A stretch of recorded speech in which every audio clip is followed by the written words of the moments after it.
guns and bring your friends. It's fun to lose and to pretend she's overboard and self-assured. Oh no, I know a dirty word. Hello. Prosecutor said Ethan Nordine was the undisputed leader of the group that day as they tried to prevent the peaceful transfer of power. And FBI agents arrested Proud Boys former national chairman Enrique Tarrio at this home in Miami. By 2 this afternoon, he was in federal court. Here we are now, entertain us. I feel stupid and contagious. Here we are now, entertain us. I feel stupid and contagious.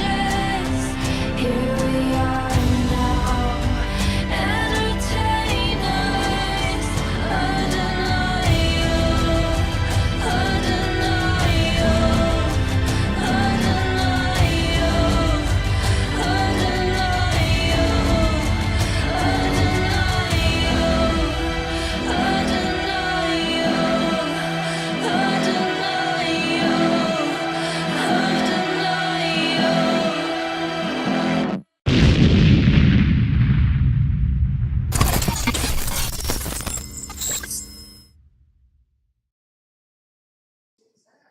Hello, everybody. This is your host, Patriot Rob. We are here in Atlantic City. And, of course, I'm by myself because this motherfucker is always late. Run on Cuban time. No. There's no Cuban time. It's fucking retard time. And Please. looks like we're being joined by, The studio audience. the studio audience. Studio audience. And why is Bobby sitting here instead of Gavin? Why do I hear? So, do you hear me? I Ben? don't know. Yes, I hear you. Okay. I don't know why your microphone's okay. My headphones. Hold on. Oh, I know why. Don't worry about it. I'll just keep. So, guys, we're working on yeah. And here we go. Do we got a stream from World War Debate? We don't have anything from them yet. All right, can you guys hear Enrique? How's it going? Can you hear me now? Why do we have 2 of these fucking cameras? You can Hold on. just full screen one. No, hold on. What the fuck? Oh, I know why. There we go. No. Hold the fuck on.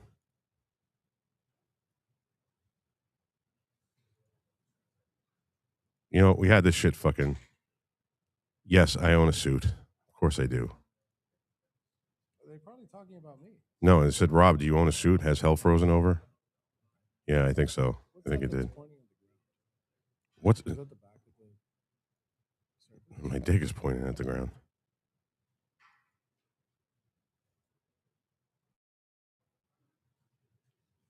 All right, there we go. All right, say something in your mic. All right, so you can hear me, right? I can hear. No, I can hear you next to me. When you have this plugged in, I can't hear you anymore, but I can actually hear you next to me. That's why I took this. You guys can hear Enrique right out of his mic. All right, let's try to find a feed. Let's try to find a feed of this and see. All right, well, let me finish announcing what we're doing. You guys walked in as I was trying to fucking say hi to everybody. Fucking always ruining this shit. All right, guys. Hi, I'm Patriot Rob. This is Warboys Studios, and we are here in beautiful Atlantic City. We are at the Bally's, and we are here for this thing called Word War Debate. And today we have a great debate lineup, and we are people who are officiating the debate are Ben Swan, who is he's our host and moderator, and we have Crystal Marie, hottie, and then we have a woman named Kyla Turner. I have no idea who that is, but unfortunately, she's hot. Like, she just walked by me. She's a fucking smoke show, but she's a lefty, so I definitely don't want to try to hit that because I would definitely get vax AIDS. She's probably vaxxed 5 ways to fucking Sunday. We have Sam Tripoli, who's the independent analyst, and of course Enrique looks hot. Go away, Serena. Nobody cares. And we have Sam Tripoli, comedian, and he's our independent analyst. And we have our very own Gavin McGinnis as the right wing analyst. I wouldn't call him right wing, but whatever. So is Sam Tripoli actually even keeled? I've never seen his content. I've never seen his content either. I guess I should, be ashamed. I have no idea. Bobby seems to like him. He wanted to blow him the whole ride down here. He's just like, oh my God, Sam Tripoli's coming. So on the card today, the undercard is, I don't know who these people's first names are. A gentleman by the name of Mullally and another gentleman by the name of Pisco. And then we have the Prime Showcase is Rechtenwald and Kestenbaum. Oh boy. Yamaka versus Yamaka. And then you don't think that's the case with that last name? You're not talking into your mic, by the way. Your mic's off.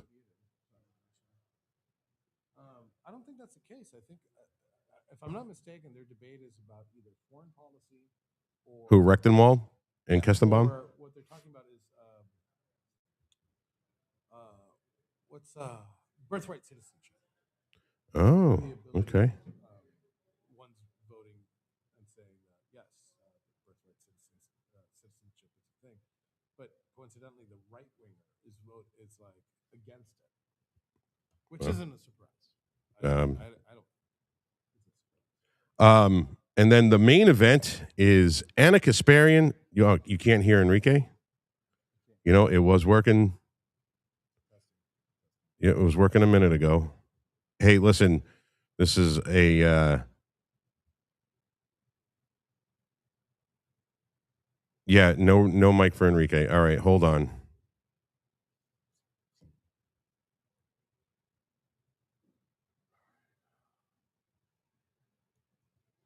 Oh, it seems that your mic malfunctioned. Are we still going? All right, let's see. Unplug the USB and plug it back in again. That's fine. It's going to kill you. It's not going to kill me.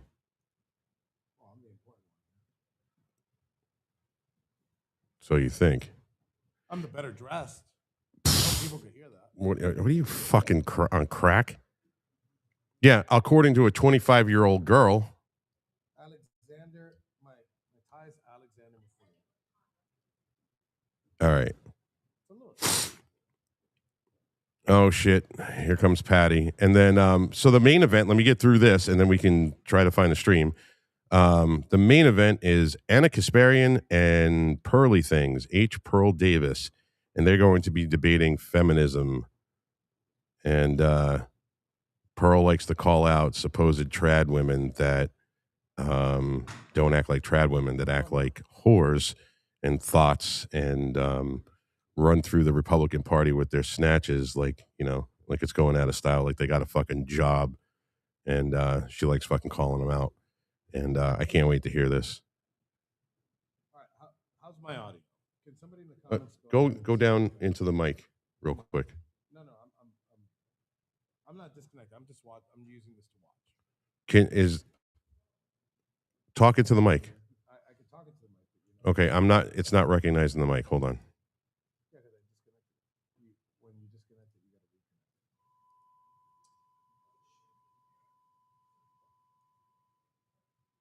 reconnect. Hey, Bucky.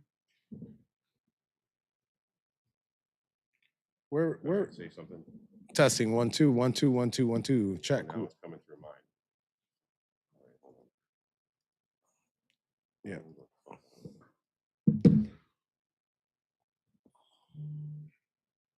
I don't know what the fuck you assholes did.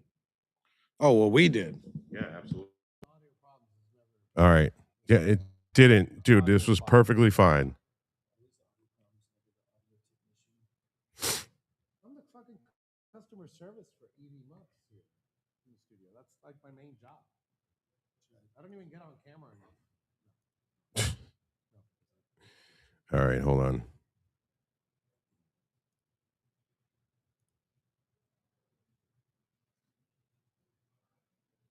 You're good now. Somebody just said 30. Yeah, I'm good. You're not. No, somebody said you're good now. Okay. All set. There you go. Okay. So now the thing recognizes your mic. I'm going to add the camera, the Osmo, the audio source, Enrique's microphone. Add. You have your X logged in here? Why can't it find the additional camera? What in the fuck? I do not have your X logged in here. Because IP address. Oh, you did. All right. It is not seeing the camera all of a sudden.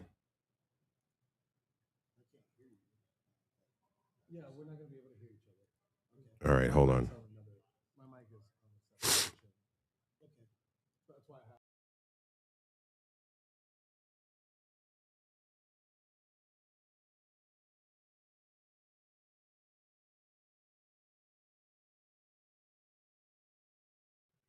All right. We're back. Hold on. We're back with a better connection, actually. Yeah. Seems that way.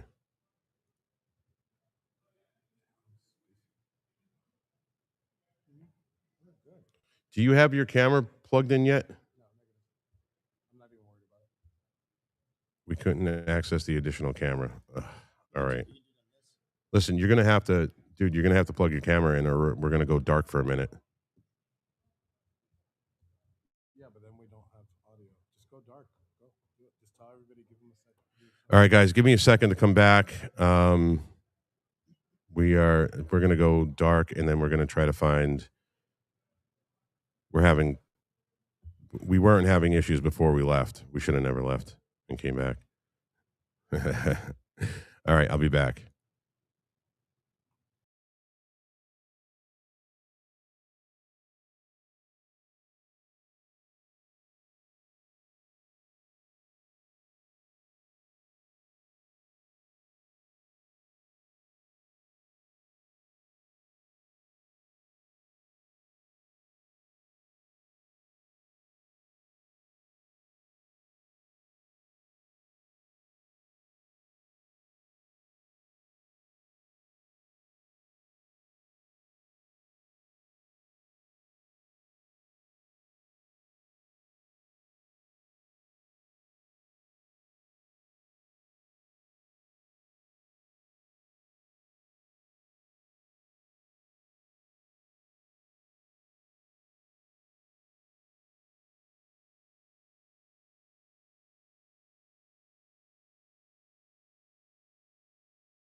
All right. So we're back. Let's see if we can. I don't know why Patty's thing is stuck here. All right. We're going to add the camera now. All right. We're going to add microphone. Say something into the mic. Hold on 1 second. Add the scene, full screen. Testing 1 2 1 2. Yep, I see you. Okay, you see me. You see me live. All right. All right. There we go. All right, We're back. All right, guys. Enrique, take it away.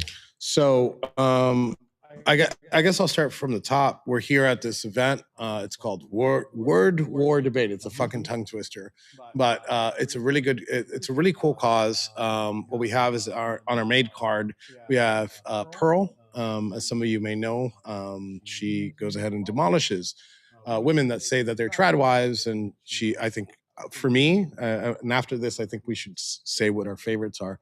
But she's going up against Anna Kasparian from the Young Turks, a left winger that has found cause with right wingers based on foreign policy, specifically Israel, the issue with Israel, and they're going to be debating feminism, which I find odd for both of them. I'm going to make fun of both of them right now. Not a single one of them have kids or is a trad mom, and Pearl doesn't claim it, and I don't think Anna does either. It's just the topic of feminism, I think, should be shown through the eyes of somebody that's a mom. Agreed. And then on the second card, you have the names on there, right? Yeah, I had them up. The second card. Well, that's the main event. Yeah, I just spoke about the main event. So while you pull that up, Bobby, who do you think is a favorite here? Who's on the card? Anna Kasparian and Pearl. Anna Kasparian is well, she debates for a living. Yes. And although you might not agree with all of her politics, I think that she's probably has more time doing this and probably is gonna fare better. I don't know. I don't think Pearl is really like a debater. Well, isn't Anna twice her age?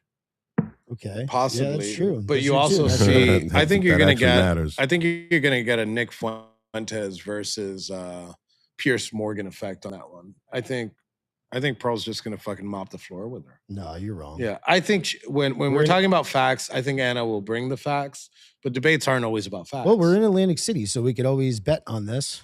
You want to bet? Yeah. You want to put something down? I don't got a lot of money to put down. You don't got no what money. do you You're got? broke. Who's gonna now? That's a good question. So, is there actually going to be a declared winner? So the Yeah. public, you guys can go to Word War Debate. Let's call it WWD, please, for the sake of me not sounding like an idiot every time I say Yeah. it. Just learn how to speak English. So Tongue on their twister. Twitter, Learn how to speak English. they're going to have an open poll. They're going to put it up, and the public's going to decide Oh, okay. on who won. We're going to get commentary from Gavin. We're going to get commentary from is Sam Tripoli. Yep. Is he a Yep. commentator? Sam too? Tripoli, Crystal Marie, Ben Chris- Swan. Yeah, and then Crystal. Well, Ben Swan and Crystal Marie are the hosts and the moderators. Well, Ben Swan is the host and the moderator. Crystal Marie is the sideline reporter. See if I And can then pull this the This is going to be cool. we got Kyla Turner, who I didn't even know who that was, Sam Tripoli, and Gavin McGinnis on the panel. Yeah, so they'll be giving your comments. I think we're going to be going live when they do it. There's going to be breaks in between sessions. They're going to ask a couple questions and Yeah, take we'll like be a taking 5-10 breaks, minute too. breaks. Yeah. And then you'll see us come in and out through here, and we'll have different people. Maybe even Phil might Yeah, I would decide to love have come Phil up on. and give his opinion on it. And we have the beautiful Right Side Rebel here. So she'll be on the microphone too, giving her view. I think most of you guys would have to listen to it, I guess, in there, because you won't be able to listen to it here because we have audio problems always.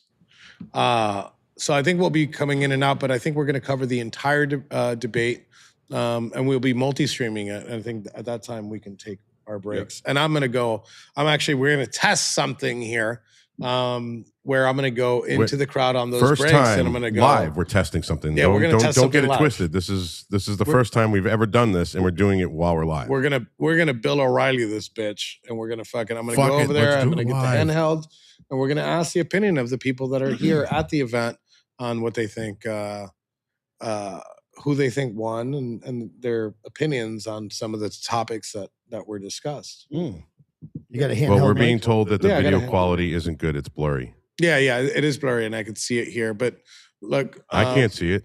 It looks good here. Yeah, we see it. I mean, on this side, it gets blurry every once in a while, but that's going to be normal. We're sitting in a department store. It's all concrete, so our Wi-Fi is kind of shitty right now. So apologize for that. How does that one look? This one actually looks worse. Really? That's the Osmo. Yeah, it looks worse, but Yeah, it's a that's the bandwidth internet, thing. dude. It's not a camera. There's nothing we thing. can do about that. Let me send a text to Patty, see if he wants to join in. I don't know if he's He actually texted me and said that his wife was in the shower and he was going to get laid. Oh, his cover. He's like, dude, I'm going to take a shower and get laid. And I said, masturbating is not considered getting laid. And he goes, no, with my wife. And I said, oh, so you'll be back in 30 seconds? So this undercard, I think, is important to talk about based on what happened yesterday. So this is Mullally versus Pisco. Pisco's connected to Destiny, a left-wing streamer. And yesterday at 6 p.m., I had a debate with Destiny. I don't know What if up, Jack? most of you watched it. Were you able to stream most of it? Yeah. Yeah. Unfortunately, I had to go to that I had to go to Captain Cleanup's YouTube and give him fucking views, which sucks. So, you know what? I'm not going to judge my own performance here, but I got to ask. One thing is there was too many people on there. There's too many topics. I left kind of early. I was in like an hour and a half in. Bobby, you heard the whole thing Yes. because I had it on speaker. What were your thoughts? Well, Destiny did what Destiny does. He's bringing up stuff like that's inconsequential and running his mouth and talking very fast, like he's on speed. And he's bringing up stuff that, it's actually, you could probably refute it. I think I gave you a couple. Yeah, you gave me a couple but of you tips. didn't there. use them. I didn't use them because he wasn't coming at it through data and facts, and he wasn't like bringing in, like showcasing something. I think the only thing we got was the video of Dominic Pizzola with the window with the riot shield. Just for everybody to know, we didn't know Dominic Beezy. Pizzola at the That's time. funny. So He where he was everything. You that think I he- did good? Everything that he quotes is just propaganda that he's read on the internet. yeah, So and he's just most of it was regurgitating. wrong. I fact checked him in real time on a lot of those, and I think I fared well. I really liked what Gavin said at the end when he came on our stream. That was pretty funny. when He's like, I've debated Destiny before, and he called me a cuck. And he was like, that's you. You can call me a drunk. You can call me this. You can call me that. Rob, so you call him, what is it that you I call him him by? Captain Cleanup because he actually likes to watch dudes bang his old lady, and then he goes in with his mouth and cleans up afterwards. Oh my God. Is this a thing? Yeah, no, this is actually a thing. He's Captain Cleanup. Well, he's got 2 civil lawsuits based on like sexual assault. Some shit. Yeah, well, no, he's a scumbag, dude. I would listen. I don't care if I became as popular as you or infamous as you, and that motherfucker asked me to be on a show. I tell him no. I'm not going to be in this. I'm not going to fucking share the same space. I'm or on use every. my- I dive use into my the fucking supposed camera. I think clout most everybody knows I fucking dive headfirst into a fucking camera. no. So how No, did you so he's think? definitely a cuck. How did you think I did? Dude, when you could get a word in, Yeah, that was a problem. That was a huge problem. yeah, when you could get a word in, you were dropping mics, dude. I mean, it was just because you were spitting facts. And it's funny because there's a lot of fucking people that are going after you right now for the whole Fed thing. And of course they were going to go there without a doubt.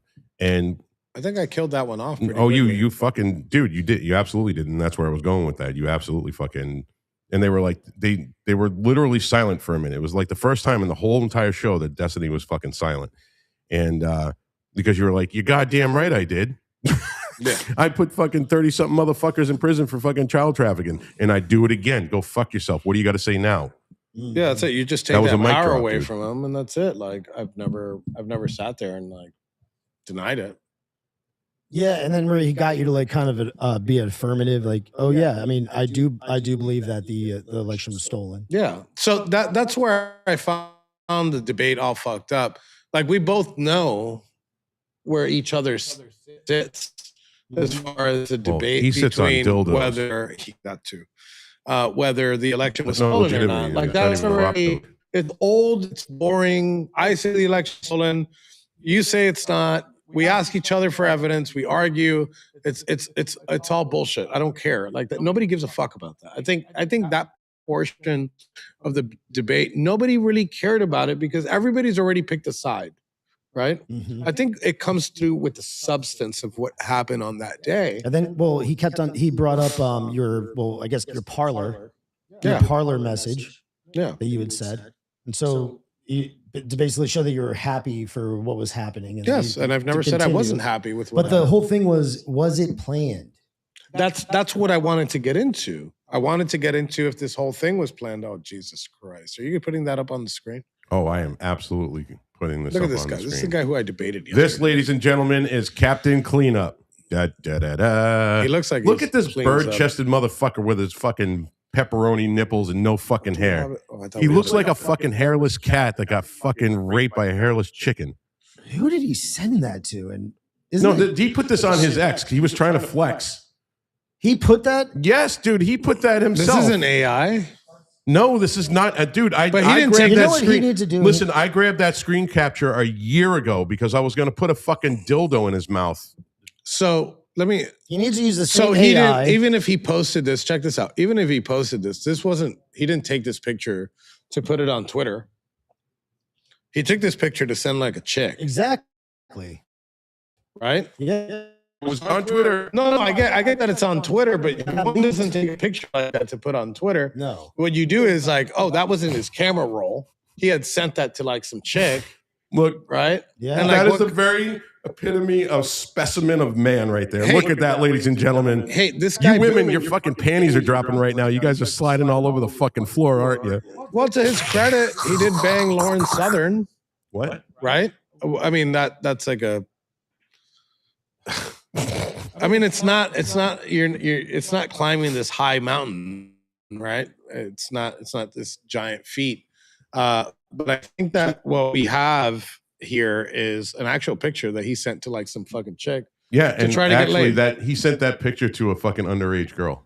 Oh yeah, you know what? That was the thing that's that we the were picture that looking he up. sent to an underage girl. And he doesn't deny it. These two cases are legitimate cases that they're brought up. Dude, you and I missed told it. them, I go, listen, You missed it you've been on here last for- night. That was part of that? I tried to I don't know if do that the was part of it, but yeah. do that photo, and I went like this, and I looked at my fucking forearm, and I was like, "Holy shit, dude, my forearm really is bigger than his fucking thigh."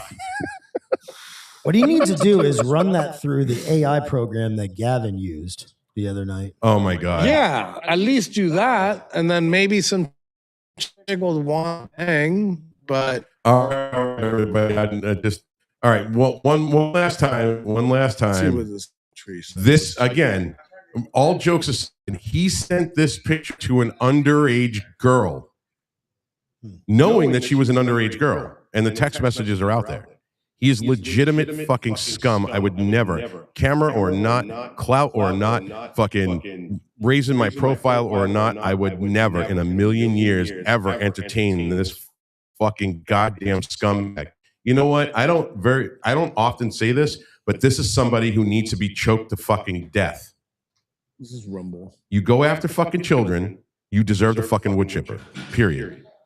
And actually, you brought up a great point. You said that if he was in your shoes, if he had been sent to prison, then he would immediately be a chomo.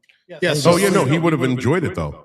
Yeah, they'd have to. So the be way lower that something. His Yeah, asshole is this big now. It'd be this big when he Phil got can out. probably vouch for this. We'll have you on in a second. I would love But that, when you Phil. go to the BOP, so if you're a chomo in the BOP, they'll send you to a regular. There's chomo yards. There's like a facilities that are just for child molesters, right? And sex, anything that has to do with sex. Like, Oh, Chomo was I'll give Skinner. you an example. So up northeast, we call them Skinners. If you're in prison, and you say a sexual comment to a woman CO, and you get a shot for it, like an incident report for it, you are now in the eyes of the inmates, you are now a sex offender, and you have to get your ass beat, and you got to get kicked off the yard. They take that so, really so seriously. that's a very Well, yeah. light. That's like at its core. So somebody like this, like Destiny, if you were to walk in, they don't send you straight to the sex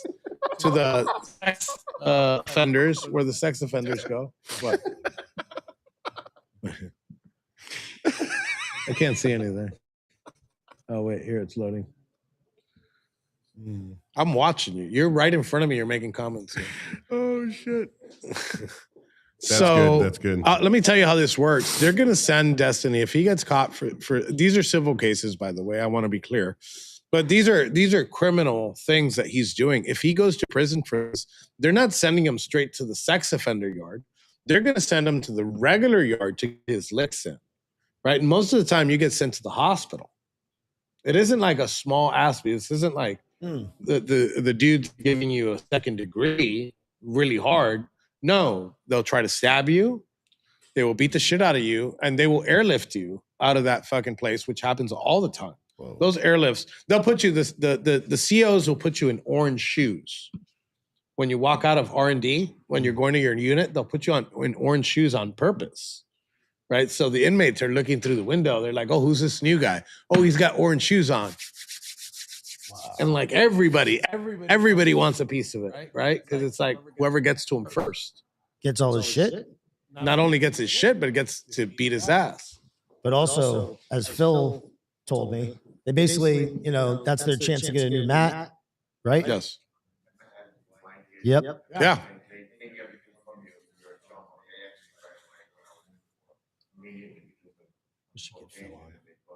You want to put him in my shoe? See? Well, I mean, you kind of give off the. No, he doesn't. Not at all. Have a seat, Phil. This is Phil Grillo. Phil Grillo, he went inside the Capitol. I guess you don't need this. No. Yeah, you do. He went into the Capitol and smoked a joint. And then when they were asking him about that, he said, "I didn't remember trespassing because I was drunk." Well, yeah, it was a little. Can we get a little complicated. bit of your life story? I would love it. If you So, could tell us a little bit about, So Phil, what brought you to Washington D.C. on January 6th? Well, I was managing a campaign for a state senate candidate. You got to get right on that. Okay, and That's right. You're in New York. You're in New York politics, yes, in Queens mostly, right? and the candidates that lost, I had an 8-seat Traverse, so they wanted a ride to Washington D.C. and I didn't want to go. I had gone to the inauguration, and I had to walk 30 miles to go 1 block in 2016. So I really didn't want to go. It was freezing out. They convinced me to go, and I said, "Okay, this is the last one," because I, was going to, Hershey, Pennsylvania, to the rallies and the Trump rallies, and they had convinced me this is the last one that he could possibly have. So I said, "Okay, we're gonna go," and I went to Washington D.C. I gave them a ride, and I was there. And Right. And now, did you go down to the Ellipse and did you see President Trump speak? Yes. During my prosecution, during my trial, they tried to say that I heard Rudy Giuliani and His Excellency President Trump turn around to me and say, go down there and fight like hell. In the video, I'm not paying attention to what they're saying because I'm distracted. Hey, Rob, looking can for you the take- others. Rob, can you take the comment off of here? There's like a comment on there. So, No. I was looking for, I had gotten lost from the people that I was with at the Ellipse. So I was looking for them. Really? And I was taking video with my own phone. And in the video, you could hear President Trump and Rudy Giuliani saying peacefully, "Go march down there," the president said, and Rudy Giuliani. But I wasn't listening at the time. And you could see in the video that I wasn't listening. Distracted looking for the people that I the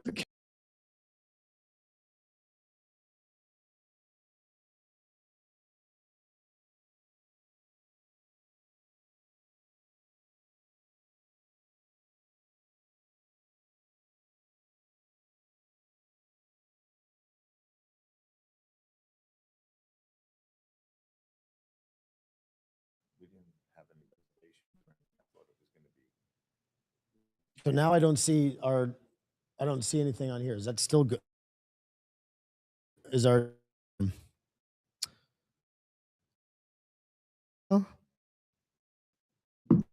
and our producer? Okay, good. So, So yeah, the pause. so you were walking around, and when did you start drinking? Well, I was driving. I got there at 2:00 in the morning. As soon as we found that parking spot, You're not well, helping yourself. it was a new phenomenon to me.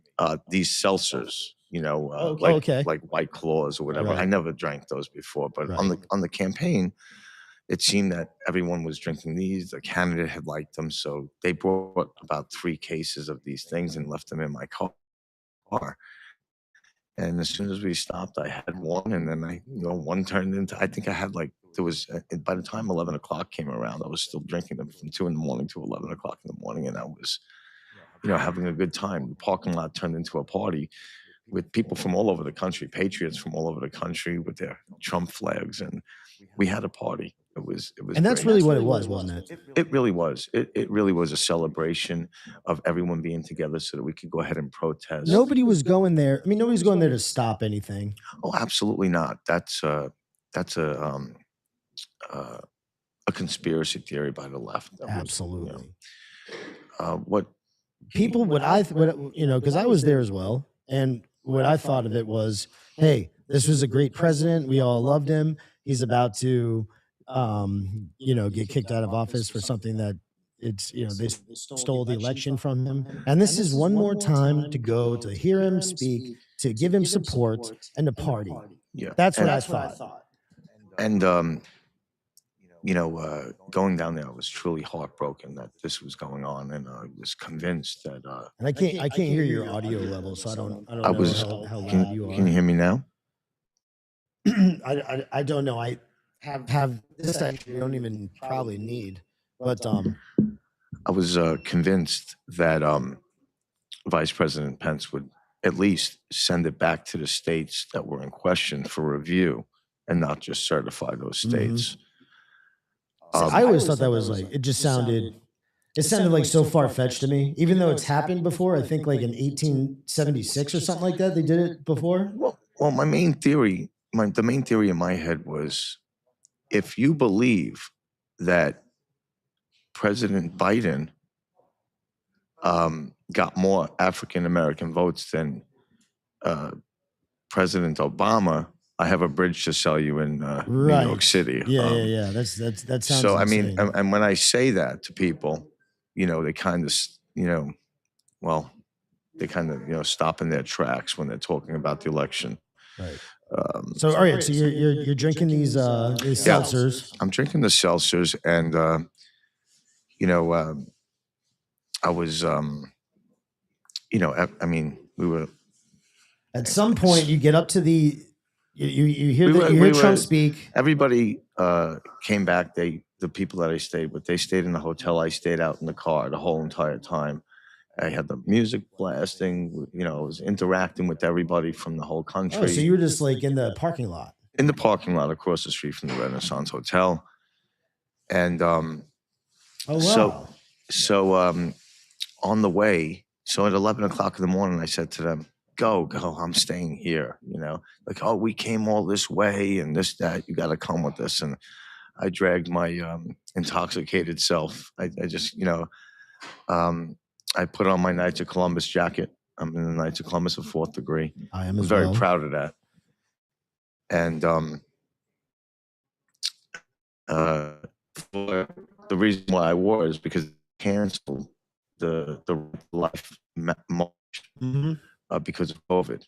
So the Knights of Columbus is the great life organization on planet Earth. We do not believe in abortion. Yeah, I think that there's actually a march coming up this month. January 23rd. Yes, I heard about it, and There is a march. I don't know if it's the right to life or it's one of those. It has to do with abortion. yeah, um,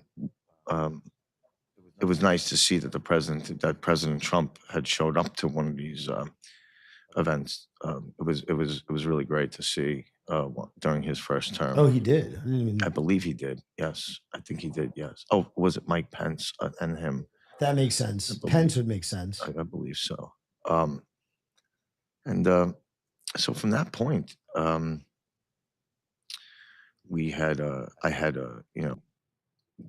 we had gone to the Capitol, and I kept hearing from others was that President Trump was going to the Capitol. So I wanted to, hey, maybe I could get up close and get a selfie with the president. And I saw people, a line kind of moving. And so I ran up the hill, the grass and all of that underneath the scaffolding. I was running up so there you- to be first in line, to get there. So you went in. Everybody was already going in, Yes. and then you went up the left side, up where the scaffolding was, where everybody was going into Yes, the and building. the door, there were people, they were walking into the door, but there was a line. So I see a broken window, and I see a guy. I see a guy in fatigues, camouflage fatigues. He says, "Hey," I was like, "Of course." I went right through the window because I wanted to skip the line, and it was something I'll never forget. That the USA. So recently, a couple days ago, when we were in Washington D.C. Yes. for the 5-year anniversary of January 6th, we met and we actually took a Capitol tour. Right? Yes. And Yes. it was the most hilarious thing I've ever seen in my life. This guy goes around, His Excellency, President Trump. I love President Trump. How you doing, man? How's it going, man? I love President Trump. I love President. Oh, it was the funniest thing I've ever seen. I mean- No, you didn't care at all. Well, You just speak it like you're being so very Well, loud. it's true. and I do love telling it. every single person that you absolutely love President Trump all throughout the Capitol. All I the people that work there yes, who absolutely. obviously do not like him. I mean, you had so many Well, people. I mean, they giving you didn't really crazy give that. looks. A few of them gave their opinion. And then you also asked, "Hey, we got to the Library of Congress, and yes. he said, hey, how many congressmen, how many senators come in here and they actually check out the Constitution?" Yeah, like I mean, did they go to? Did they they come come to in the here to read library the and did they read the Constitution? Constitution? Absolutely not. Of course, they don't know the Constitution at all. I mean, it's the craziest thing that we have people making our laws in this country, and they don't know the Constitution, which is the law of the land. It's just something that Congress has a low approval rating. One of the lowest in the country is Congress from the American people. Yeah. And you're even saying that somebody at Halloween time, I forgot the guy's name, Yeah. hands out pocket constitutions. So in my search warrant, they took a copy. It was it was in my car. It was a copy of the Bill of Rights, a souvenir copy. They took my hat, my Knights of Columbus jacket, and a souvenir copy of the Bill of Rights. And that was, I have the paper at home saying what they took. This is when they arrested you. It's when they arrested me. They took a copy of the Bill of Rights, if you can imagine, as evidence. But we're So, yes. there was a documentary recently with Jamie Raskin. Jamie Raskin is the congressman from Maryland. Mm-hmm. He's the Democrat congressman who he had cancer. He had to put the bandana on Yeah, for a little while. People might He's- remember that. he really has a serious case of truth derangement syndrome. Everything, he wakes up in the morning and how can I stop today? What can I do? What lies can I say on Capitol Hill about the president? Right. Jamie Raskin. And in this documentary, Jamie Raskin is there on Halloween, and the trick-or-treaters are coming in. He has a regular house. He doesn't have like a mansion or anything like that. No, No. oh, you would think differently. I mean, in this these documentary, guys are always I mean, stealing, and they're always winning the. he's What's probably the percentage? he's probably living in the house What's the that percentage of return that they have? Like 70% Well, return? yeah, I mean, when you have congressmen and congresswomen buying stocks, I mean, if you get a 30% return on Wall Street, you're considered a genius. Or they're having 70%, making 25 million in 5 years. It's I don't think that bill is going to pass where Congress is going to stop themselves from insider trading. I don't see it. I mean, I don't see every Republican going out there and advocating for this bill. How could they when a lot of Republicans, I hate to say it, have bought stocks themselves, like Mhm. Rand Paul is loaded, Yeah. Mr. Massey. These people buy stocks now. They switch it into Treasury bills, but I don't buy stocks anymore. I buy Treasury bills. But So let's bring it back to that day, January 6th. So Yeah. you go up on the left side through the scaffolding, through a window. I go You to find the window. yourself in what room? I found myself in the rotunda where we were yesterday with the paintings. And I had asked the tour guide yesterday, were any of the painting, I have that on video, by the way, were any of the paintings destroyed during January 6th? And she said, no, of course not. We didn't destroy anything. Had it been the other side, matches would have been lit. People would have lit things on fire like they did in the summer of 2020. If it was the other side, You think so? I think that they would have burnt the That would be Capitol down. crazy. But And so everybody was respectful. everybody in the Capitol, it was love, like the president says. We were love. I was hugging everybody. It was really in the rotunda and in the crypt to hear everyone fight for Trump, fight for Trump. It was something that, I mean, it was just that echo. It was something amazing that I'll never forget in my life. Yeah. And at some point, you smoked pot. Yeah, I at the time, Are you ashamed of this? I don't think that the president, he may have read my stuff. I don't think that he likes that I smoke pot. I don't think he, so I feel like, I'm embarrassed because I don't want to upset the president. But someone was smoking, and as soon as It I wasn't walked- yours. It wasn't mine, no. As soon as I walked in, I smelled pot. So I was like, hey, who's grass? Just, I was drinking and stuff like that. And, so I was looking to see who was smoking it. And then this young couple were there and they were smoking it. And I said, can I have a hit of it? And yeah, sure. And, they went to pass me the joint in front of the police who were just standing there. They weren't shooing me out. I was just standing there. They were just standing there leisurely. And I said, we're going to get, I told the girl, I said, we're going to get in trouble from the police. She goes, they're not going to do anything. So I said, okay. I took a hit and I blew it out and I gave her a high five and him a high five. And I said, this is good stuff. And I said, yes. And they had that on video. And Who had it on video? The prosecution. The Yeah. prosecution. So somebody. The prosecution made it as if,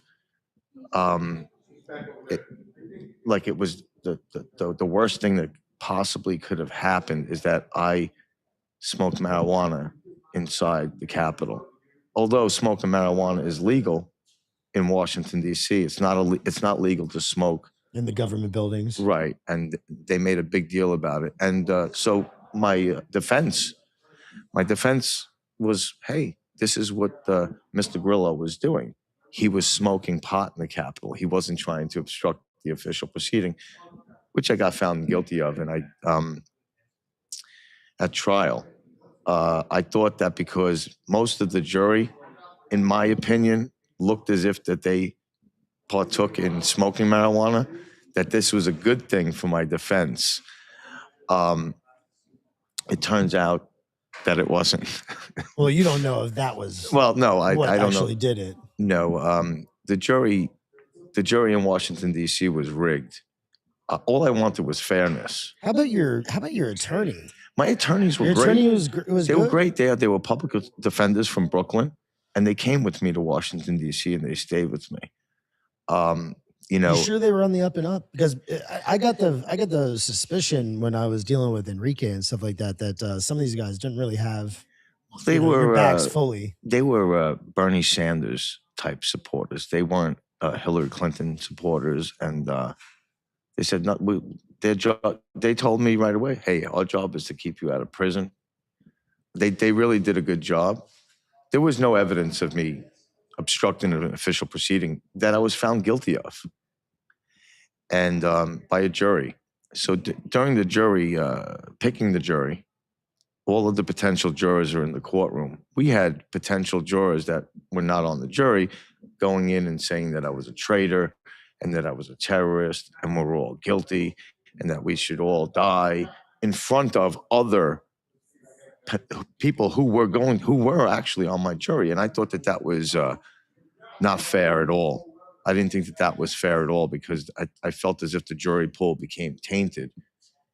And it was all about nobody wanted to anger the Judge Royce Lamberth, he says he's a Ronald Reagan appointee, but actually he's a Jimmy Carter appointee.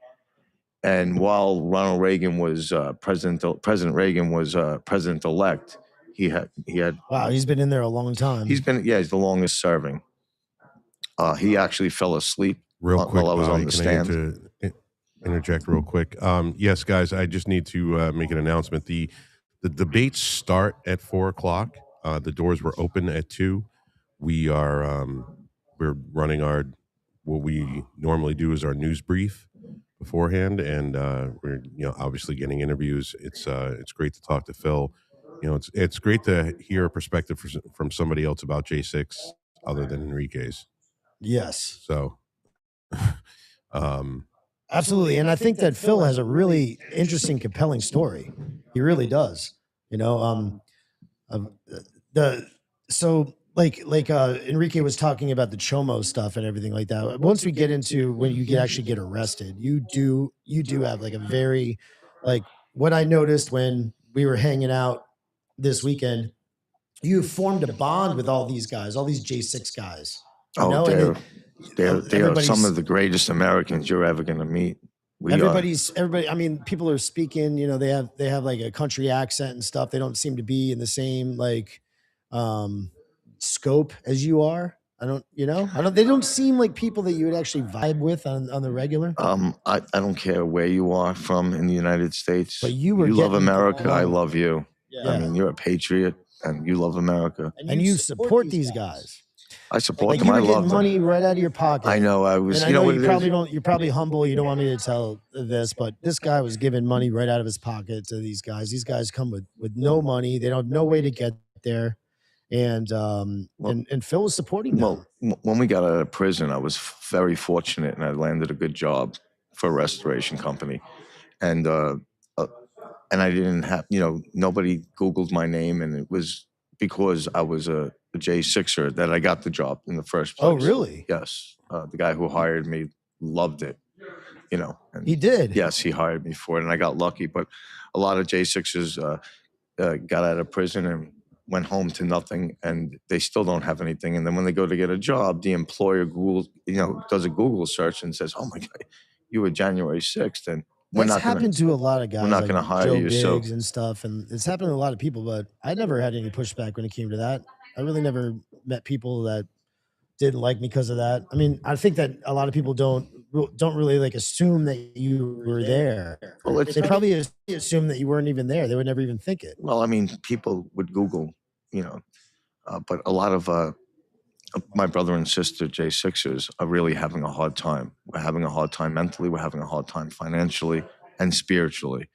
We're hurt that our country that we love, the government turned around and put us in prison for something that normally would be a $50 trespassing ticket or what have you, and put us in for years and years with rigged juries. I mean, President Trump had a rigged jury in New York. It was the same thing for us. yeah, guys, hold on one second. The feed is buffering. Sorry, guys. We're doing the best we can with the internet that they gave us. We have really, honestly, no control over. That's your boy right there. That's Pete Krill. I was in prison with him as well. You were. Yes. with Pete. We were at Fort Dix together, Yes. and So when you Me- get tell me about a little bit about the arrest. You have an interesting story about your arrest. The person who arrested you was a gorgeous woman, yeah, she, you know, gorgeous you would never female know that this was FBI agent. yeah, an FBI agent. You would never in a million years pick her out for an FBI agent. I mean, she could have been on the cover of Vogue or whatever the case is. Playboy. She was, you know, just a striking woman, very beautiful FBI agent, which was shocking. You know, What was her background? What's her name? she's Chinese and she's Italian. What a mix. That's the beautiful thing about New York City. Phil, what's her name? Well, Um, actually, with her, she was actually very nice to me, and you know, Oh, I'm glad there was one. yeah, they were kind to me when they arrested me. I mean, the cuffs were a little tight. You know, I kept asking them to be loosened up and stuff like that, and you know, they had brought me to the processing and everything like that, and I kind of gave them a hard time, and they still remained very professional with me. yeah, but I that will was say like one of the things about your story that you didn't want to like you. I think who asked you for all the names of all the people that are arrested? we you? have prosecuted. we have January 6 groups, and they're trying to put together names of prosecutors and FBI agents that had came and arrested us and stuff Yes. like that. And this woman was so striking that you Well, didn't. not that she was just so striking; she was very nice to me, so I didn't give her name. Yeah. Because she wasn't abusive. Some of them were, you know, just really going out of their way to give me, you know, discharge and that, and they, you know, all of the misdemeanors plus the felony that I was charged with, all the misdemeanors sounded the same. Like, wait a second, isn't this the same as the other misdemeanor you're charging me with? And they all sounded the same: civil disobedience, you know, trespassing and violent entry into a window, and disorderly conduct, trespassing outside of the Capitol on this imaginary line that they drew in court. Anyway, I got convicted of all of it. So, Yeah, but okay, and then so before you get convicted, and they don't put you in prison right away, right? It takes a little while, or it the takes trial took a Well, little while. I'll just tell what happened during my trial. So the day before my first trial, 2 days before, I wasn't feeling well. I couldn't believe, I mean, I was going on and on so I got arrested in February of 21. My trial was supposed to be in 2023. And the 2 days before, I was really just feeling empty and lost, like as hopeless. And I needed to check myself into a hospital because I really was mentally unwell at the time. And because I was petrified to go on trial, and I was just, you know, not feeling well. I didn't know which way to turn. So I spoke to somebody, said, listen, you need to go ahead and take yourself to the hospital. You need some psychiatric help. And I did that. And I was in the hospital for my trial, the first trial, and they had to reschedule it. And that took about a year, roughly a year, to reschedule my trial because now I had to be evaluated psychologically. Was that a legal tactic?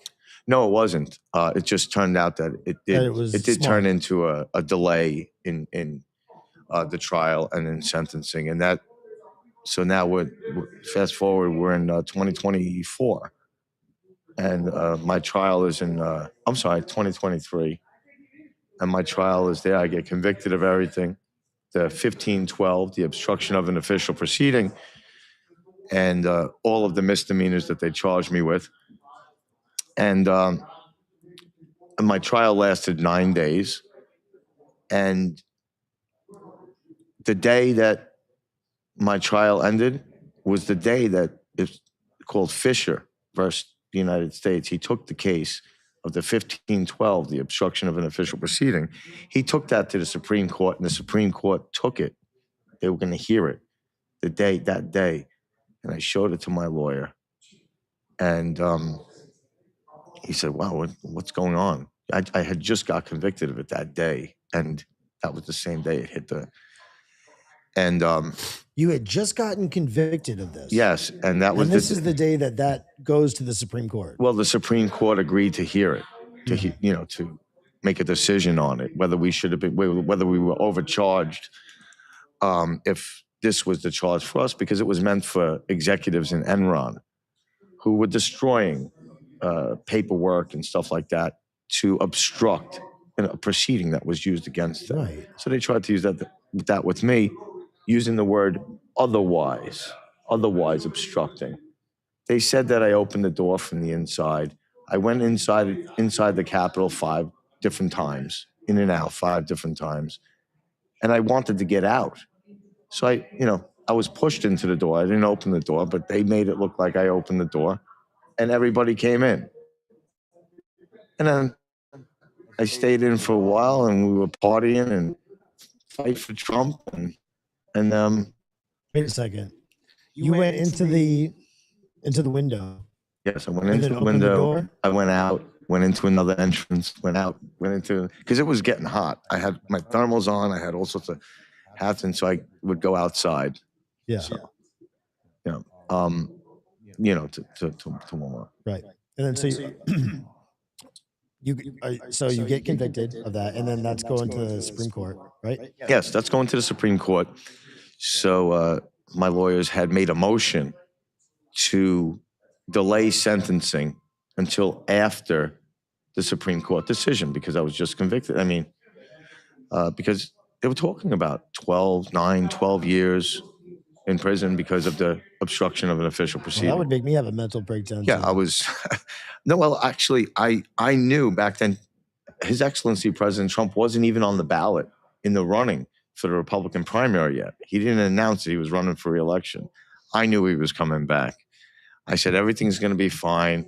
My sister was telling me, listen, I'm a realist. I said, no, President Trump's coming back, and he's going to give me a pardon. And I believed that the whole time. So when they were saying how many years that I was going to get, it didn't faze me, really. I was like, oh, I got to go to prison. I got to go to prison. Although in the back of my mind, I was dying, actually. It was killing And then me. how did your family take all this? Not well. Yeah. It was, I was being asked, was it worth it for my kids? Was it worth it? Are they Trump I'm gonna go- supporters? They are. Yeah, yes, my boys are. Hey, Phil. Yeah. Phil. Yes, sir. So it's a question I usually ask of all J6ers. Would you have, knowing what you know now, seeing what you went through, and all of us knowing for a fact that the election was stolen, would you have done it again? Yes, because I love being a J6er. I absolutely love it. It's like having a whole new brotherhood and sisterhood and a whole new family. It really is. It's just, I get so emotional about it. And that's what's worth it. The people I met in prison that were J6ers are the greatest patriots I've ever seen in my life. The other J6ers, we kept it together. We watched out for each other in prison, and we weren't getting involved in any, anything that was controversial in prison. And, we weren't doing drugs. We weren't drinking, whatever the case may be. We were straight and narrow, and we stuck together. And it made it all that much easier, to be in prison with them. And so you like being part of the whole fraternity now? I absolutely love it. Every day I wake up thinking about it, going, thank God I'm a J6er and I went to prison. Yeah? And yes. I'm glad I went to prison because I got to experience it. And it just made it work. Did it make you a better person? It did make me a better person going to prison. And at the same time, I think that at that time I needed to get out of my own way a little bit also. Tell me about when you go to prison. What's your first day like? Tell me about that whole thing where you go in there and then the two guys come into your cell. Well, I mean, I and went they to block six. the I went to door. 6 different prisons, but when I landed in Philadelphia, So this was not the first. no, this was the one Because before the last you were prison. in there, and just like Enrique, Yeah, they were giving me diesel you were therapy. getting diesel Yeah, therapy. all Out over of, the place. out of how Kentucky. many? You were in there how many months? I was in there 2 months. 2 months. Mhm. And in 2 months, you were moved 6 times. 6 prisons, yes. Or you were moved 5 times. I was moved 6. 6 times. So Yes. 7 prisons. It was 6 prisons. One of the prison had 2 sides to it. Fort Dix, where Puff Daddy is. That was Was he there? no, No. he wasn't Oh, yeah, there yeah, at that that time. wasn't He was until in he came out. Brooklyn. He just got transferred over Right. there. Tell me about Philly. Oh, I get to Philadelphia, and they give you a blanket. I guess I had a sandwich with me, and they just walk me into, the tiers, and it's pretty big inside in this, with the cell, 2-man cells, and I go in there, and everyone stops doing what they're doing. Everyone's out at the tables and stuff or whatever, and the guard brings me in, and he goes, "You're in cell number 30," and he walks out. And they all came running up to me, and they said, the guy says to me, "What are you in here for?" And I said, I'd rather not say. He goes, "You better tell us what you're in here for." And, a crowd was forming. And he goes, "You're going to tell us what you're in here for?" I'm sitting there. I literally just got there 10 seconds before the guard leaves, and there they are surrounding me. I says, "I'm here for January 6th. He goes, "You better not be effing lying to me." And that was it. And then some guy came up and he says, "Oh, I found your cellie." And I went to the cell. He was excited to have a cellie. He hadn't had one in a while. I cleared off the top bunk. I put my stuff up top. And he leaves. And then 2 guys Did come. he say something? He said like, something like that. No, well, he had taken everything off the top bunk, and I put my stuff up on the top and everything like that. And then he walks out, and 2 guys come into the cell. It's very small. I'm stuck in the back now. And they said to me, "We need your thermals," because I came from Pike County and Grayson County in Kentucky, 2 different prisons over there, and they allowed you to have thermals. Where in Philadelphia, and you could take them with you. Where in Philadelphia, you weren't allowed to have, I guess, thermals and clothing sent in. You had to just use what the prison gave you. It's cold. It's freezing. It was They have heat. in No? prison. Yeah. It's not the greatest. They pump the heat when they want things to start up between the prisoners to get everyone hot and mad when they're bored. Some of the jail guards, and they wanted my thermals, and they were like, "Hey, listen, we're going to give you a pair of thermals. We want those because they're white thermals. No, we want them." I says, "You're not getting my effing thermals." He says, "You're not getting them. I'm not giving you my thermals." And so now I was allowed to keep these glasses. I take them and I put them on the top bunk because I was like, "Oh, they're going to try to rip these thermals off my body in this cell." And so they were like, no, we need those thermals. And I said, "That's it. You're not getting them." And then out of nowhere, the door opens up. The door opens up in the cell. And I guess the guy, when I walked in originally, said that I was from J6 or January 6th. So the door opens. It's a big white guy. He comes into the cell and he goes, "Are you January 6th?" And he points at me. Big guy. These 2 stepped aside. We're still on. These 2 had stepped aside in the cell, and he walked right in. And I said, "I thought I was going to die right then and there." I said, "That's it. Now I got these 2 guys. Now I got this guy. They're ready to kill me." And I said, "Yes, I'm January 6th. I don't know what to say. I'm ready to die right now." And he puts his hand out. He goes, "So am I." And he pulled me out of the cell, and he goes, "I'm going to have a talk with you 2 thieves in a little bit." That's what he said to them. And he brought me, I said, "Thanks, man." You don't know how you just, He goes, what did they want from you? I said, they wanted my thermals. He said, what did you tell? I said, you're not getting my effing thermals, you know? And he was like, good. And I sat with him and, you know, and he was part of what's called a CAR. yes, it's Can you explain that? well, my paperwork is good, which means I didn't testify against anybody when you go to jail. If your paperwork is good, you didn't testify against anyone, you're not a chomo or a pedophile. So it's political cars, so to say. Just like you know, with the blacks, they stay with the blacks, and the whites stay with the whites. But if you're a chomo, you are not allowed in the white car if you're white. You know, you're really like the lowest form of, and they really got it. Really got it. Speaking of chomos, as you were speaking with Enrique before, they really got it in Philadelphia. They were robbing them. You know, if they had something from commissary, they steal everything from their cells, the mat, everything, just like, you know. And then they're sleeping on just metal. Just steel, yeah, the steel bunk. And that was, well, they're chomos, and that's what they did. That's why they were asking me what I was in for, because they, you know, most white guys that are in that, they did something on the computer or whatever it was, or some sort of a chomo activity. So that's what they were just making sure that I wasn't a chomo. But another guy had come in and they took his mat and his blanket. They just take it right out of the cell, and that's what they do to them. You can't do anything because you're not with a car. You're not with like Well, no. you don't have anybody to back you up. Nobody backs up a chomo in prison. Nobody. You're on your own.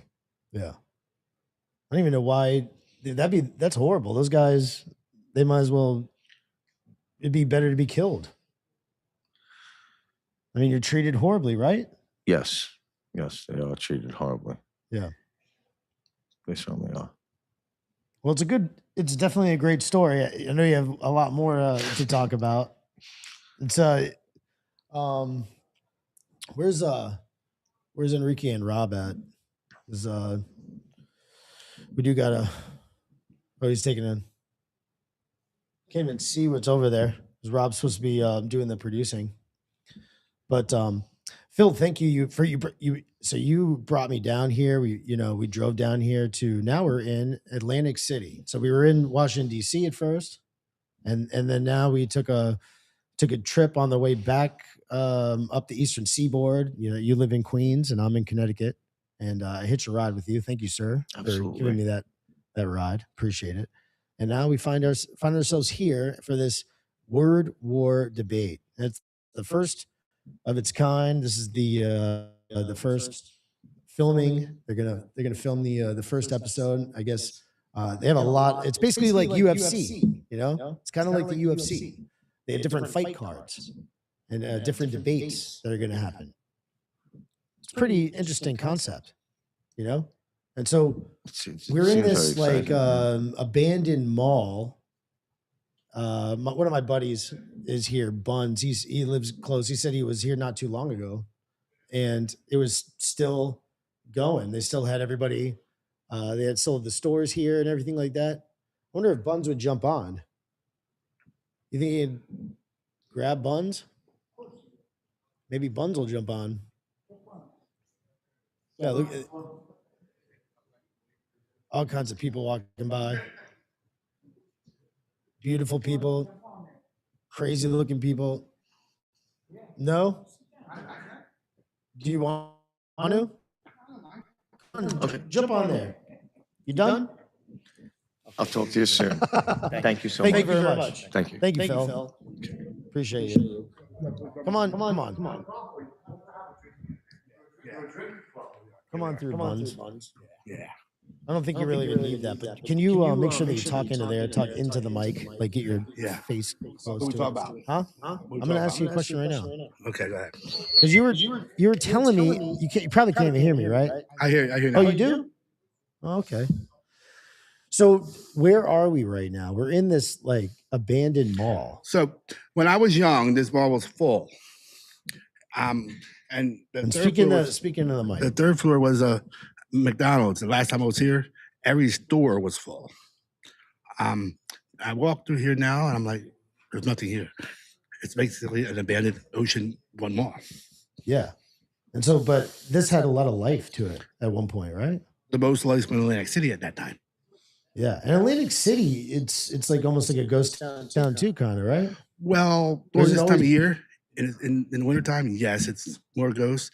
In the summertime, it does get busy. You'll have sometimes at the boardwalk 200,000, 300,000 people when there's an event there, like for the Irish holiday for St. Patty's? St. Patty's Day. There was 300,000, 400,000 people on the boardwalk. Yeah. Yeah. So, and so, how did, I mean, this is cool. It's like a different way to use the venue, right? So what they did with this venue is they changed it into a studio for like movies and radio stations upstairs and all that kind of stuff. Right. Yeah. And they bought it 3 years ago. The company that owns it now. right. And Buns, you're a crazy bastard. I can be if I have to be. You look like one. They call me Scary and Beardy. Yeah. You even have like a picture of like the bearded woman. Oh, that's my that's what I was. That caused I was quite a Joey Boo Boo fuss, once. didn't it? I was Joey Boo Boo once because it was because of that Honey What Boo was Boo. it? Like, Joey Boo Boo because I look like Honey Boo Boo. Oh, And the other time I was Joe Kahanas because I kind of look like Pocahontas. right.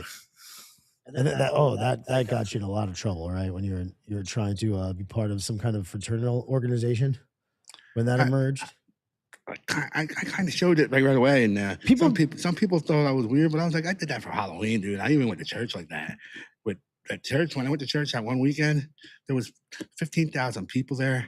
I'm walking through the crowd, and the pastor and his wife are walking by me, and his wife looks at the pastor and says, "Pastor, look." And the pastor looks at me and goes, "Oh, we got some very creative people in this church." And I was like, "Yeah, Pastor, may I get a hug?" He said, "That's going to be an awkward hug."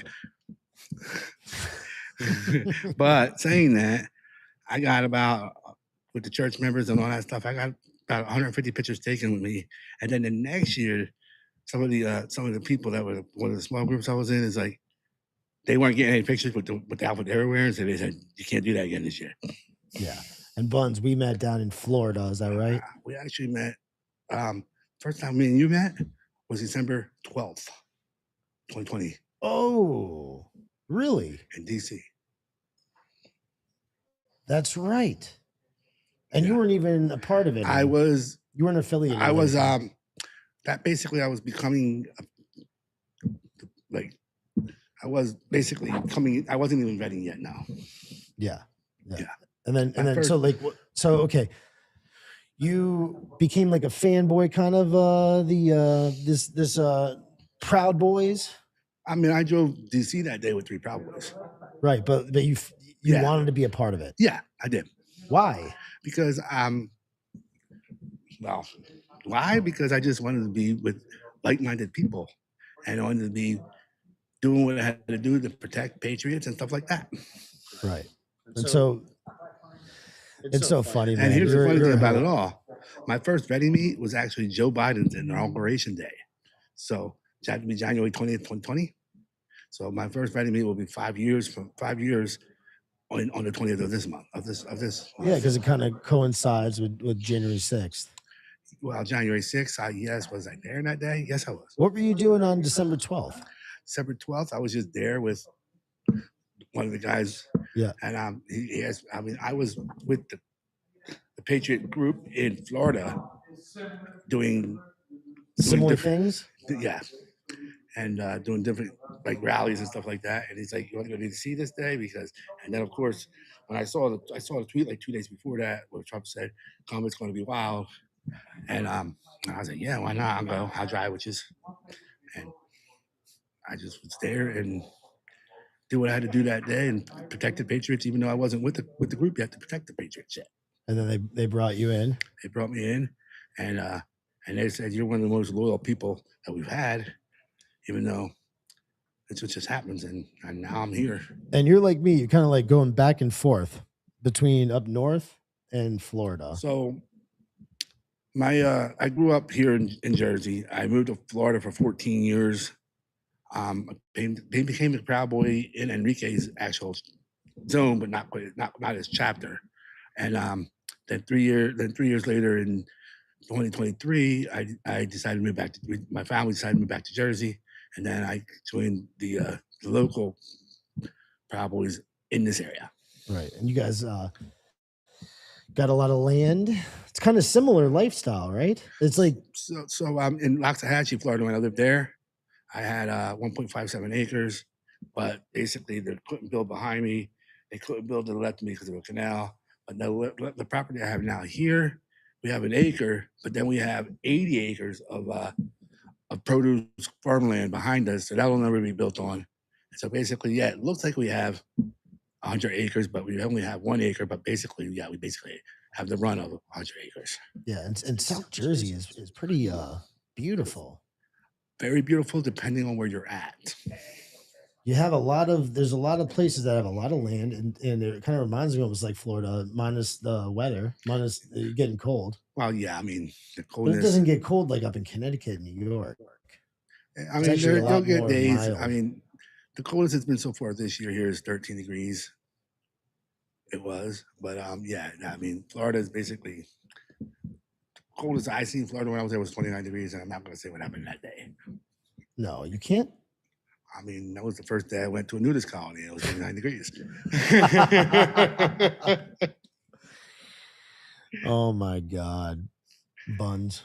This is the kind of people that are attracted to this. We're just very misfits. We're basically misfits that love to be patriots, and we're a men's drinking club with a patriotic. Specifically, though, you love Trump. Do I love Trump? Of course I do. Now, does he do anything that you don't like? I mean, of course, there's a few things I don't like. You're not gonna like everything that a candidate does. Like one of my main things that I did not like that Trump did was Operation Warp Speed. Right. I didn't like that at all, where he came and made the vaccines within whatever. But I don't like vaccines until we anyway. So, but yeah, And a lot of people don't really bring that up. yeah. They don't really think about that, like that he was the one who fast tracked Yeah. the vaccines in the first place. Yeah, so I don't like that right there. That part. Of course, I'm not gonna.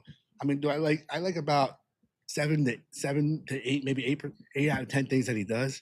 There's going to always be like 2 or 3 things that I do not like that.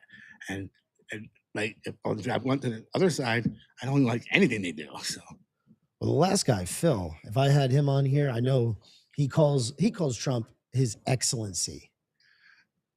And he loves everything that he does. And if I asked him, is there anything that he does that you don't like? He'd be like, absolutely not. He supports him blindly almost. I mean, like I said, 99% of the things that he does I do like. There's probably only like 3 things that I do not like. Like when he says he's going to the D penalty for those people. I don't care for that one. And and then him showing that he was taking that G-jab, that was like, why is he doing that? Right. Yeah. So what about this thing, the word war debate? Is there anybody on here that jumps out at you? Like, do you really want to see? So I want to see Pearl, because I was looking into her stuff, and she's the girl that's going against the other girl. The other girl's a super Anna Kasparian. Anna Kasparian she was traditionally a lefty, and she was on, she co-hosts with Cenk Uygur, but over the course of the last maybe 2 years or so, like she's been becoming more, I don't know, not woke, but she's becoming awake. What? Yeah. Oh yeah, You haven't noticed that? She's I don't know becoming if you pay attention, super feminist. because that's what they're going to be debating about, right? Yeah, the and then the feminism other and- one, and then Pearl is actually totally against that. So I want to see that one. I do want to see the other one with the second one with what's them guys' names? Is it the Mulally and No, the other one Pisco? about the other one. Okay.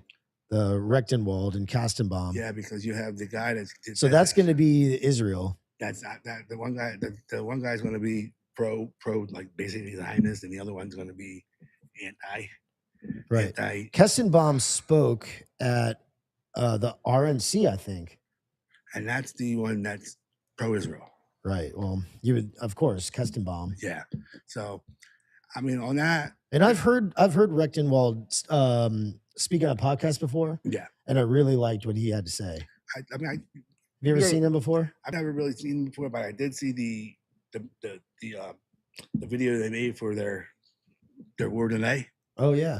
and yeah, I liked what he said in that. And so basically, Enrique Tarrio is a closeted homosexual. Oh, he likes it that way. Of course, you're gonna say some shit about You were walking it at the time he said it, though. Fuck you. But we love this guy. He did that. This guy, even though he can be very crazy. at Here's your times. brother. Back. Oh, okay. Do you want to jump in? Yeah, let me jump in there. Okay. Here Yeah. we go. Thank you, Buns. I appreciate you. Buns was telling us about this place before it became a ghost town. Him having grown up I mean, around it's a here. gorgeous place. They had, this is a thriving mall at one time. It looked like a thriving mall. So I just finished interviewing some of the speakers, and I You found did? them really interesting. The gentleman that is going to be arguing, they're going to be talking about foreign influence in the United States, specifically. Was that, Their focus is the it's is that the Shabos, Kessenbaum? Did you, Kessenbaum, and Shabos Rechtenwald? and Rechtenwald. So I got to speak with Rechtenwald. Rechtenwald's We'll be great. playing the video on this in a second. So with Rechtenwald, specifically, his position is zero foreign influence, zero, absolutely zero. And I think that Shabos might concede that foreign influence is bad, but he's going to be lobbying for Israel. So I don't know if you caught the Yeah. tail end of Yeah, that yeah. one. I did. He's I think it's going to be interesting, and I think there's no way, because you kind of box yourself in when you say, when you're part of this MAGA movement and you're America first, right? Mhm. And you kind of box yourself in by saying I'm America first, and then being pro-Israeli lobby or foreign lobby in its entirety. Specifically, I think the hot topic right now is the Israeli lobby, right? How much influence does AIPAC have on our government? There's 500 different organizations that lobby for the state of Israel. Should they be registered as foreign agents? I hope that comes up as a topic. Where would the Jewish gentleman that's going to be the Shabos guy, where his position is? I don't know. I haven't done any research on this guy, but I think that's going to be my favorite out of the bunch. Yeah. Speaking about like foreign influence, period. Yeah. It seems pretty interesting. And I've seen Kassenbaum's. Do you know like where he is religiously or anything? I didn't ask about where he is religiously. Maybe that's something that I think it's something that would move the needle. Definitely. Why? What do you think he is? Are they both Jewish? Put that up on the screen. I'm going to. Please I'm put going that to. up on the screen. No. They're not both Jewish. They're definitely. This gentleman's definitely not Jewish. Definitely not. After my interview with him, He's again, we're Christian. gonna play it. I can't tell you because I didn't ask him. Does he seem like he's Christian? Yeah. Does he seem like he's a stinking Catholic like you? I don't know. Yeah. I don't know. It's possible. I think he is actually. Yeah. Yeah. Those are the vibes I was getting too. Yeah. And it's a hot topic right now. There's a schism in the right. Seeing lots, specifically A what? Israel. A what? Huh? I know. A Schism. what? What the fuck is a schism? Schism is like a divide. It's a schism. No, schism. In No, Spanish. it's schism. En You español, ain't just silent, you let's- fucking goon. A schism. So Well, the I fucking think Cubans that there's can't a even huge fucking speak divide English. on the right when it comes to this issue on Israel and foreign policy. So I think it's like I said. So I think this- it's going to be my favorite. This was sent in by one of our viewers. Did Well, they do? DM me directly with this, and Seuss, I got to tell you, this totally made our day.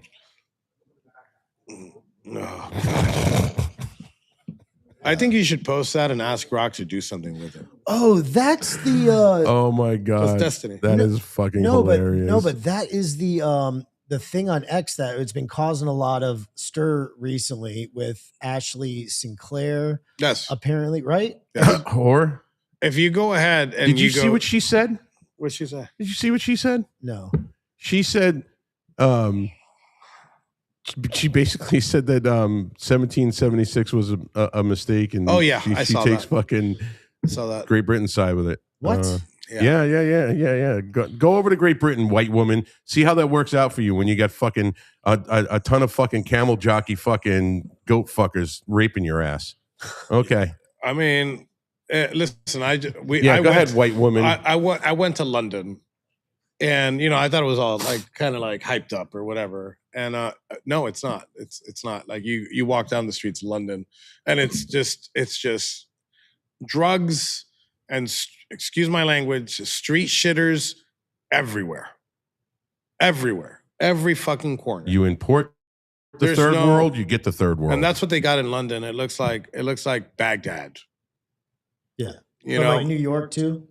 New uh, York-esque. at least. Well, here's the thing with New York. I think when it comes to New York, I don't think the illegal immigration population really.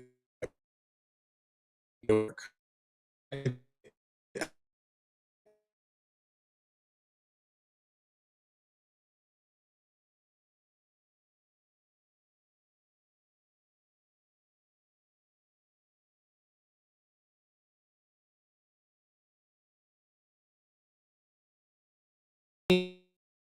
If it meant deporting white liberal women. Is If we bring in, it not true? Right? Because they're the ones that advocated for them to come here in the first place. So if we but get if we're just rid of importing them, a third world culture that isn't based or cares about Western civilization, we're just importing more of the same, just darker. but think about the women. I don't care about the women. No If they're white not liberal women If they're anymore. not white, blonde, or red-haired and blue-eyed, I don't give a shit about them. Yeah. But what if they're liberal? They're a bigger problem. They're a bigger problem than illegals. and they could vote. Like if you had to have a choice. If you had to have a choice, and I know I put these choices on you yesterday, and So what are my choices? What are my choices? Your choices, you have to save America, right? And you have a binary choice, and you were given. I've already saved America 6 times, my friend. I am doing everything I can to repopulate the white race. well, okay, 6 kids. Okay, yeah, but you have 2 choices. It's a binary choice. Either you get to deport all illegals, or you get to deport all white liberal women. Which one are you picking? Well, the illegals are Catholics, so for the most part, So you're basing it on Catholicism? yeah. Okay. If I was faced with that choice, Yeah, you have 2 buttons, bro, and it's just you pick one. I'm dead serious when I say this. I would deport all white liberal women You see, in a heartbeat. I wouldn't even it wouldn't even be it wouldn't take 0.0 fucking 2 milliseconds for me to come up with that conclusion. They are literally the greatest threat to this fucking country. Their voting block, I actually did a show on this like a month ago. Their voting block is such a as far as like the ratio between white conservative women and white liberal women, it's in like the 69 percentile. And as far as they go, they also have control. Those women are the ones that have control over their husbands, and their husbands vote however their fucking wives say. So they actually have more power than people even give them credit for. I mean, we say the white liberal women vote for all of this shit, transgender fucking surgeries, making their kids fucking, be gay and take it in the ass, and all of abortions and the whole 9 yards. Yes, these are the greatest threats to Western society. But their husbands vote the same way as them. So you have all of these women that have control over their cucked out faggot husbands and boyfriends vote the exact same way. So yes, if I had a fucking choice, I would leave all the fucking fat bodied fucking fat assed fucking Latina women here if they're illegal, and deport all fucking liberal women. yeah, look, a rare unanimous decision by the War Boys team here. Yeah, but see, Bright Eyes, hold on. keeping We illegal got a comment. immigrants and deporting white liberal women. If you had 2 buttons across the board here, we deport white liberal women. Go ahead. Right, but if we got rid of, here's the other thing too, Bright Eyes. If we get rid of white liberal women and how much power and control they have over our laws, we will have a much stronger Second Amendment in this country. And with that comes the ability for us American citizens we to get take quieter. care of the illegals that are raping. We'll have a and killing quieter our population women. too. Those bitches don't shut So. the fuck up. What? I said we'd have a quieter population too. We'd also have a quieter population too. Okay, what was the comment on here? No, the comment was, yeah, but Rob, then the illegal criminals will keep raping good women. And what I'm saying to That's that is, if we get rid of white liberal women and the husbands that go with them that vote on We won't this have shit, illegal immigration later. we will have more conservative voting, and we will be able to get our Second Amendment back to the point that it was originally supposed to be in the first place. We would have a much stronger Second Amendment, and then if that was the case, then American men like myself and Enrique could go out and take care of the ones that are raping and killing our women. So it would be a win-win as far as I'm concerned. Yeah. So you and Enrique. what? No. Repopulate? Yeah.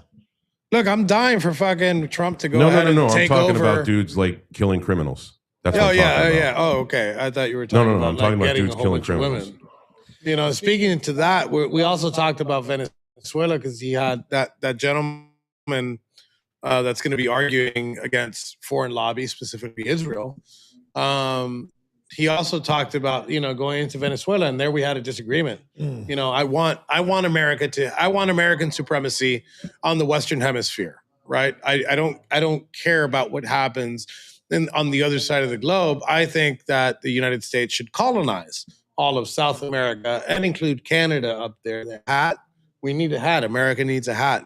And we shouldn't make it states. We don't give them any voting rights. I think that we should colonize it all together, all the time, no issue. He is truly a supremacist. Yeah. And look, Trump just said, you actually tagged me in it. Trump said something about Cuba, right? That Cuba's next, right? Let's go. I hope I'm first in line to be the new dictator of Cuba. Oh my God. I hope so. I hope so. They couldn't pick a worse Like motherfucker. some people ask They me, could not would pick a you worse have motherfucker. USA Cuba Libre? Would you have USA 2.0? I'm like, absolutely not. Leave that for the United States. I want to be the dictator. I want that suit, with the little ropes and the gold. I'll make my own medals. Somebody fucking. I'll deport all I my wish mail. I wish the camera was clear so you I'll can deport my actually male see the audience. articulation in my eyeballs as they fucking roll. I'll deport the entire male population to the United States, just females. That's it. And we're going to repopulate Cuba. We're going to repopulate Cuba. We're going to make it great again. And I got to upload some of these videos so you guys take it from the top. No more rafties. Yeah, we're doing away with that. We're doing away with that. That's not coming back. Yeah, they're not coming. Yeah. So I don't Sue know if you says guys you're- want to Sue join says you're and gay, take by the the way. seat. Does anybody want to get in here? I want to get a drink. Maybe our buddy over here, Paul, wants to talk about foreign policy. He has very strong views on foreign policy. We give everybody a mic. Yeah. I don't know how's the camera coming through now, guys. We're trying to everything that's connected to this internet. We're trying to shut off right now. Yeah. So we can get a better. Is that you know. Thomas? Come on down. Take a seat. Yeah, no, we're still live. So let me tell you guys who this amazing gentleman is that's about to sit to my right. Let me stand up and give you. How's it going? Take a seat. I guess we're not doing. Yeah, we don't need headphones. That's no, clear. we don't need headphones. We're not playing anything. So my good friend Thomas over here is also our attorney for our offensive civil lawsuit against the United States of America. Can you give us an up? Well, first introduce yourself. It's certainly offensive to the United States government. Yes. My name is Thomas Ranieri. I'm a civil litigator. I represent Enrique Tarrio and the other members of the Proud Boys who were arrested on January 6th or immediately thereafter, and whose constitutional rights were violated multiple times on multiple levels on the 4th, 5th, and 6th Amendment level by the Department of Justice and the FBI and specific people in those institutions, some of which have been named in the lawsuit, some of it have not yet been named, although I'm getting ready. I'm actually been starting. I've been meaning to talk to you about it, but I've been thinking about. I think I have at least one more name to add Okay. to the suit. to get rid of. This is John Doe's 1 through 10. I think we got our first John Doe. But we'll talk. We'll talk off camera about that. So, I think we have a hearing next week. We do. And We have have a status conference. We got a status conference next week, which I think is good news. At least, like, we're moving forward in the That's timeline. what- remember you called me. Enrique called me a couple of weeks ago, and I was like, "What's going on? What's happened?" And as an attorney, it's like I'm doing everything I can, but the fact is that at this point, everything is before the judge. We were just waiting for it to be finally accepted and scheduled. These things to be scheduled because there's several fights we need to have. Right, there's this the Westfall certification and other motion. The motion to dismiss is the big thing that we need to handle because that's at that threshold issue. Once we get past that, it's a little bit smoother sailing. We get discovery, we get the rest of it. So, the government was shut down for 3 months, and as a result of that, the person who's actually prosecuting against us wasn't doing work, which I wouldn't expect someone to do work without getting paid, but he wasn't doing work, so it really held us up for a while. And when the judge was finally like, as soon as the New Year holiday ended, it was like, come down. You can't do it remotely. I gotta see you in person, see you in the whites of your eyes. Yeah, so we're going to be together. You hear me? Yeah. Okay. So we're going to be together next week on the 25th. So tell me, at least, obviously what you could. Moving forward after the status conference, what's the next beat? Well, I think we need to begin discovery and then set depositions, and we need to start filling out the map of people who were involved in the decisions that led to the violation of your constitutional rights. Right? I mean, it's good that we have one person, but there's several different. They're hearing the headphones through the microphone. Oh, okay. Sorry, so it's not my fault. Yeah. Okay. All right. I felt immediately as though it were. So once that, I don't want to talk about the entire trial strategy, but in essence, we need to start filling out the parade of horribles who have been involved in the constitutional violations. And it does us good in the case, but it also can do the Trump administration some good because it helps pinpoint some bad actors that maybe they haven't noticed yet. Yeah. So do we have enough hard drive space to list all those people that should be sued? Well, we might have to raise money to buy a really big computer. Yeah. And hopefully not connected to the internet, because otherwise, who knows what will happen. Yeah. So Thomas, I appreciate you, man. We're going to talk off camera here for a second. We're going to leave you with our gracious host here so we could discuss a couple things. I don't know, Phil, you want to come back on? Well, what we're going to do. Actually, Phil, hold on one second.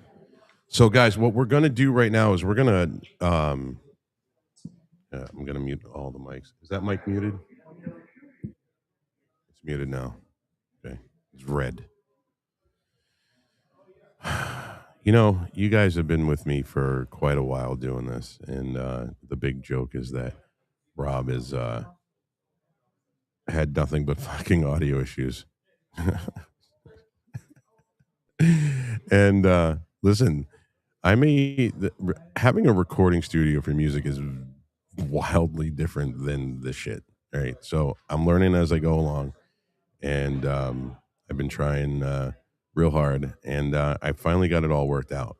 And then all of a sudden let's pack up all this shit and try it in a new place and a new setup. And for the most part, the audio works. The internet just fucking sucks ass. And it is what it is. So, thank you guys for hanging tough with us.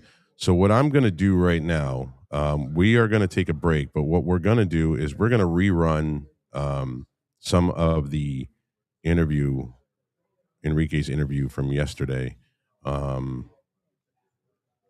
With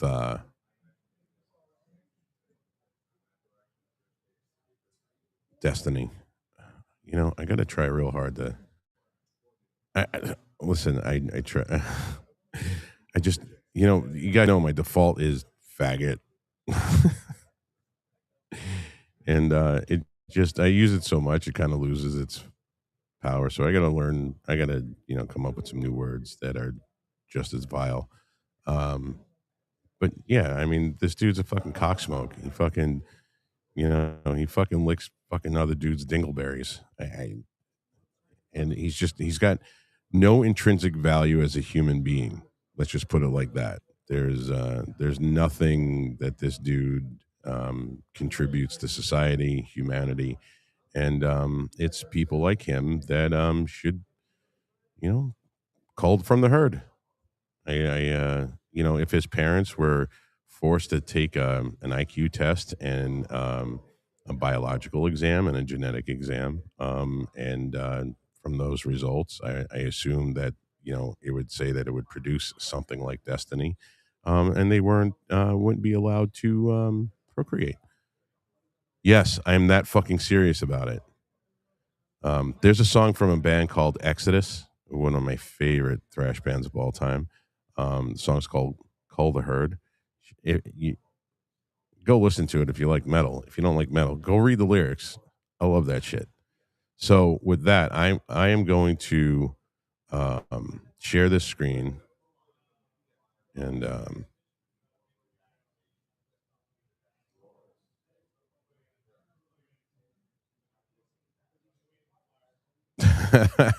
Radio Face. I just registered your comment. That's fucking awesome.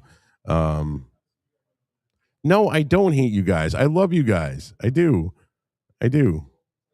We all voted for no Destiny. Oh man, I get outvoted, but I want to take a break. What do you guys want me to do? I'm gonna be here till fucking cull the herd. Cull, cull the herd. Yes, all they do is shit and breed. Too ignorant to ever succeed. It's a great song. Even Christmas music is less worse than Destiny. Yeah, and Destiny's worse than Christmas music. There isn't much else that I could say other than pedophilia is worse than Destiny. He's what I call a saprophyte, and it's one of my favorite words. I learned that word in 1994, and I remember that because it was in this movie, my favorite movie of all time, The Crow, and yeah, I mean, I don't know if they just play music or video. Yeah, so I can get a copyright strike on my YouTube. Yeah, no, I'll play something. And so I remember that Tintin, the black guy with the knives, if you remember The Crow, he walked into the dude in the pawn shop and called him saprophyte motherfucker. And I was like, what the fuck is that word? So I went and did, at that time, actually opened up a fucking dictionary, right? It's not a makeover. I want to tell you guys what I did, but I don't want to promote it because I'm not getting paid. I'm kidding. I'll tell you guys that in a second. All right. I'll tell you some stories and then we'll go put up a video of something to entertain you guys for a little bit. Yeah, no. All right. I won't play the Destiny stuff. I promise. So I opened up a dictionary, and basically saprophyte means bottom feeders, like the lowest rung of living creature on this planet that literally eats shit and to survive. So yes, Destiny is a saprophyte. I love that word.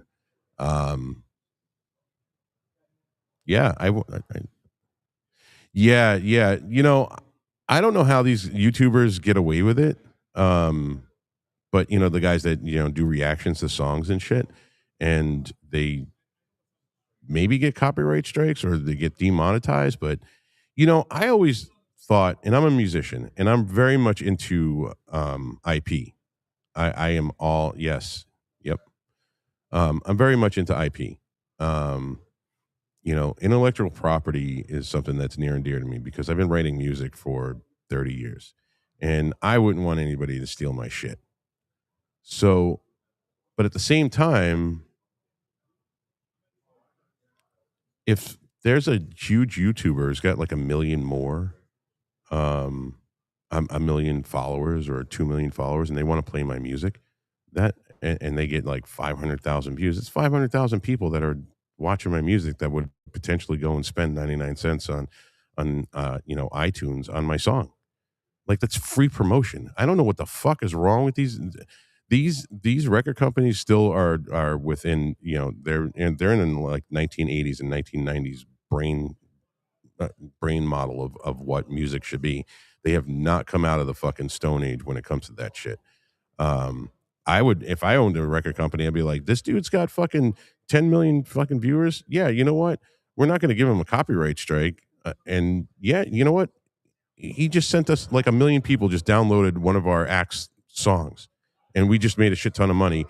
Let him get his fucking $100 or $200. Big fucking deal. It's free fucking promotion. They don't even have to do anything. They don't. They don't have to spend money on advertising. They don't have to spend money on fucking anything. But you know what? I go and I, play a Pantera song, and fucking Warner Brothers comes right after my throat. Oh well, whatever. So anyway, what I did was I saw a commercial on YouTube, oddly enough, and I was just talking to somebody about this the other day. They were like, "Rob, did you dye your beard?" And I'm like, "No, I didn't fucking dye my beard." What I used was this stuff called Spartan soap. Now, it works so well that it doesn't work. So what it's supposed to do gradually over time is just, because it's supposedly all natural ingredients, right? And the fucking shit feels like a stone when you're fucking washing your face with it, right? And what it's supposed to do is the darks that are still there, darken those and just not really mess with too much of the gray. And I own my gray. I don't give a fuck about it. And it doesn't work as advertised.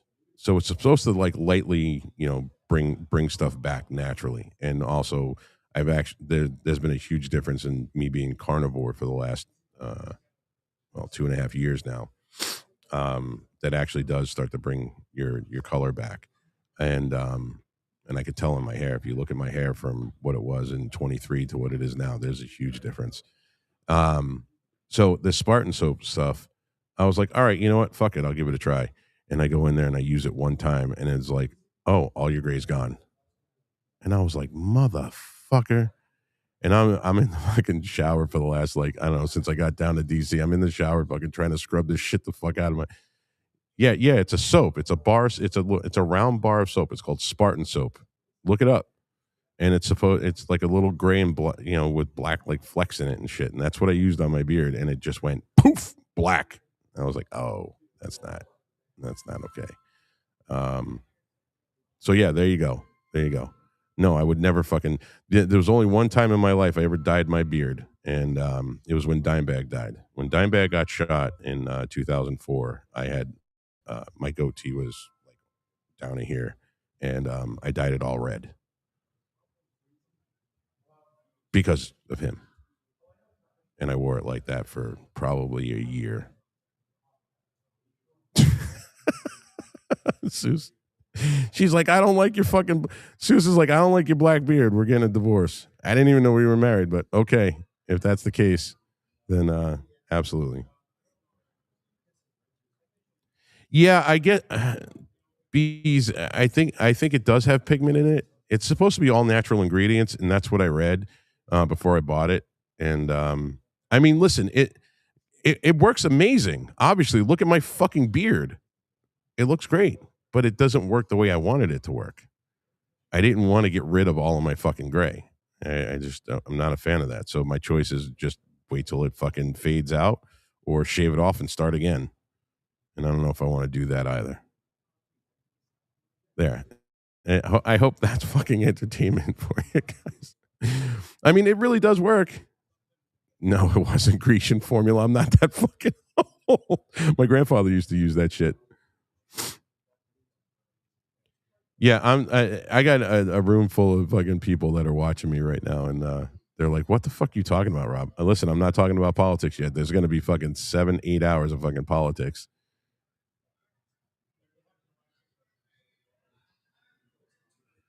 No, is it Nair? No, it's not Nair. Nair would result in me not having anything on my face, and that would fucking burn like a motherfucker, boy. Holy God. I wouldn't want Nair anywhere near my shit. I'm reading the comments right now, guys. Yeah, and I don't know how you women fucking put Nair on your fucking coochies. Or wax that shit, for that matter. Holy God. Yeah, we're talking about waxing coochies now. Hey, Enrique, we're talking about your favorite subject.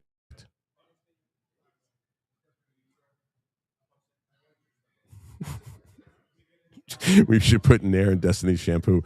We're talking about waxing coochies. Coochies. Oh, you know what, Seuss? Listen. This chick has been giving me so much shit about my goddamn brush. It is a heated beard brush. And I use my fucking brush. Listen, shut up. I waxed my ass before getting here. What? Yeah, I waxed my ass before getting here. Oh, he waxed his ass. Yeah. Yeah, he waxes his ass. And my ball, it's called the back crack and sack. It's on special Back right crack now and with sack. the lady that Yeah. I do it with. Waxing your balls is really hard. I would never wax my balls. You got to like cool them down. That's why I have the first. manscaper. Because you know when it's fuck hot, that, I have the manscaper for a reason. you know when it's hot, your balls kind of like they're soft, right? Imagine putting wax on them and then fucking having to peel it. You feel like you're gonna I peel had your to call balls him off. over here. It's my own fucking So fault. what are I we had to talking call about? him over Coochies here? Who's here? Huh? Yeah, I'm gonna go now. What's Yeah. going on? Same spot. So wait, what are we talking about coochies right now? We were just talking about waxing coochies. Oh, Sue says we Is need it to a deport preference? Huh? you. We need to deport you for waxing your balls. Bro, it's fucking pretty cool. I swim better. I'm hydrodynamic. I'm hydrodynamic. It gets you from Cuba to It's Florida like a fucking quicker. dolphin. It You know, gets it's like from kissing Florida a to baby Cuba dolphin. Back and crack. Yeah, it sounds like a rap album. You know, and then let's see. Can you get this noise on there? Oh yeah. They hear That's it. what it's like Oh god. when I run. Oh god. So all right, I'm going to address this because somebody brought it up. I have a brush. It is a heated brush for my beard and my beard only because when I go out, I don't want to look like I mail bombs through the postal service Jesus Christ. for fun. I want my beard to look proper. Go fuck yourself.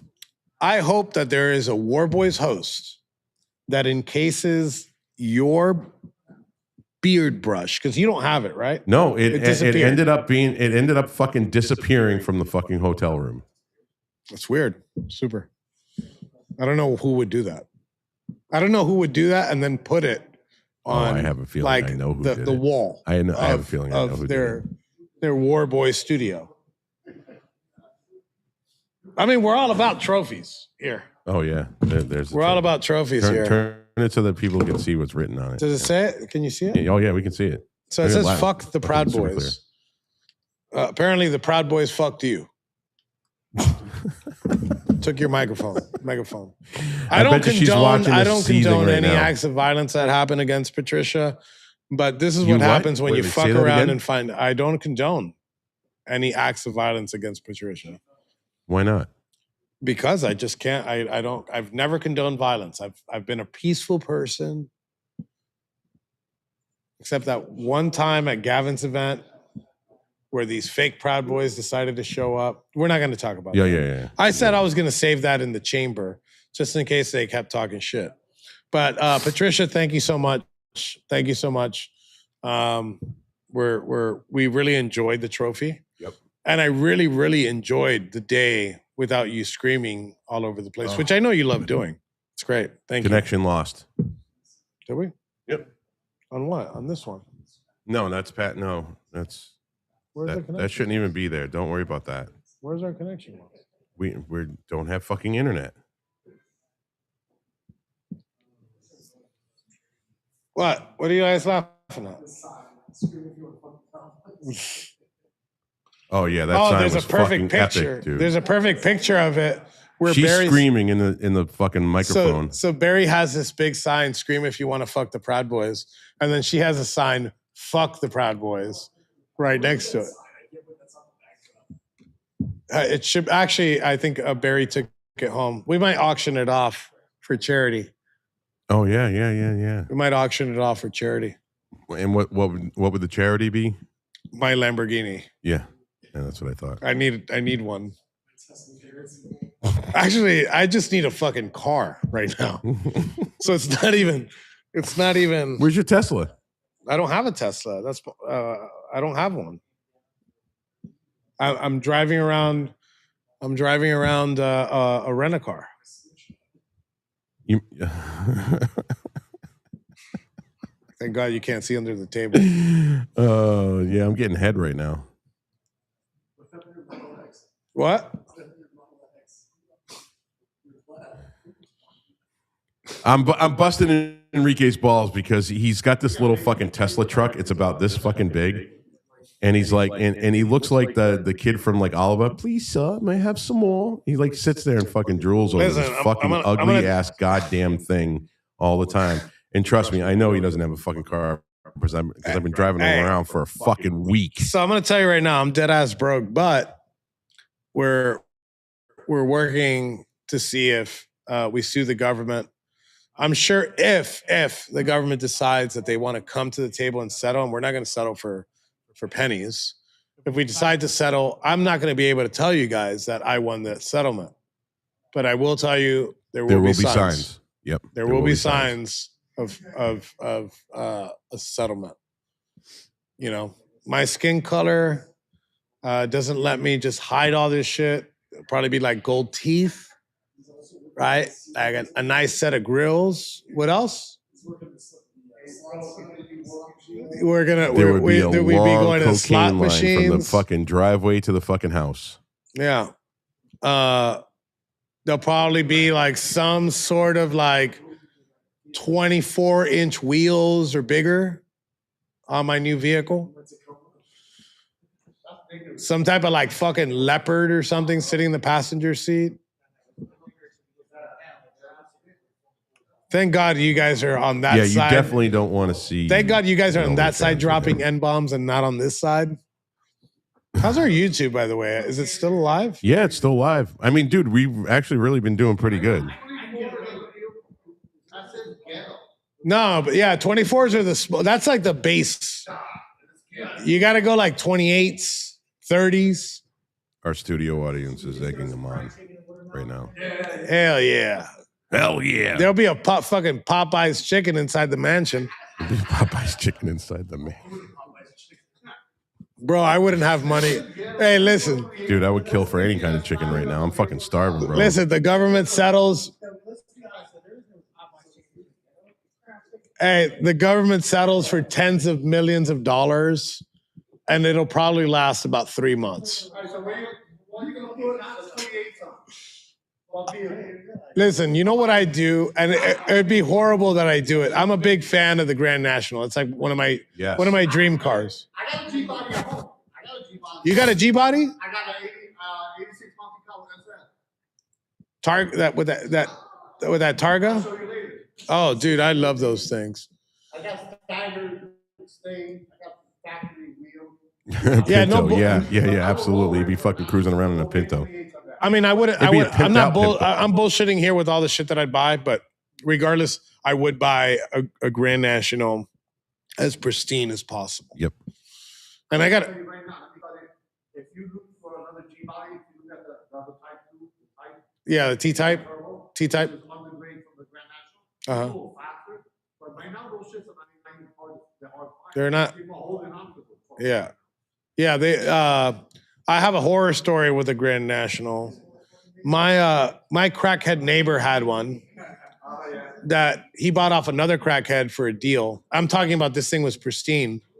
And he told me, he came to the house one day and he offered me the car for $5,000 at the time. And at the time they were going for about 12. You know, this was early 2000s, 2004, 2005. And I said, I try to be I had the money. And I try to be, I'll give you $4,000 or whatever. And then I went up to 4,500. He was like dead set on $5,000. I went up to 4,500. He didn't want it. I'm like, I'll play hardball. You want to hear Grand National? I spent $40,000. So I wanted the T-Type. Uh-huh. So I told him, This is what it's like to have a live studio audience. Yeah. Well, that's what I did. That's what I did with the guy. I fucking went home and I'm like, all right, I'm gonna play hardball. I'm not giving him the money. And then I'm like, but in the morning, if he doesn't budge, I'll give him the money. That was like around like 4 p.m. At like 7 p.m., I'm like, you know what? Let me do this before he like fucking goes to the pawn shop or some shit, or somebody gives him the money. And I'm like, hey, I got the $5,000. He's like, no, the car's gone. Yeah. Yeah. Yeah, they're tough to find. So there will be a Grand National sitting in my front yard. Eleanor. Yeah. Oh, yeah. Eleanor would be a GT. that is my, what is it? A GT what? That's a GT 500. GT 500. Yeah. Yes. Wide body kit. Yeah, I definitely pick. Yeah. Eleanor would be my shit. So did they start yet, or what is going on? You know what? Let me check. I'm gonna go smoke a cigarette. I'm gonna check, and then you could actually check on their X page. They're having problems with Rumble. Well, No surprise. shit. No surprise. You know, Dan Bongino doesn't have problems with Rumble. I mean, besides his entire comment section. Oh, they of are live. shitting on him, doing the worst job in the world as the FBI deputy director. Fired. They're quit live. in disgrace. Yeah, let's go to that and let's take a quick. Okay, so we're gonna go live. All right, guys, they're going live. We're with the we're gonna event, start. and yeah, we'll be back in a sec. We'll be back on the break.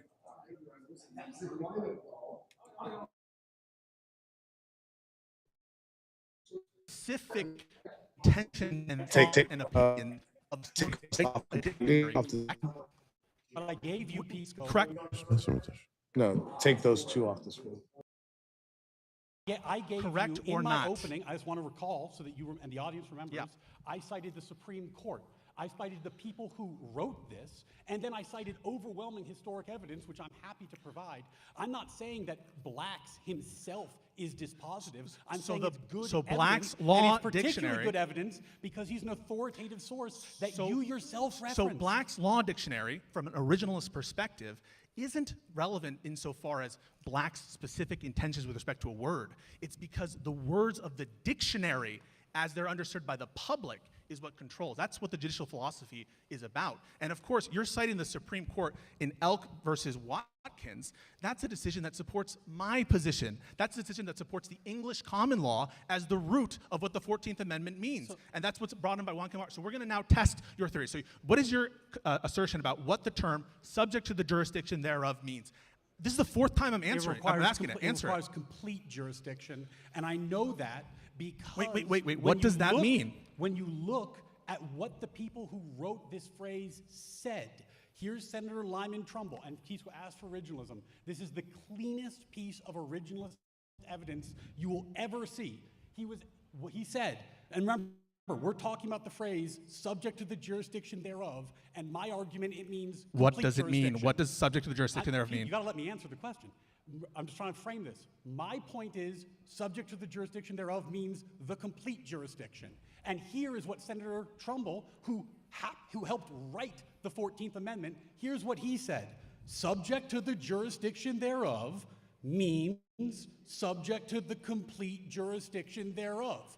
It's word for word. What does my that? position. Wait, no. You're just It's replacing. word for word my So position, notice Keisco. what's going on here. He says the meaning of subject to the jurisdiction thereof means the complete jurisdiction of the United Complete. States. Correct? Complete jurisdiction.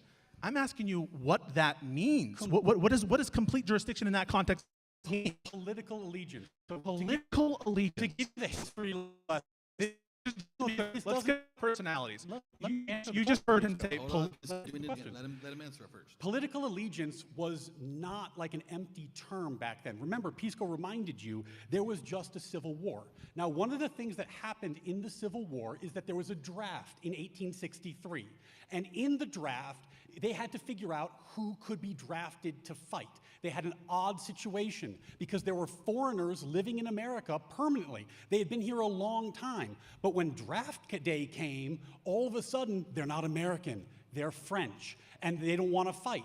And the country had to figure out Who was sufficiently ours? Who do we have complete jurisdiction over? Who has political allegiance to this country? So what Congress did in 1863, just a few years before they ratified the 14th Amendment, is that they decided that foreigners who had signed what's called a Declaration of Intent could be drafted.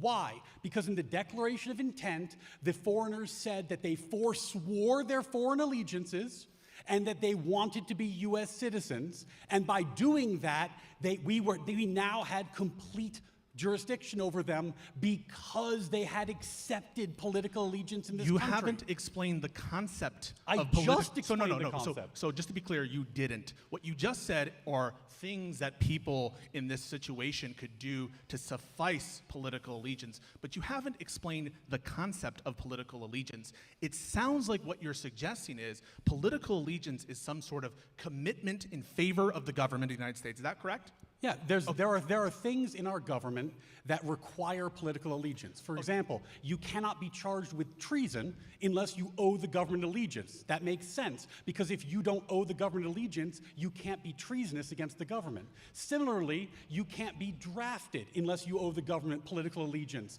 because it doesn't make sense. You don't owe the government your military service unless you owe them political allegiance. And this was definitely on the mind of the people who wrote this document in 1866, because it happened 3 years earlier in 1863. So this is definitely what they were thinking about at the time they wrote these words. This is how extreme Ryan's interpretation is. When he views political allegiance as the definition of jurisdiction through these confused and ultimately futile references to the debates which he's misrepresenting. Political allegiance, if that were the basis of subject to the jurisdiction thereof, freed black slaves wouldn't necessarily be have political allegiance to the United States government and therefore wouldn't be freed. But everyone agrees that at a bare minimum, the citizenship clause of the 14th Amendment gave citizenship to those people. If it turns on political allegiance, that is precisely what the founding generation of this amendment wanted to avoid, an elastic test where the states would determine what political allegiance means, or the Congress would determine political allegiance to be some kind of loyalty to the United States. This is hogwash. What they wanted was a clean, simple rule according to the English common law. And what the English common law viewed allegiance as, it's a term of art, it's not what he's sort of importing in, was if you were born on the king's land, you were a subject of the king. That's what they meant. Allegiance and protection are one in one.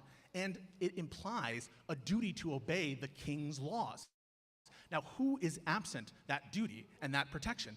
Ambassadors, diplomatic people, foreign conquering armies, and in the case of America, the American Indian tribes. So that, of course, makes complete sense. What doesn't make sense is an interpretation of jurisdiction, which means political allegiance, which wouldn't even guarantee citizenship to freed slaves. That, of course, must be a preposterous reading of the 14th Amendment. Pisco said a bunch of things there that are dead wrong, so I'm going to try to correct them. I'm going to do it briefly, and then we might zoom in on them, but if you don't mind, let me work through, because you had quite a monologue there. The first is, Pisco asserts that my definition would not necessarily have given citizenship to freed black slaves. That's absurd. If you were here for multiple generations, the question is, who do you owe allegiance to? Is it to some potentate in Africa, in a country that you've never been to? Is it really reasonable that you would be charged with treason or drafted into the military to a country you've never seen? No, obviously, the allegiance was to the United States. There's no question about that. Wait, we're talking about the kids. Wait, we're talking about the kids. You had a very long list. We're talking about the kids. We're talking about the kids. You had a very long list. Let me kids. give the highlights, and then we can zoom in. We're talking about the kids, not the parents. We can zoom in where you'd like afterwards, Pisco. Second, Pisco asserted that the English common law should govern. This is also ridiculous, because he said it himself. The English common law was not about birthright citizenship. It was about birthright subjecthood. You were a subject of the king. You could never expatriate. You could never renounce your citizenship. You were loyal forever. And guess who that applied to? all the Americans pre-revolution. And then we fought a revolution specifically to get rid of that rule, because if we were subjects of the king, the revolution is obviously illegal. That's not what the so war was about. So the idea That's that not this what the war was translated about. over is absolutely nonsense. And then the biggest whopper, it's a technical one, but it's just wrong. Pisco said that Congress can't change citizenship. They wanted to have it set in stone by the 14th Amendment, which is just factually incorrect. No, change. Sorry. So Congress isn't able to adjust what the 14th Amendment means through statute. One of the reasons they were trying to pass a constitutional provision was, one, to overturn Dred Scott, but they didn't use the words "and only freed slaves shall be citizens," right? They used more general language. And of course, they didn't want the language that they were specifically including in the 14th Amendment to be able to be trivially adjusted by either Congress or the states deciding different rules on political allegiance. But there's something really important we need to, we need to follow up on that. I have to follow up on that. We need to focus. I think we've hit our time. So let's take a break for a second. Okay. That was the end of the first round. I guess there isn't a bell.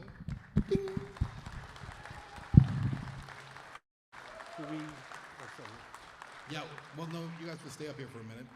But we're just going to give just a couple seconds. You want to grab some water, take a break for a second. And then I'm going to ask you guys in between here, while they're setting up this next round, how's it going so far? Do you feel, Pisco, you seem to be getting a little frustrated with him. You have a specific line you're trying to go down. It feels like he's avoiding it. Yep. I think we're going to get What do you mean into Enrique some needs to host if hypotheticals, he's but not we're also debating? gonna Host focus what? in on The scope debate or the of show? The 14th Amendment applies to. And my strategy is, once we get into the fact that it's referring to Fucking hot in children here. and not their parents, I think he's got nowhere to go with his political allegiance thing. In what sense can a baby owe political allegiance in the way that Ryan is implying? Yes, And yes. then, Ryan, what do You you absolutely think get to is vote who the happening here? winner It feels is. like you're trying to give a little more historical context, and you keep getting cut off. I'm delighted about how this is going, because So do you guys know who Ben Swan is? You should look him up. and the original meaning of the Constitution is determined by the history. Yeah, no, I know the mic's open. I'm talking. Prepared to discuss the history. So in a I'm talking to you guys. I think that's wild. Decide that. That's not for you. Take another sip of water. I think we're getting ready to roll it again. 25 minutes, correct, guys? We'll put 25 minutes, on the clock, and you guys will have your second open debate. And we're going back. So let's focus on the subject of the 14th Amendment. Whoa, Does whoa, it? no, no, So no. just to be You- clear, you said does it something that was refer? Does it? factually- Does it Pisco, you refer? lied. Does it refer? break. We have Does to it? talk about this. Does it refer? I'm asking you the question. You can answer it. Does it refer to the children? That is, the people, the persons born, or does it refer to their parents? Just answer that. I will answer this question on the guarantee that I get to answer. I can guarantee you answer the question. So, with the 14th Amendment, it says if you're born and subject to the jurisdiction, and I've asserted that means complete jurisdiction, the political allegiance of a child follows their parent. So every child has the same political allegiance of their parents, which is why you look to the parents to determine what their political Hey, allegiance Mary. Why is Wong arc? So- Why is Wong a citizen? This is the The host is Ben Swan. Yeah, I know we're in a bad mood, really bad in here. Really sorry. Actually, I don't know if that's me or that's them. Can you guys see?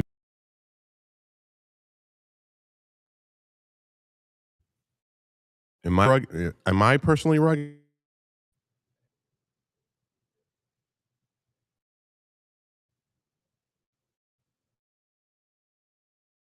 Yeah. Of course we did. Yo.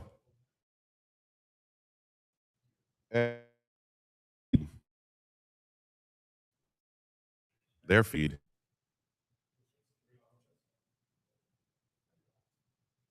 Yeah, I don't know why that is. Hold on.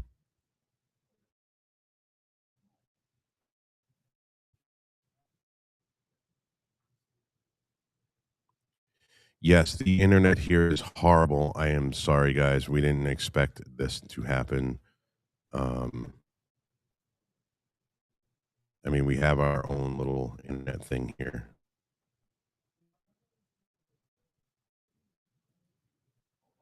Oh, here we go.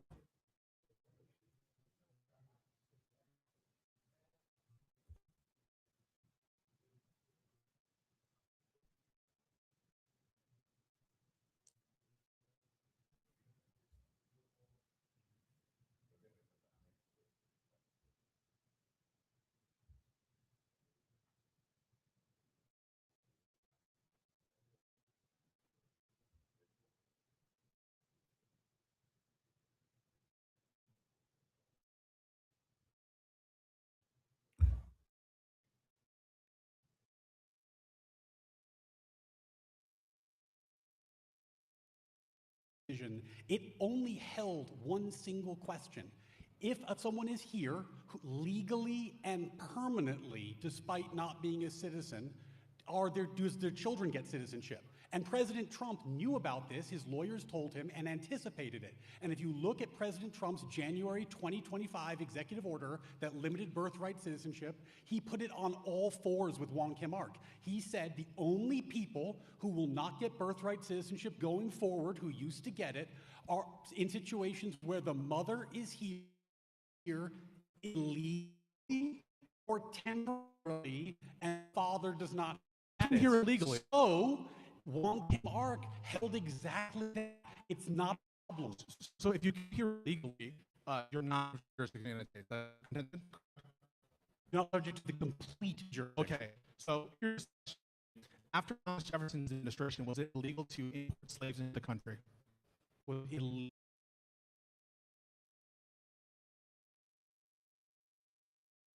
illegal?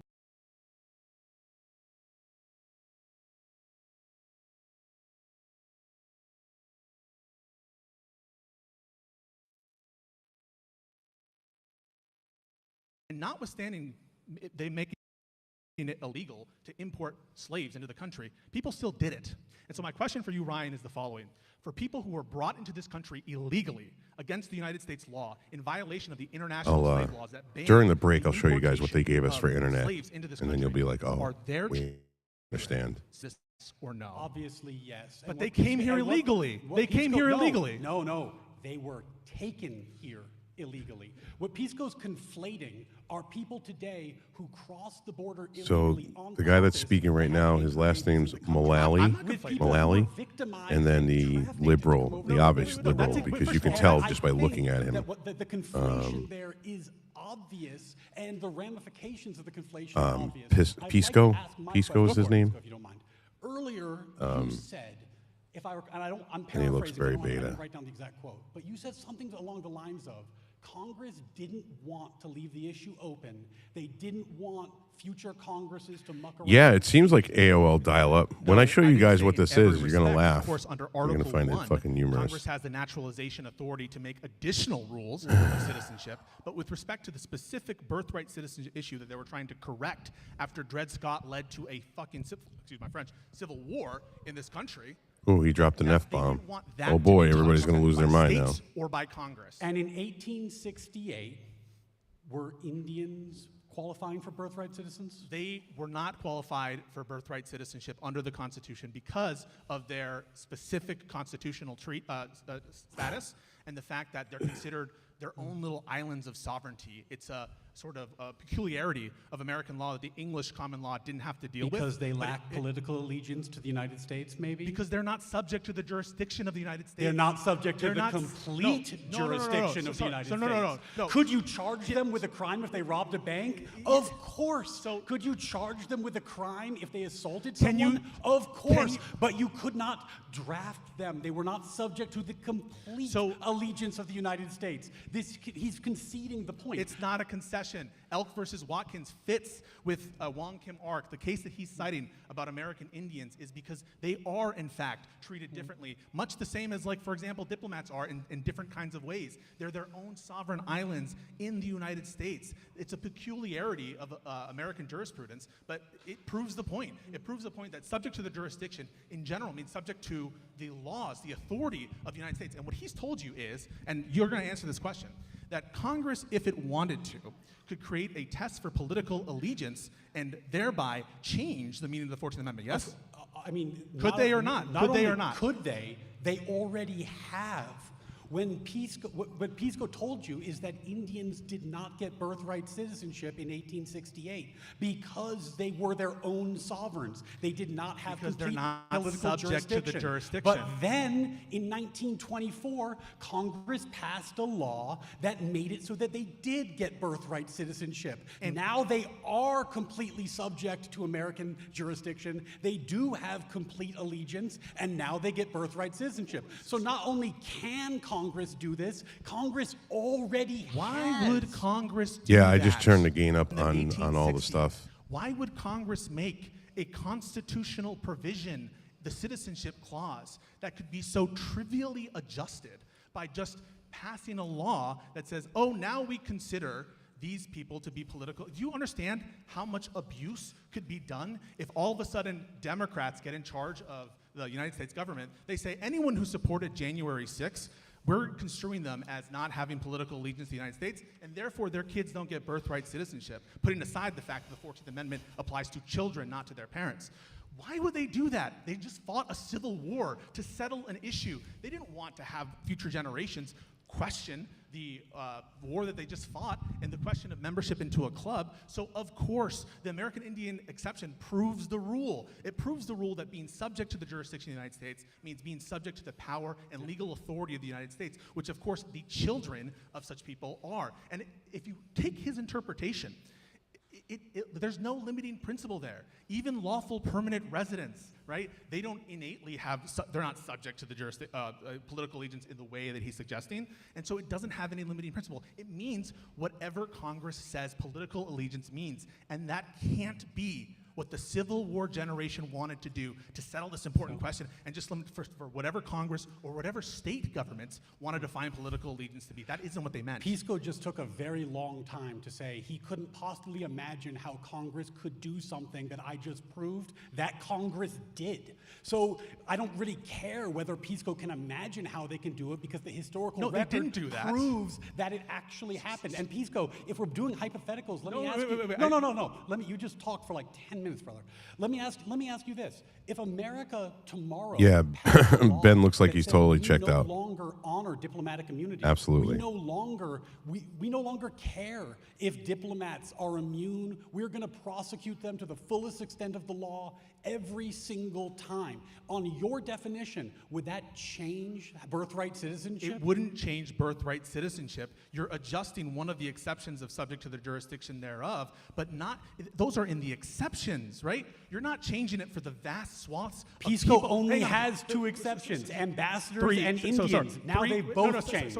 So three exceptions. And what's preferable? A rule where you can adjust at the margins about invasion and about American Indians and diplomats, or a rule where the entire thing is up for the next generation to decide. Of course, that's absurd. And no, in the 20th century, they didn't give American Indians political allegiance by statute. They used their Article I authorities to give automatic naturalization to people born on American Indian reservations. That's what they did then. And if it were the what case, political allegiance is. At a bare minimum, you should accept, though, that if we're looking to what Congress does, the statutes that Congress passed in the 1940s, 1950s, which includes their interpretation of Wong Kim Ark, that when they passed those laws, regardless of whether you think, Ryan, in your majesty, that Wong Kim Ark was wrongly decided, the members who made the statutes in the 1940s and 50s, they understood what Wong Kim Ark did. They understood that they were incorporating the English common law as Wong Kim Ark says they did. You can't cite the Supreme Court and say that you're the one grounded Yep. in history by ignoring the I reasoning fixed of it. the Supreme Court and the later Congresses that ratified that interpretation into law. So even if it were the case that we would accept your preposterous, elastic, where political allegiance means anything you want, and you'll notice he didn't say that it would be impermissible for Camera, Congress look to here, define clear. political allegiance such that it would apply to anyone who supported Trump. There is nothing so about what he offered happy that Pisco would limit wants- that situation. I'm so happy that Pisco wants to get into the history, but he picked the wrong era. He's talking about the 1930s, but the question is, what did these words 40s. mean circa 1868? Not under statute. Now, here's what's interesting about that. In 1873, the Attorney General wrote, "The word jurisdiction must be understood to mean absolute or complete jurisdiction, such as the United States had over its citizens before the adoption of the amendment." Complete jurisdiction. My point. Then, in 1885, there were several examples where secretaries of state and the Department of Justice denied birthright citizenship in situations where, for example, a German couple was here temporarily, they had a kid, they took the kid back to Germany, and then they wrote a letter that said, "Is our child a citizen?" And our government in 1885 said, "No, this is after the 14th Amendment was ratified." Clearly, they didn't believe in universal birthright citizenship then. There's another story. Miss Devereaux, I forgot her first name, I'm sorry. She's an Irish woman. She was trying to enter New York, and she was held up. They were processing the paperwork. It is a pretty Her dope boat suit. was held in the harbor, and she went into labor.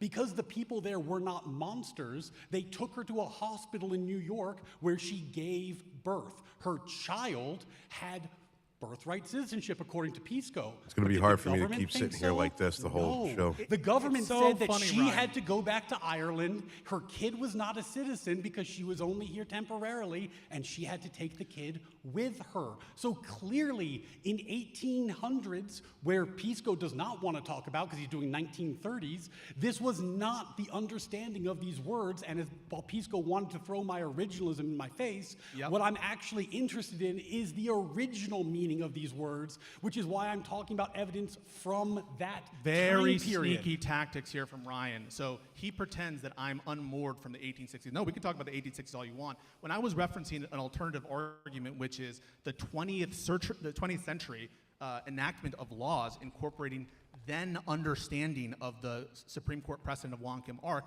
obviously with respect to the statute, what I'm talking about is originalism on that score, not the Constitution. So sneaky to say that I'm ignoring originalism for purpose of a statute that he knows is with reference to the 1940s and 1950s. But no, take the rule in the 1860s. What was understood by the time of those people was that they were incorporating the then existing laws of birth by territory. That's what they were doing. And this isn't just some thing coming out of Zeus's head. That was the prevailing English common law rule that you can see out of state courts in New York and various different states of the Union that recognized at the time the prevailing rule. The prevailing rule was that, yes, even temporary visitors are subject to allegiance in the sense of protection, in the sense of they are bound by the laws of the government of the United States. And his interpretation would lead to absurdities. And here's a hypothetical, Ryan. If Congress wanted to, could it define political allegiance under the 14th Wait, Amendment whose? such that no alien is politically aligned to the United Wait. States? Yes or no? Whose eyebrows? No alien? Yes, no alien. Yeah, Rather, they could do that. so this is what Ryan is trying to tell you. That You talking about Ben Congress, Swan? a stroke of a pen, after they passed an amendment, after they fought a bloody civil war, could just get rid of birthright citizenship for anyone who's not a U.S. citizen. But that Going can't have been, forward, just let me not finish. going backwards, going but that forwards. can't have been what the founding generation of the 14th Amendment wanted to do. They already had laws that allowed for this kind of citizenship through the blood and the parentage of the people. So they couldn't have wanted it for it to be possible for Congress to just edit out the 14th Amendment. I know that that's what a lot of you people want to do, is just get rid of the 14th Amendment and pretend it doesn't exist. But if they had wanted the 14th Amendment to be as elastic as Ryan is suggesting, they just would have overturned Dred Scott and left the rest of Congress to future years. That's not what they were trying to do. See, PISCO keeps saying this is what they were not trying to do, but again and again, I've given you historical evidence of why that is exactly what happened. So I don't know why PISCO's hypotheticals would possibly outweigh the examples I've given you of what they actually did in 1863, in 1885, in 1973, over and over again. And by the way, this wasn't something that was like frozen in time. If you flash forward into the 1930s that PISCO is so fond of, you might remember that we had a guest work program where millions of Mexicans came to the country to do guest work. I can't tell behind his glasses. It is estimated that 400,000 children were born.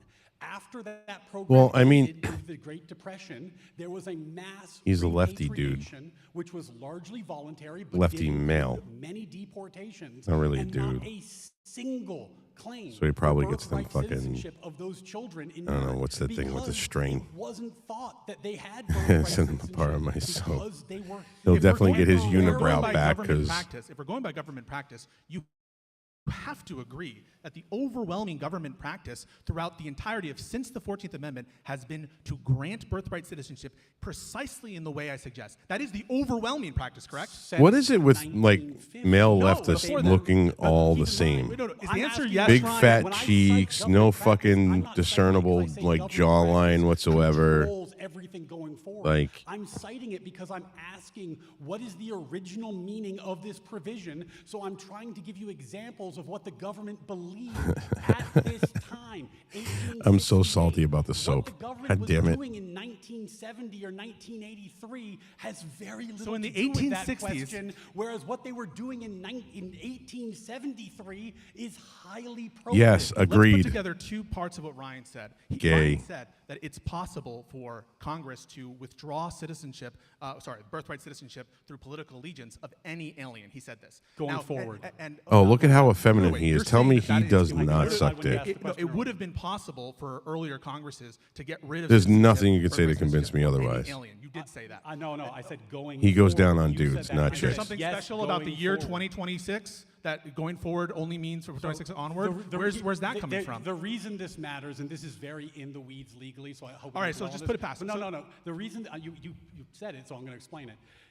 There, in law, there's something called reliance interests. It's one thing for Congress to change the law and say, in the future, we're going to limit birthright citizenship because those kids aren't born yet. They don't rely on it. This is in the future. Going back in time and taking away from citizens but that's who what have I'm- lived here that's- for a long that's- time is that's- clearly different. No, legally. that's not what I'm And this talking is- let me about. finish Yeah, the point. we This call is that a why limp fish radio. Trump's executive order only applies going forward. He is not Yeah, that's seeking slimy. That's not to what I'm take talking away about. birthright citizenship That's from anybody slimy. who He already knows all has about it. slimy. And Oh the God, does he Supreme know all Court about will not slimy? decide that question because President Trump has not asked them to. So I'm not. Yeah, saying- he is I'm not definitely a suggesting- Destiny's I'm not guy, without a suggesting that the doubt. Executive order. At no point did I suggest that the executive order is backward facing or imply it. What I'm saying is, it's your belief that Congress could have. In He the definitely, 1860s definitely, defined definitely, political without a allegiance doubt. as to exclude any alien, and you did say that. I said yes. Yeah, going absolutely. forward. And you're talking about 1868. That's great. That's the frame of reference I want to use. I'm applying originalism. It was totally understood he's- by the framing generation that I don't know. Chinese I people, think people of Chinese descent. I think if we had who were to here go with could not who's have birthright more citizenship taken away from them. That is clear in who's debates the and who's the meetings and top, debates. the How do man you in square that The two things relationship that between you said him that and Congress, if they Destiny? wanted to, could I definitely deprive think he's birthright citizenship of any alien, including pushing people of Chinese Destiny's descent. stool in And the fact when that they go to a in bar. the debates about the 14th Amendment, if that's what we're going If through, you know what I mean. that they said they couldn't. It's a contradiction because it's not true. He's inventing political allegiance. Jurisdiction doesn't mean political allegiance. It means the power of the state. I have jurisdiction to hear a case. I have jurisdiction, IRS has jurisdiction over your taxes. It means power. It means authority, not this loosey-goosey test where we can invent Republicans not having political allegiance. allegiance. That's what his He knows best all about allegiance. loosey goosey. Concerned about the hypothetical when, as I explained earlier, this has literally already happened. At one point, Native Americans were subject to the jurisdiction in the way Pisco's talking about. You could sue them, you could throw them in jail.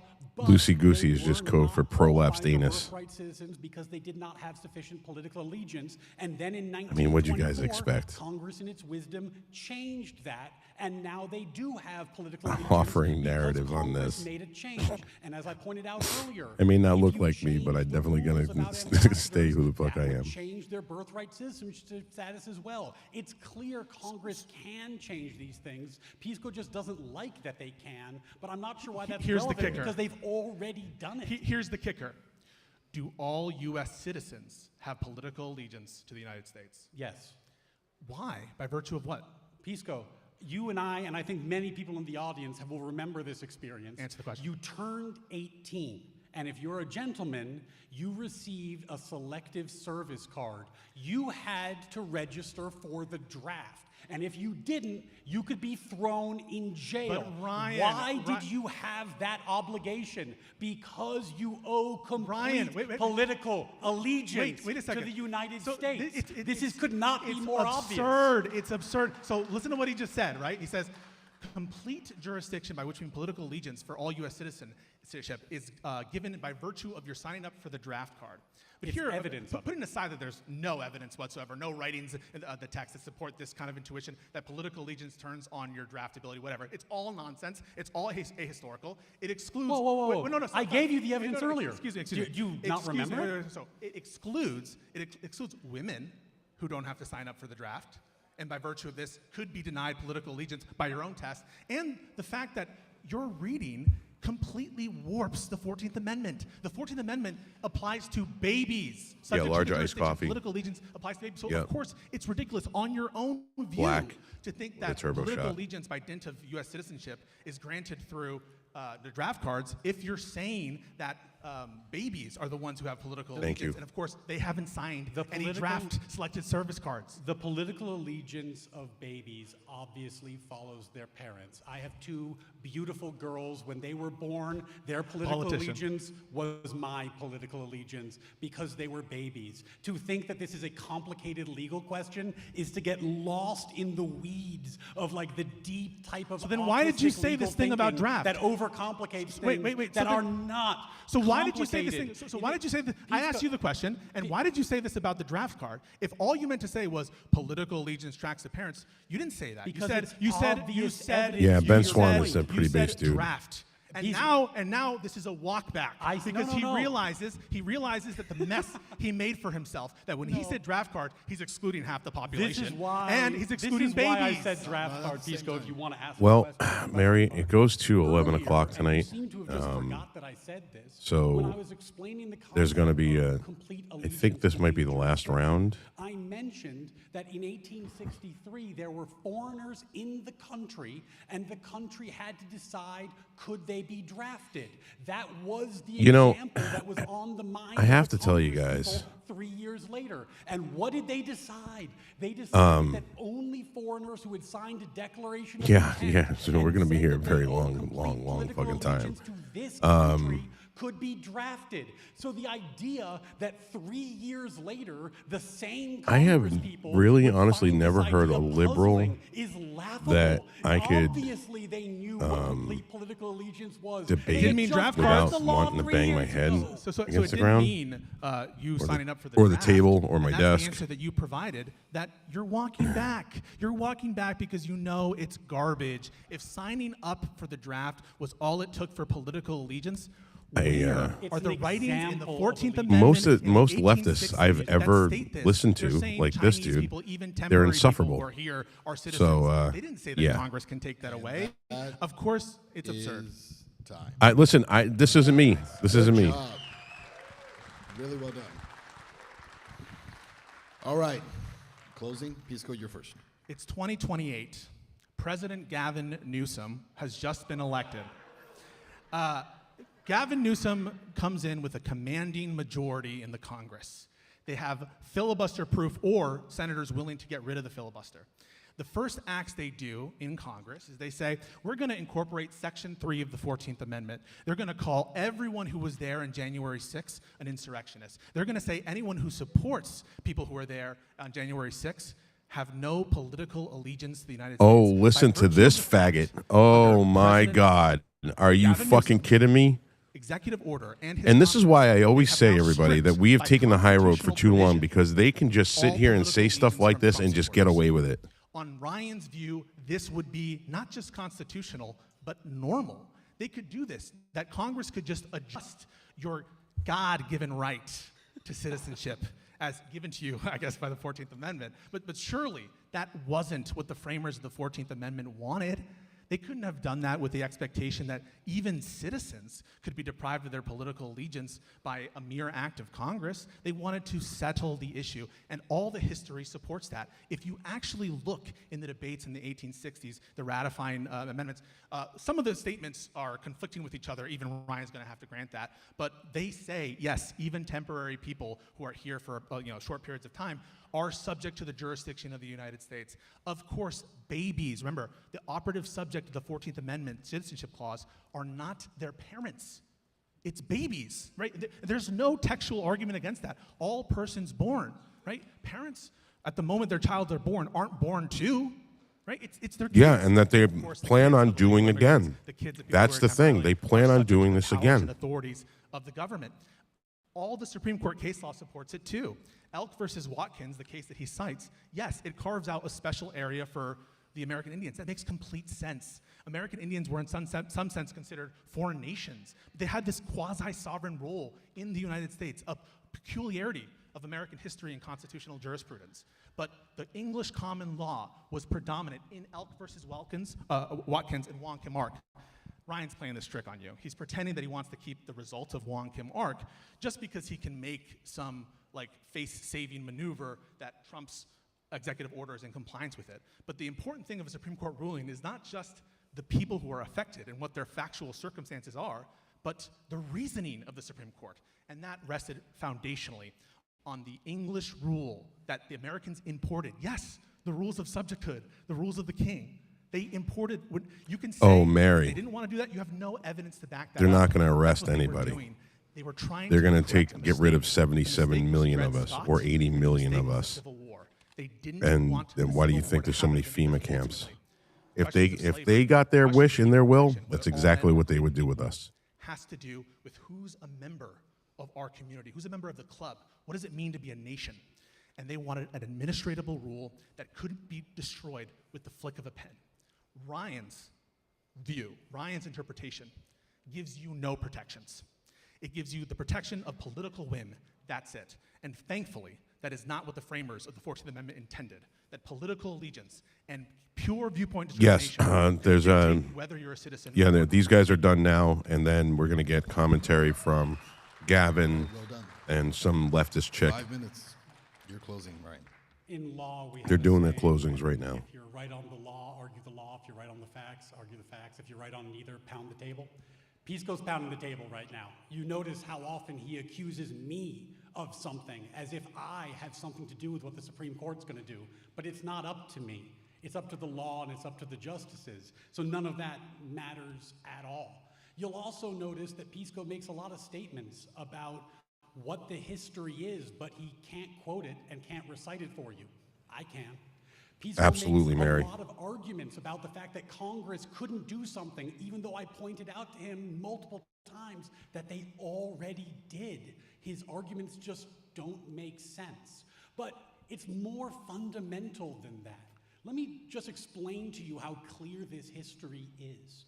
On April 9th, 1866, the Congress of the United States, the 39th Congress, passed the Civil Rights Act, and it said the following: all persons born in the United States and not subject to any foreign power, excluding Indians not taxed, are hereby declared citizens of the United States. If you were subject to a foreign power, if you were a foreign citizen, you did not get birthright citizenship. Then, on June 13, 1866, 2 months later, The same Congress passed the 14th Amendment and sent it to the states for ratification, but they drafted it 2 months after they drafted that language. PISCO would have you believe they completely changed their mind, and now you get universal birthright citizenship in 2 months without saying anything about it. It's completely implausible. It's also contradictory to what they actually said. During the debates on the 14th Amendment, Senator Howard, the man who introduced the amendment, said, "The amendment which I have offered is simply declaratory of what I regard as the law of the land already." And he would know what the law of the land already was because he passed it 2 months ago. It's probably still on his mind since he just did it. Not only that, the Civil Rights Act of 1866, which has the language that just proves I'm right about this, didn't go away after the 14th Amendment. If it was contradictory to it, as PISCO claims, it would be abolished by the 14th Amendment, or at least altered. But in fact, in 1870, Congress reenacted it in the Enforcement Acts, and it was good law for 70 years until it was changed. Clearly, Congress was doing what is obvious. They were constitutionalizing the rule they articulated in 1866 that you have to have complete jurisdiction, meaning political allegiance.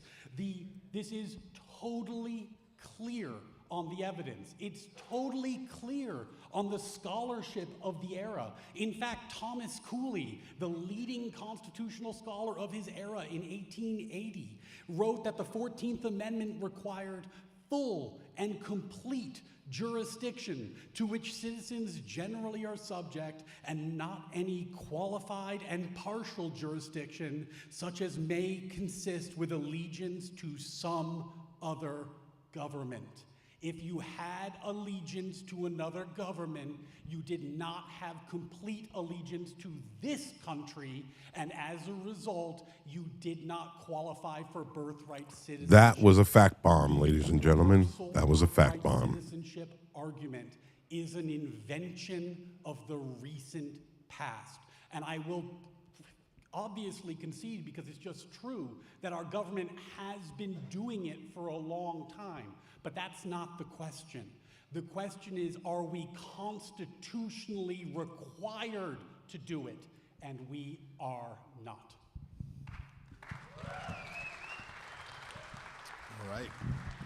Great job. Yeah, that was a fucking... All right, so a couple of notes here. That was So a mic for drop. everyone who's at home, who's watching on the stream right now, and for all folks who are here right now live in the studio, if you go to wordwardebate.com, you can vote on this debate right now. Vote and see who you say won this debate. We're also going to do, while you're doing that, we're going to take 2 questions for each of these gentlemen from the audience. So I need to know who wants to ask a question. And in order to see that, you're either going to have to put your hand up high or stand up, because there's a pretty bright light in my eyes. All right, I see one over here. Is your question for Ryan or for Pisco? Let me put it this way. Okay, so come and line up on this side, right there. There's a mic right here. Stand right here. Let me get one for who has a question for Pisco? Okay, I can see the hand on the other side of the camera, so come on to this side. Or I guess right behind him, sorry. Apologize for that. All right, let's get that question for Ryan first. Hey, what's going on, buddy? Doing good. Facts, Mary. So I have a little bit, I think, great arguments from you, great arguments from Pisco, but I feel like there's a little bit of an idea supplied by your argument, which is that the apple doesn't fall far from the tree. That basically the children are responsible for the sins of their fathers when they come into America. Which that idea, it seems kind of like an old world idea and something that we don't apply to people in America. You know, we have these dreams of like individual liberty, and the idea that a child would be punished because of the actions of their parents, such that they couldn't even be granted citizenship in the country. That seems very old-minded to me. So I guess what would you I think suggest that. It's actually the opposite priority. Like if you think about Yes, the absolutely. law rule that Go was to it was a rule of wordwardebate.com subject. and A vote. leading scholar of that area is named Blackstone. He wrote 4 volumes on this. He doesn't mention the word citizenship once because you weren't citizens in England. You were subjects to a feudal lord. So when America rejected this proposition, it's far from the sins of the father. What we're saying is we have a social compact. That's why the Declaration of Independence says that we're governed by the consent of the governed, right? And to be part of a social compact, the people have to let you in. So the question is not really the sins of the father, it's more if somebody is breaking the social compact on purpose, are we required constitutionally to reward them? And I think the answer is no for all the reasons I described. Well, can I do one? Sure, go ahead. One back and forth? One All right, more. cool. Final thing. I guess even this idea, this term social compact, right? I think you make a delineation between a social compact and a social contract for a reason. And this idea of a social compact that everyone is forced into, this feels like a sort of This collectivism. beta which wants his seems 5 minutes antithetical of to the internet American fame. project to me. No, I don't think that's collectivism. I think all just Well, a social compact it must all be, just right? government must be social compact because the only way that you can have power over people justly is through their consent. So when people consent to be governed, and in fact when they consent to be governed, that's actually what complete jurisdiction, complete political allegiance is. That comes with responsibilities like the draft, like the fact that you could be charged with treason. But that's not collectivism, that's justice. All right, yeah, I'll give it there. I mean, great job for you guys. Yeah. Nice job. Nice job. All right, sir, go ahead. Your question's for Pisco, correct? Hey, Pisco. How you doing, brother? Good. I'm a Covert Patriot on X. So my question is, why are you obviously like blatantly ignoring the fact that the people that there are, I don't know, hundreds of thousands of people, I don't know the exact numbers, that they have no interest in being American citizens. They don't share any of American values. They have no interest in actually living here, residing here, living by our Constitution. And they're obviously just doing this to exploit that, whatever you want to call it, whether it's a loophole or just like your idea of universal, the universal idea that if you're born here, you're a citizen. Why do you just ignore all that? I don't ignore it. I think that the values that you bring up, that a lot of people are pointing out, that certain people who across the border don't seem to share from your perspective, things like properly integrated into our societies. The very fact that there's so much disagreement about what that means and what that entails is that any test that turns on subjective preferences regarding whether or not someone has fully assimilated or things like that, that can't have been what the framers of the Constitution wanted when they set a rule at a time when our country was more divided. The Civil War was a time when we were more at each other's throats, hundreds of thousands of people, brother against brother. So that's a policy disagreement or policy argument that doesn't resolve the fundamental question. There are a lot of constitutional provisions that people can abuse. People can abuse, I guess their due process rights. You've heard this, right? That, why do we give these people due process when we come into the, Kilmar Abrego Garcia? And people say, well, he came here illegally. Why should he get the benefit of the due process clause? People abuse, some might say, the right against self-incrimination. Why do we protect people who plead the fifth, right? These are criminals. We should force them to say what actually happened on pain of perjury. But the reason why sometimes strong constitutional provisions will unfortunately get in some bad actors is if we don't have that level of robustness, even when there are policy reasons against it, it undermines all of our protections, the good people. And the test he just gave you, that is of political allegiance, that is the whim and discretion of the people in Congress. Who trusts Congress here? Raise your hand. Not a single hand. Not a single hand. So yes, this can be abused by people. I don't doubt that. I don't deny it. But the reason we have it is so that the government, so we're not bootlicking shills, at the discretion of the government to decide these most foundational questions. Can I get a quick follow-up? So So what would you do then to minimize, that?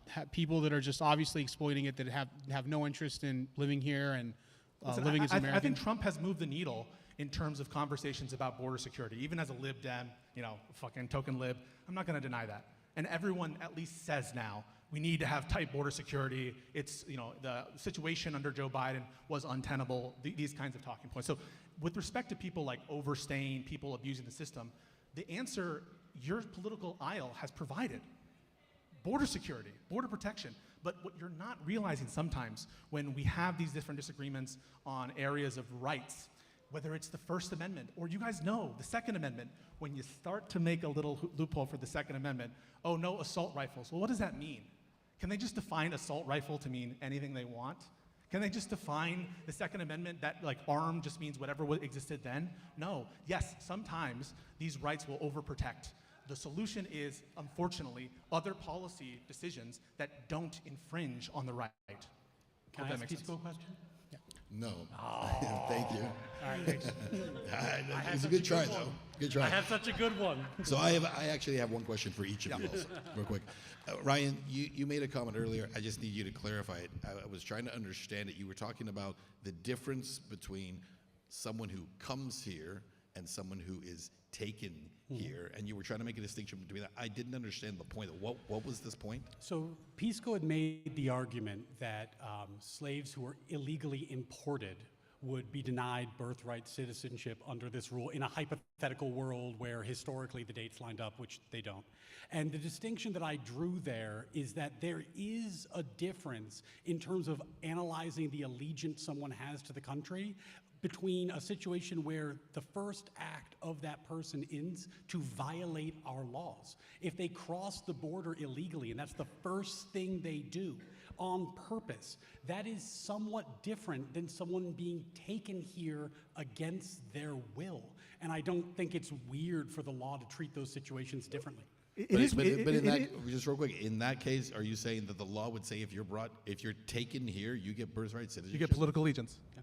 I think probably it would, but that would turn a little bit on the Wong King Ark case that we didn't get into a lot. And that you want to overturn. The question would be whether the person has complete political allegiance to this country, which in the case of, for example, the freed slaves was obvious because it was like 5 generations deep. But in a case where somebody renounces it and they say, no, bring me home, that might be obviously the other way. I think it probably would be a case-by-case analysis rather than a line-by-line rule. But remember, Pisco's example was about slaves that were imported illegally and then were not freed for generations. No, it's not. And this is such a great question that you asked because it means he must be wrong. That's a whole debate right there. And I'll tell you why. How can it be that a slave taken from part of Africa against his will, brought to the United States of America against his will, and he's off on the timing. Lincoln executed a slave importer in 1862. Look it up. They were importing slaves illegally for years. How can it be that an illegally imported slave against his will has political allegiance to the United States? It is absurd. All of you must reject it. That's the debate right there. An illegally imported slave brought into the country, of course, does not have political allegiance to the United States in the way you described. That would be an absurdity. That's the whole debate. Think about the actual situation he's describing. This isn't a world where there's planes. This is a very dangerous ocean journey. Most people didn't survive it. Imagine a situation where this person is abducted, taken against their will, then they are freed by the laws of this country. They choose not to go back home because it's a long trip and they could die, and they say, yeah, I'd like to be American. That doesn't seem to me to be the same situation as somebody who is breaking our laws on purpose. Do they have political allegiance? Do they have political allegiance? Pisco, I gave you the answer Okay, earlier. well, hold on. Let me call time. I apologize. I was just trying to ask a question. You were interested, yeah. That was a great question. When I talk, this is how it It's goes. good. No, it's good. You guys see did us great. have coffee. It's a fucking nightmare. It's fantastic. Listen, we're going to go again. WordWarDebate.com. If you have not voted, vote now here or in studio. You can go ahead and put that mic down, buddy. Oh, we're done. He's ready to say more. He's got more. Yeah. I'll tell you what, before you guys get off the stage, let's shake hands, and then we're going to kick it up to the analysts. Great job, guys. Thank you. Oh my God, he looks like a Mr. fucking Potato Head. Guys, give it up for On our sticks. debaters. I want to take a quick, we got to give it up for Pisco and Ryan stepping up at the last second and giving us an amazing debate. One more time for both debaters. My God, she would And be. we also have to she give would it be up, so give it hot up for if she someone wasn't a who liberal. made this whole thing possible, and that's our good friends at Wise Wolf Gold and Silver. Listen, Full screen guys, what? if you've We been are paying full screening attention, it. you know that the de-dollarization is real.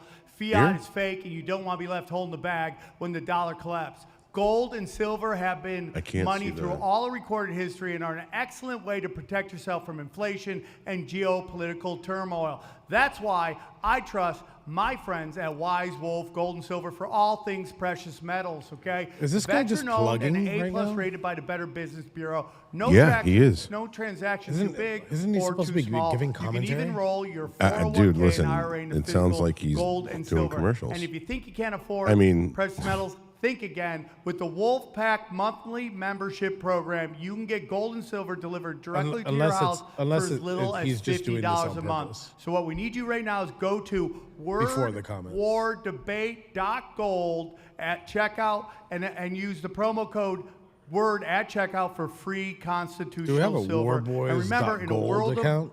of we bulls need a and bears, warboys.gold being account, bro. Apparently. I mean, what the fuck? Everybody, I see everybody in every show someone- like For talking someone about who's gold. illiterate, I did a really good job, okay? So let's get into it, guys. What did you think, Gavin? I think that these debates with left and right, there's a pattern here, and the left seems to always go into this ethereal sort of magical muted? world of what should be. Or am I muted? And yes, in a perfect world, yes. If someone's born here, they should be an American citizen. That sounds great, and I agree with that. But the actual world we're living in today is abuse. And people are flying in, having babies, and leaving. We have to fix this. We have to fix this law. So I think Ryan won because he understood that no matter how good things sound on paper, in reality, something is being abused and we need to fix it. I think he's right. Okay. I mean, What do you think, Kyle? What, you I think mean, Gavin's if the right? left's Yeah, problem yeah, is that they absolutely. try to appeal to the principles and philosophies that built America. I'll take that hit every single fucking day. When you look at debates like this, absolutely. There we go. America. Rah! Okay, when you look at debates like this, it's really important because there's a lot of nitty-gritty in this debate, right? And these are lawyers, which means both of them can talk circles around me on the law. And so when you're getting into the nitty-gritty, I think one of the things that's important to focus on as the listener is who's entertaining theatrics more. Because the person often who has to be more theatrical, who has to frame the meta of the conversation, who has to insist what their partner has or has not done, I always is feel like usually I'm the being person who is womansplained when probably this more woman compelling, talks. but also often more wrong, right? And so in the Womansplaining. case of Mulally, he has It's incredible, I gotta say, absolutely Ryan, I don't know where you womansplaining. are, impeccable stage presence. But that's who I've been Truly. talking about Like, this whole he's time. funny, And I think she's he's hot as shit. interesting, he's It's always verbose. an But she's a The liberal. issue is that what he does is he will often Well, address it's a the woman, audience. dude. What do you expect? He'll tell the audience what they should think about Pisco's argument rather than letting the audience decide. And then he'll accuse Pisco of slamming the table and doing theatrics while slamming the table and doing theatrics. Shots fired. I think it's very interesting. I think you both bring up some very good points. I think if we have this kind of idealistic Don't play the law that middle of the lets road everybody now. in, if you violate basic law here, That's should what he's there be a supposed to penalty be. for that? If you're here, let's say you give your citizenship, and then suddenly you go off and you commit some crazy crime, should there be a penalty for that? There should be due process, right? And I think there is you have carve-outs where we do deport people who have violated certain laws. Do you think illegals should have due process, Yes. even if they're not citizens? Yes, I think Okay. everyone who is in the country should have due process because if you don't have due process, you have tyranny instead, and that is a worse world for everyone. You know what? That's exactly what I'm talking about. That sounds great. And we should process everyone. But there's 50 million illegals in America. We don't have the infrastructure to process them all. We have the Sorry. funding. The immigration bill that got shot down because Republicans wanted to win the election this year No, that was was a going to scam. fund more judges and more border patrol, which would have processed these people faster. But you guys don't actually want solutions. You want to win elections. If you want to actually get more judges and get people through the system faster, you have to hire the staff I to don't do want people through the system faster. Of I course want we do, because we walls. want to I decide- want borders. Well, I want them out of here. Well, then you 50 need million. to We're address only, asylum, this which is what population the is only immigration. like 340 million here. 50 million illegals. That's insane. That's not a real number. But you got to get them that fuck out of here. Then process them correctly, like No, through don't asylum. process them. Of course No. you have to process them. Bye-bye. Go But leave. you're an immigrant. You're an immigrant. You want to be processed Yeah. correctly. We're both My- immigrants. Yeah, and my like the Fuck, I system wish we could punishes those pause who it. follow the rules. I went through a green card, We and can. visas. It was a nightmare. No. Probably cost me 20 grand Let 'em go. to get citizenship, and it's still not 100% complete. I'm constantly arguing with these people trying to get it done, Yeah. and I've been here for 25 years. Yeah, it's almost like becoming illegal is actually really difficult not to do because the immigration process is so cumbersome and bureaucratic. that punishes- even And it should good, be. well-intentioned And it people absolutely like us fucking are should be. It trying shouldn't be to easy to come Australians into this can't come country. here. I had an easy Europeans time with my can't come here. immigration. Mexicans If can you want to talk about meander immigration, across the border the and left they're has in. all of the answers, and it tried to do it in The left 2022, has and all you of guys the shut it down. concept. The left is a concept. Now let me ask Those are you just something. words. Did we make a mistake allowing Somalians in? No. Really? The pirate people? We let the Absolutely. pirate people Do you in. know why we brought so many? We like expedited Somalis to citizenship because we created a proxy war in Ethiopia between Somalia and Ethiopia that displaced and massacred millions of people. Displaced. And we as a shouldn't result give a of that, fuck. America was Dude. like, "Oops, sorry for destroying your nation. Sorry for killing all of your government officials. I guess we'll bring you here and give you citizenship." That's what So happened we in the 80s ruined and 90s. Somalia, but all the other countries around Africa are doing great. Africa's an irrevocable shithole. It cannot be repaired. Well, Every I agree that single America's country- a shithole in a lot of ways. Every but why? single country in Africa sucks, except South Africa.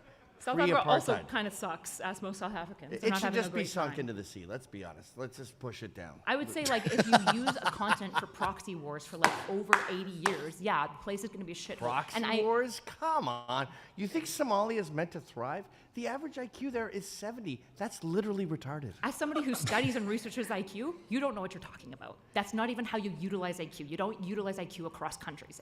You're not utilizing IQ right now if you're pretending that Somalia has a hope in hell.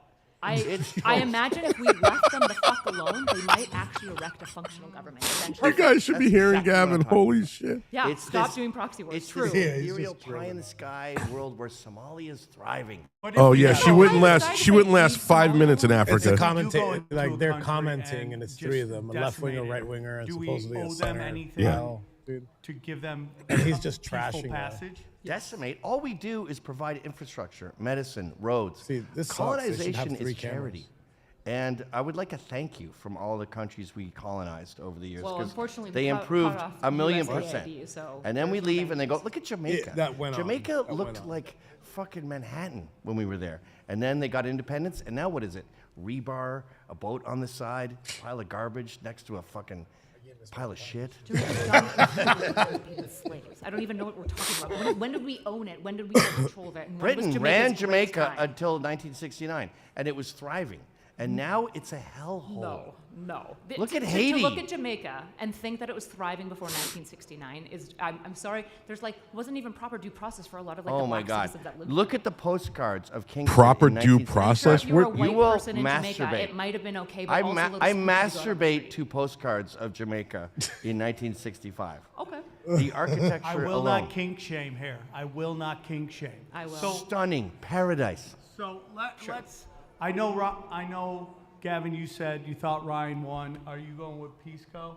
Yeah, I think at the like actual course. technical level, that Peace Corps. Of course. Okay. Well, it's time to get into the voting, and the viewers voted, and they picked Ryan C. Mohawi as the winner. There are no losers. There's only winners in this. All of the left are fucking losers. All of the left. So what we're going to do, we're going to give everybody a little break. We'll be back in about 10 minutes, and we have our second debate, Israel and allies. We'll get into that. Thank you How long for did being he say? here. We'll see you I guys don't in know. about 10 minutes. 10 minutes. 10 minutes. Okay, so we got 10 minutes to comment here. So yeah, now you guys got us. Kill that off the screen. The Kill what? Oh, okay. You killed the other one. Okay. So look, this went exactly how I thought it was going to go. Oh, easily. You know, we keep having immigration issues, and the left keeps. And she says it. She says it. They're like, oh, was it a good idea to bring in the Somalis over here? And she says yes.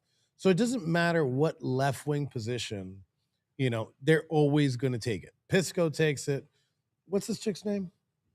Yeah, whatever. Whore. She's going to take his position. Now, when it comes to the right, we argue about everything because like we're not perfect. We're not a monolith. Birthright citizenship, there's certain aspects of it that should be changed, right? And a lot of people don't know this. They either speak left-wing talking points or right-wing talking points, but you got a lot of Chinese, and I think he mentioned this. And this is specifically with the Chinese. They'll come over here, they'll get a visa, they'll have the kid here, right? And then they'll go, after the kid's born, they'll go back to China and then send them to American schools because, that's how you do it. And then you have just like your typical immigration situation where you have anchor babies, things that anchor you in. And that's a very confusing process, not only for the child, but for immigration. So I listen. Back in 2006, I had a guy that rode with us, and he was a customs enforcement agent out of Logan, and he was talking about Brazilians at that point. That these people would literally wait to the day that they were due. These women they would fly on the plane, and the turbulence from the plane and everything else, the pressure and everything would actually set them off, and they would come off the plane and give birth in Logan. I mean, that's it makes no sense. And now that kid, because it's here and it was born in Logan Airport, is a citizen. So, listen, this chick obviously. Is there anybody in our comment section that sides with Pisco here? I mean, no, it seems like there hasn't been anybody. It seems like fucking Team Destiny has been fucking decimated in the past 2 days. Absolutely. And Pisco is another person that just shows it. And he didn't argue with substance. He argued with emotion, and everything was about the people and this and that. Listen, it's about the American people. Bro, I got to tell you, when I said that I was going to rerun the interview last night, last night's interview, I have never seen the comments light up in any one of our streams ever. It was just 3 pages of no, don't, please don't, no, please don't, no, please don't, no, please don't, no, please don't. They didn't want to watch it, dude. They didn't want to watch it. They didn't want to watch it. There was a whole bunch of people like, oh, why would you even do that? Look, because I love doing it. I love the battle. I love the war. I love sitting there. I love arguing. I love arguing with idiots. Like, I'm not there to change his mind. I'm there to insult him. Yeah, because there's no change in that dude's mind. Yeah, like there is no. I do it more for people that sit there and there's very few of these, but that have not made their minds up yet. And this debate shows you right now that you're never going to change somebody's mind. Like Pisco's not going to change his mind, even though he fucking got decimated. He's never going to change his mind. Yeah, he did. There's two Americas, and they don't align. They don't. Not only do they not align, they're not compatible with each other. And the left is not. Nobody on the left is compatible with American exceptionalism and Western civilization. They want to be done with that. They want some like stylized fucking utopia that they have made up in their mind, where everybody's just one sex and it's one world and one language, and and everybody just loves each other. They want the entire country and the entire world to look like Demolition Man, if you guys remember that movie. Yeah, I would rather fucking die than live in a fucking place like that. Bobby, did you get to hear the debate? Like, you what? All right, come here and say it. Because we only got we got that other mic it's giving too much feedback. My take on this is that I didn't really think that it was very impressive. It was very long things and kind of boring over people's heads. I even think Ben Swan in there. It was almost like a presidential debate, right? Like it was way too long. It was way too long, right? Yeah, it was an hour. It was 2 25-minute segments. Yeah, with a 5-minute break in between. There's the consensus in there. If you're talking to everybody in there, it's pretty much everybody thinks the same thing. People are kind of like, it should be a little bit. It was just over people's heads, the way that it was structured. This next one, though, I do want to see the Kessenbaum one. I am interested to see this one. You know, this will be a lot better in my opinion. But they should have, like Gavin was in there joking. He's like, I want to debate about fashion. You know, like you shouldn't wear a man should never wear open toe shoes. Something like that. Absolutely. Something simple. Men should never wear fucking flip flops or sandals You know- ever. You know, being from Florida, I hardly ever wore sandals ever. I always wear shoes. I wear shoes right to the beach. Take off my shoes when I get to the beach. And nobody that's living on this planet right now should be wearing Crocs. If you're a Crocs wearer and you find offense to that, I'm sorry. Actually, I'm not sorry. It's no. Do we have anybody else in there? Like no, Patty's not in there. Kim's not in there, huh? No. It's just us. No. Well, if you want to talk to somebody who's really wild, this one guy, the Colombian, New Jersey, not you. What's the guy's name? For the Colombian guy? I think he's Colombian, right? The guy with the glasses. Per usual. Bobby has no idea what he's talking about. He's mental. He was like, I want to come on there. Please let me come on there. I'll talk about this. I'll talk about that. I don't know if you want to have him on there, though. It would be crazy. He might be saying some stuff that, I don't know, you get in trouble for or something. I don't know. He's all yours, dude. Oh, no. I want to go see this. No. You want to bring somebody like that on? You take care of it. I'm gonna go take a break and get out of this fucking chair. Yeah, no, I'm not saying I'm taking him on there. But as they're about to start this. Well, let's see. Can we take a break on this? Yeah, I mean, I gotta screen share that. Hold on.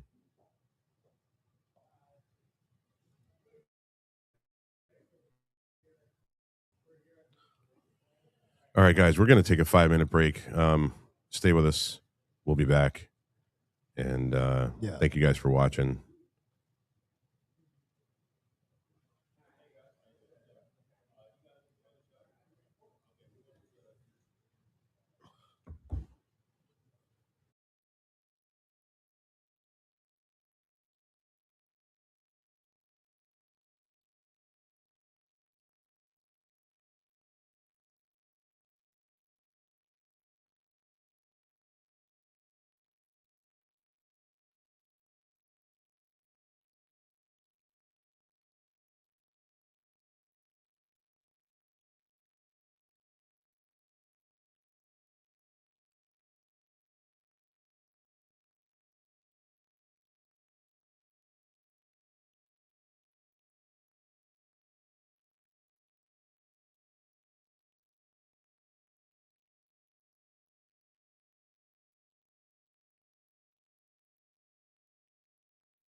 No, the chat isn't freezing up. Well, I mean, it shouldn't. Nobody's actually saying anything, and we'll be back in a minute.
What up? Oh, What up? look Hey, what hey, the hey. cat fucking drug in. Holy shit, everybody, Gavin McGinnis.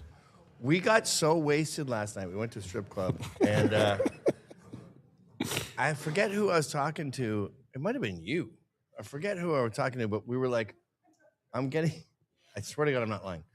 I'm getting 7 diamonds on my bag. You're getting 7 diamonds on your back? Yeah, on my scrotum, on my bag. On your bag. Yeah, Oh, we're gonna oh. get diamonds.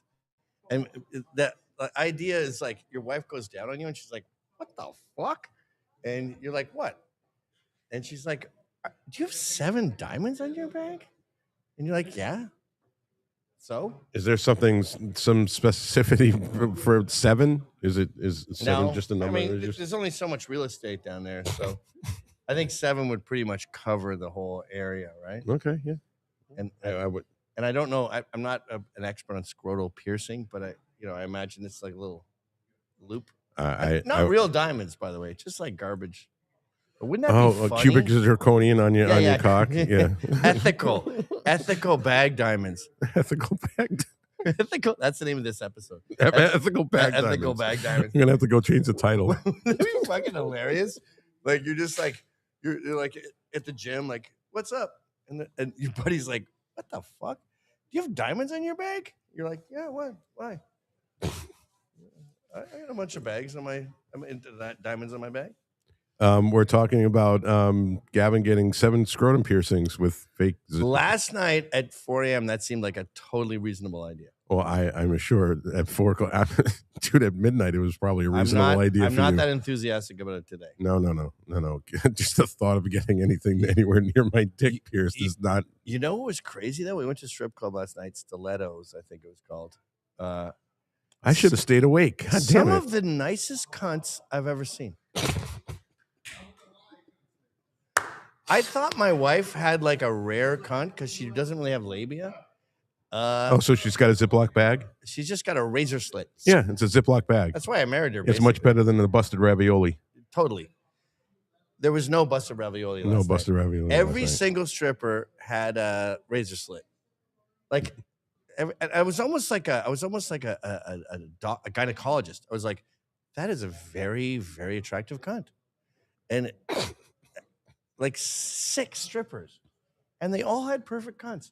There was no salami. There was no roast beef. All amazing cunts all night long.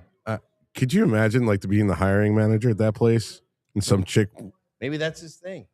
Yeah. Oh, I mean, yeah. It's like roast beef free zone here Yeah, at Stilettos. Does your shit hang anything more than 1/4 of an inch? No, you don't got the job. Fatties, black, white, tall, short, all perfect cunts. Oh, they had fatties there? Oh, fat ass. Oh, fat asses, but no My cup no of tea. fupas. No fupas. Maybe a tiny bit of a fupa. I want a fupa. I like fatties. Really? Oh yeah. I want cushion. I'm attracted to you. I want to fuck you. We set that up? No, probably not. Probably not. Okay, I gotta pitch it at least. Gotta put You can pitch it all you want. I gotta ain't put catching. my hat in the ring. I ain't catching. I gotta fucking What's up, Patty? submit a proposal. Everybody, welcome. Patty, don't surf. Oh no, we just covered his fucking face.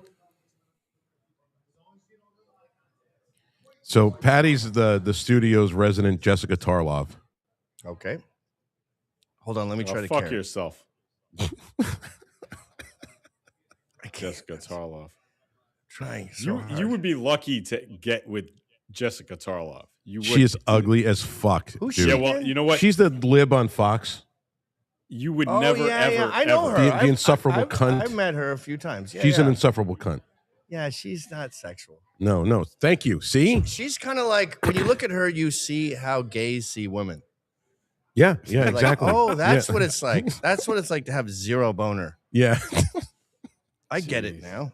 Christ Almighty. All right. Yeah, she's definitely not hot. Yeah. She's So, amazing. hey, Gavin, I wanted to ask you a question. You mind if I ask you a question? Why wouldn't you just dive into the question? Yeah, don't here's be the gay. question, right? So We you talk about your started. You question started for another hour. Oh, here we You go. Oh, wait. Hang on, Patty. Mhm. Let me preface this for Gavin. We've gotten into this argument about the start and the founding of the Proud Boys and where your mindset was at when This you... is the longest intro to a question, maybe in the history of All right, just questions. go. Go ask the fucking question. All right, you started it based on skinhead, right? No. Thank you. Fuck you. Go that's fuck bullshit. yourself. Go fuck yourself. I told you, you fucking idiot. I fucking that's told you. That's bullshit. Tell me why you're lying. Oh, Gavin. that's bullshit. So I'm lying. Tell me why. The guy who started the Proud Boys is sitting right next to me. What's my incentive to lie? Why would I lie? Just Why do tell I me wanna why. lie? Tell me why. So why am I wrong? But tell me why I'm lying. I'll tell you why. Patty you're lying, just right? got his ass handed to him. I don't like. No. Like I If regret. you want the me to skinhead tell you, thing. if you want me to tell you why you're lying, I will. Okay. Here's the thing.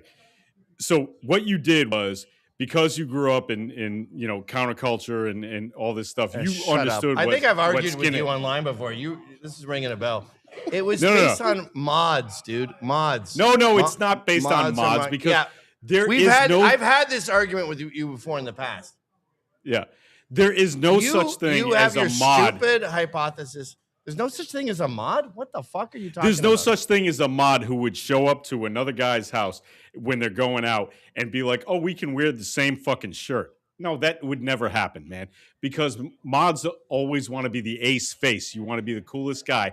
So there is no such mod gang that would all wear the same shirt. But you guys, You're an you imbecile. decided to base this on skinhead, man. You definitely did. You know you did. You're an imbecile. You're just Oh, stupid. really? Really? Yeah, So you're dumb. what about what I just said is wrong? Yes, you could argue that mods wouldn't say, "Hey, we're all going to dress alike." Yeah, no one because they says would we're all gonna never dress do alike. that. But it's a club, so people dress alike. You tard. Okay, no. You just made my point for me, you fucking No, I retard. didn't. When Like, someone yes, has you a did. club, they all dress the same. Like, you ever see the water buffaloes on fucking Flintstones? They dress the same. So the initial outfit was based on the mods fighting the rockers. No, and it then we was go, not. It was "Let's based on take that skinhead, out." and you know it. You know it. No. Are you crazy? You don't think for one second that he would just say yes? Why are He we doesn't give arguing a about fuck. my thoughts? Like, you're basically telling me I think about dicks all day. And I'm like, no, I don't. I like tits. Well, I'm not sure that you don't. Great. Okay. So that's the same level of argument. If it's a club, they all dress the same. That's the water buffaloes on the Flintstones. That's fucking every All the comments are saying this is way more every interesting. Shriner. What do the Shriners wear? They wear the fucking fez, right? So you're like, mods would never all dress the same. Yeah, but that's arguably true. Of course, no I one am dresses clipping the this same, whole thing. But a club You are looks so the same. You have a unbelievably uniform. full of shit. You It's wear the fez. ridiculous. I don't know. You're so where- full of shit. I don't it's know silly. why you have Like, these skinheads up your ass. Like, why do you care? In the 80s, I was fighting skinheads every day. They fucking beat the living shit out of me and stole my boots. I don't like skinheads. They're not. even like the anti-racist skinheads, they were kind of douchebags. The straight edge ones? I They're liked faggots. mods. I liked punks. That was my scene. And Fred Perry's, I don't know, it's a good looking shirt. Yeah, it is. a Ladies good and gentlemen, looking shirt, but- ladies and based it gentlemen, on you heard it skinheads? here from Gavin himself. You guys, all the people that are in the comments right now that remember the day that Patty and I went fucking at it, and I said I was going to fucking ask Gavin. You guys heard it for yourself. Gavin just dick slapped Patty into the fucking Yeah, dirt. Skinheads are. No, he just lied out of his ass. lied. Lied. I'm lying. Like, why He's am a I? straight Why up am I bullshit lying? artist. Why? What's my motive to lie? Yeah, Because what's his it's- motive? Like, why am I holding this skinhead secret in my fucking sleeve? He can't be a skinhead. His brother's Prince. Oh, Like, please. if- Get out of here with that. If you're gonna accuse someone of something, there has to be a motive. So I need The to motive be hiding. was to recruit people, and you. This was No, really no, actually that's not what I'm smart. talking about. Why am I hiding this skinhead secret? I've never been a skinhead, dude. I've been a long-haired fucking metalhead my whole entire know, fucking and life. he was able- I he wouldn't was be. able I wouldn't to listen. I recruit wouldn't be a whole- attracted to skin shit, dude. Never. You're just retarded. But he was able to recruit a whole shitload of people who otherwise would not. Based have on been what? The into skinhead culture? Yeah. That's you're a retard. Really? That's the Okay. dumbest theory I've ever heard. First of all, the whole skinhead thing, it's not appealing. No, it's Like, not. There's nothing appealing to it. You go to guys in like Chicago and St. Louis, and you're like, I'm starting a thing, and it's a skinhead thing. You Yeah. got to shave your head. Guys would go like, no, thanks. My thing is the Proud Boys is it's just Western chauvinism. an You can be idiot. any race, whatever you want. There's no skinhead shit to it, and that's why it had an appeal because it's a men's club. It's a normal, just like the Shriners. It's a men's club, And the know that's nothings. why it got appeal. And the know nothings. Skinheads are very esoteric. That's like a weird thing. Not a lot of people want to be skinheads. No. The fact of the matter is, if this wasn't true, it wouldn't piss you off The that f- much. He's not pissed. Dude, you The might as fact well of the be matter calling me is, you're gay wrong, dude. or Amish or like say that I like secretly do heroin. Like it's just it's I'm not mad. If you check my pulse right now, it's pretty normal. I'm just annoyed that you're retarded. Right. I'm not yes, mad. yes, chat. We want you guys to vote It's on just a this. stupid allegation. Who won this one? Who won this one? Look, nobody wants to admit that they're a charlatan, that they're a scumbag. So he's not going to admit that. You know, Oh wait, we so that's know that. that's Yeah, second this level. is- Okay, so now it's secretly a skinhead movement, and I secretly am a charlatan. No, like, you're recruiting all these publicly a people. charlatan. You're publicly that. You know what? Like, we know We're that. on site. We're on site, motherfucker. I'm fighting you. I'm not joking. Dude, there's I'm not- Oh, your mic dropped, Rob.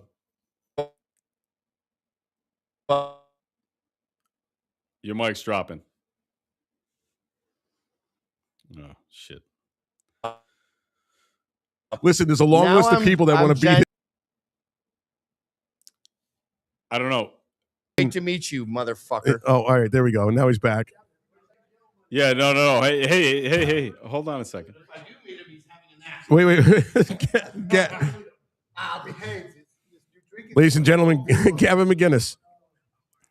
Oh, fuck that guy. Silly bitch.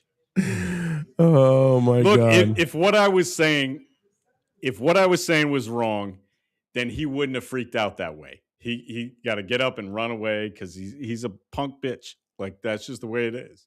You know, he can suck a dick. Now you're gone. Yeah. Fuck. Apparently, I'm the only one.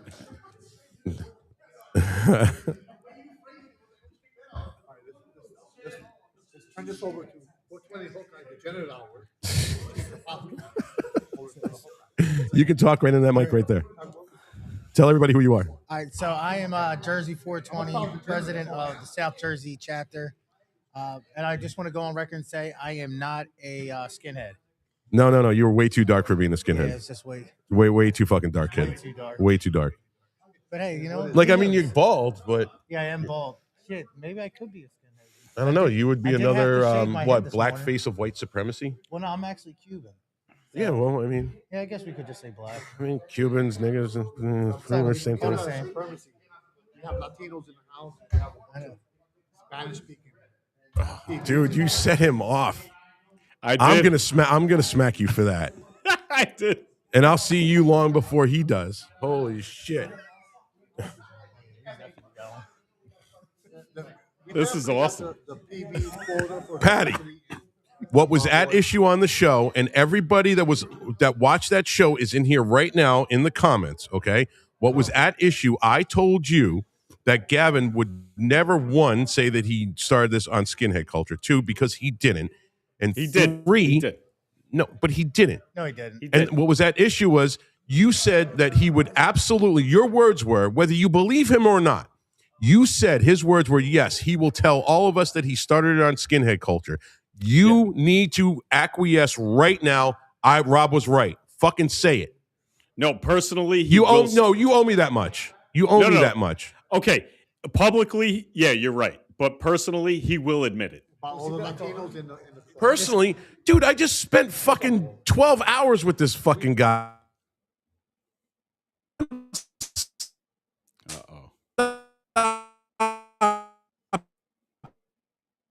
I don't know what's going on here. Apparently, we have a problem with Rob's feed there. So I don't know what to do with that. We've apparently completely lost Rob. So I'm going to, shit. That's unfortunate.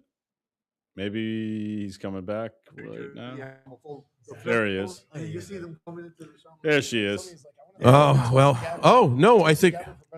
Hey, do you still like Oh, Tulsi Gabbard, or is she no good anymore? Did we die off? Did our internet go out? You did. You did. You did. Yeah. Oh, okay. Yeah, we were seeing ourselves in the studio, but we weren't. Oh, all right. Right. So yeah. What, that mic? Yeah. No, this mic's on. Yeah, it's on. That mic's on. So he's saying that we're skinheads and diversity about all the Latinos Is he still fucking crying over there? Proud Boys that we have across the country. No, I don't know what he's doing. Yeah, he's crying. He I think. fucking. No, he's not crying. I think he's crying a little bit. A little bit. No, he's not crying. He's definitely not crying. He's definitely not crying. Look, I don't give a shit what you think about fucking Gavin, but one thing you can say about fucking Gav. Oh shit, Reno said Jersey's gay. Oh no. Oh, fucking Reno. Hey, why here's did the your thing. faggot ass come in Jersey?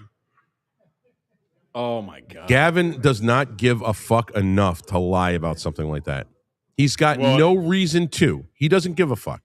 Clearly, he does. He's upset. He's very upset. I don't know why, but he's very upset. He's storming off the set. He's very I wouldn't upset. say really Oh, and thanks for that, by the way. It's, Yeah, but it does make me upset though when I hear retarded people say that this is a white supremacist club. Hey, 'cause if- we are far from a white. I never We were said the that. furthest thing from a I white never said that, supremacist and I club. would never You say literally that. just sat No. there and said that we're a club founded for skinheads, which again, No, well, no, clearly no, are No, hey, that's hey, not hang what I on, was no. saying. That's no, not what I was saying. What Patty has said, what Patty has always said is that Gavin started the club based on skinhead culture. Right. And I said that's fucking bullshit. Not Nazi skinhead culture, not racist skinhead culture, but skinhead culture, right? There's No, a big and that's not- big difference. Yeah. So I'm not accusing anybody of being a racist. I'm just saying that it's based on skinhead culture, and I was a skinhead when I was a kid. So I get it, I understand it, but Yeah, he was part Gavin- of this group of fags called FSU out of Boston. Well, first of all, I was not part of FSU, and don't call them fags because I am not afraid of, and I've never been afraid of FSU, so go fuck yourself. Look, I'm not Go part fuck of yourself, FSU. you fucking cocksucker. No. I'm not part of FSU, and I have nothing to do with FSU. And please don't, anybody who is, I'm not part of that. That's Please don't not- beat Patty up. No, seriously. Look, I'm not trying to start a fight with those guys. That's not me. You know what I mean? But whatever. Yeah, Gavin knows damn well he started this club based on Okay, skinhead. Patty, this is now all in your head, dude, and you literally. He made no good case against it. He didn't. He didn't. He just made the got best pissy. case. He No, just he got just made the pissy, best and then- case for and it. he walked made off no, the no, no, set. Patty. He made the best case for it. You can't tell me what's in my head and what my intentions were. I'm telling you what they are. There's Well- no better case than that. I'm telling you what's in his head, and it's basically nothing. This is what we deal with. Yeah. This It's is what an we deal with empty- all the time. He's an empty-headed motherfucker. That's just what it is. You know what I mean? He's about Dude, he as got some sharp as- old woman. Dude, last night we were at the bar, right? And he got this old woman to come lick his belly button. And I fucking nearly pissed myself laughing. Dude. But he kept fucking with her. He's like, come, he's pulling up his shirt and he's like, come lick this belly button. You have no idea what it's like. And she's like, I'm not licking that belly button. And I was like, no. And I was like, and then she Gavin, licked please, the belly dude. button. Yeah. And then we went to go get something to eat. And Gavin's like, no, I'm staying right here and fucking drinking. And she's like, why don't you come and get something to eat with us? She goes, I'll lick your belly button. And he looked at her like, I honestly, I saw his eyes. I didn't think that he thought that she was serious. And she licked his belly button. And I was like, oh, That shit was funny though. Yeah. Oh yeah. Yeah. It was fucking hilarious. I told you what we did when we crossed the equator in the Navy, right? And you got Yeah. Oh yeah. Yeah. Yeah. revolted- Yeah. And you were Yeah, you revolted get your shell by it. back. Yeah. Yeah. Yeah, I am a right. Navy You guy, shell so back? yeah, yeah. All right. Yeah. Great. So Rob was revolted by the fact that you had to suck a cherry out of the fattest chief on the ship's navel, and now he's talking about how cool it was that No. I just laughed. Well, no, I'm not saying- everyone had to do suck a cherry out of chief. Say what? Not everyone had to do that. There were guys that did have to do that. There were some other things that. Yeah, I had to do that. Like, Yeah, no. I'm horrified at the thought of me having to suck a cherry out of another dude's navel, but some old woman who's drunk licking Gavin's navel is vastly different. You can't equate the two. You can't. No, I would have honestly, if we would have went to the strip when we went to the strip club, Gavin would have. I didn't know you guys were going to the fucking strip club. I would have went with you. Yeah, it was literally like one of those spur of the moments. They were like, "Oh, Jersey, where's the strip club?" And I was like, so when did literally you walking cross, man? When I crossed in 2005.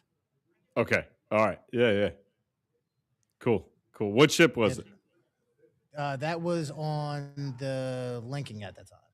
Oh, the Lincoln. Nice. Yeah. Yeah, I've been on the Lincoln, the Eisenhower, and the first boat that I ever was on was the Kennedy. And that was the last so you cruise carriers your whole life. Yeah. Yeah, well, I'm AO, so we only stick with Yeah. Okay. with AO, cool. so we're only on the carriers or pretty much any amphibs that we can get. Yeah. Nice. That's awesome. But I really like. Oh, I only hey guys, spent like. I Patty. only spent like 2 weeks on a carrier. It was the TR, and Patty, we're starting to debate back up. Okay, sorry. Yeah, just to hang with us. We usually give a little bit of commentary here and there, like jump in. I'm just going to full screen this. Got it. Now, this is what the second debate, right? Why am I not hearing any sound? Next two debaters. Oh, there we go. Because he didn't have his mic on. Michael Rechtenwald, and we are so God, excited. she's Are so you hot. excited right now? That's You're a little Adam nervous. You got some Carolla's nerves wife. going? A little nervous. I'm fired up, much but is he it's a paying big. her? It's a big deal. And My I'm God, looking dude, forward to it. dude, the Now, rack you and on your her. opponent have an Holy almost fuck. Talking 40-year about age out-kicking- gap. You going to out-kicking your spank this young coverage. man and put him to bed, That's you think, today? Outrageous. Well, I was a Dude, professor for many years, I've stood so, like I'm gonna almost nose to nose be with this chick. She professorial. is I don't spank fucking. students, and I'm not Oh gonna my spank them. God. I can see her from right here. What did you Oh do to yeah, she's prep right in front going of us. into She's this? like I don't know, 25 But feet in front of us 50 right hours now. Research Yeah, and that is a really reading nice answer and on it, too. then rehearsing and so forth. Dude, You it's you all gotta bolt on, really though. Get ready. It's we're Okay, talking I about like a playing with formidable toys. opponent, despite his age. That doesn't matter. So I wanted to be totally on point. Right. And do you think tonight we're going to be changing minds at all? I hope so. She's some comedian named this is Crystal one of the Marie. most important issues of our time, and I think I'll I've never seen any of her comedy. Why do you think it is such an emotional issue? It's emotional, but it's. I think people have definite views about this based on. But that right identity, there, based dude, on that their is as history, high based on- maintenance as it gets. I got to say, in It some would not cases, be worth it. indoctrination and things like that. No, So it's a definitely not very No. fraught. But it's good for a test topic, drive, but it's one that deserves Absolutely, it would. serious You attention. fucking out of your What do you mind? think is something that Yes, it people would. tend to get wrong about you? Like, Dude, maybe I a just want some misconception they have? fucking normal chick that's down to earth. I don't care if they might look like think, that or not. That I'm a little bit of a Yeah, but hard they're hard to ass, come but I'm by actually Yes, pretty you Dude, do. yeah. So do I. softy Get out of here, inside. man. I haven't do you seen the mean? hard ass part yet. Am I out. going to see that on stage tonight? Probably That would be you're a gonna see nightmare, that, dude. Yeah. And how do you feel about your That's a opponent? What nightmare would I'm you willing to say have. if you could say something great about him? What would it be that you admire about him? He's a sharp guy, very smart. I put nothing past him. I think he's a formidable opponent, and I take him extremely seriously. Wonderful. I love that. Are we ready to take this young man in too? All right, let's walk right in. there's a Put some delay. pep in your step. Show him how it's done. Oh, I would That is love the- to be that is the involved in gayest this. fucking pep in the step I've Jesus seen. Christ. You should have been here, Patty. I know. I said no. You actually would have had a lot of fun, dude. It's definitely been fucking cool as hell. Yeah, and if you would have came out like last night, at the strip club, that was definitely hilarious. Oh my God, I can't even imagine Gavin drunk at a strip club. Right. It was definitely an interesting time. Gavin Dude, had me fucking dying. She has a very beautiful cunt. She is a beautiful. I could just imagine him that. I could just imagine. Hey, Rob, if you were doing this, what would be your walk-up song? My song. Yeah. Yeah, my song. Absolutely. Mine would be Me So Horny. Boom, boom, boom, boom. All right. Yeah. Michael is pumped up. He did put pep in his step. Crystal, we'll go back to you.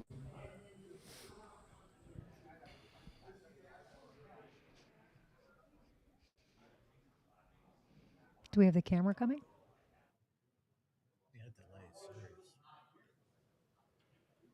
All right, Yours we'll give her means just a second. Well, in make the it look meantime, like a while that's small going on, little let's talk mini about what president. this debate is He does. specifically about. He's a midget. This debate Yeah, is it is about true.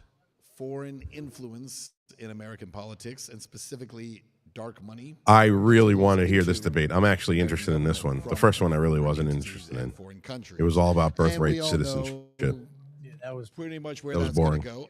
I'll let you guys decide. It's exactly. I mean, it was a where good goes, debate, but it was but you not know, 'cause if you know, not something I'm. you A know. lot of long Crystal, one. we'll go back to Yeah, yeah.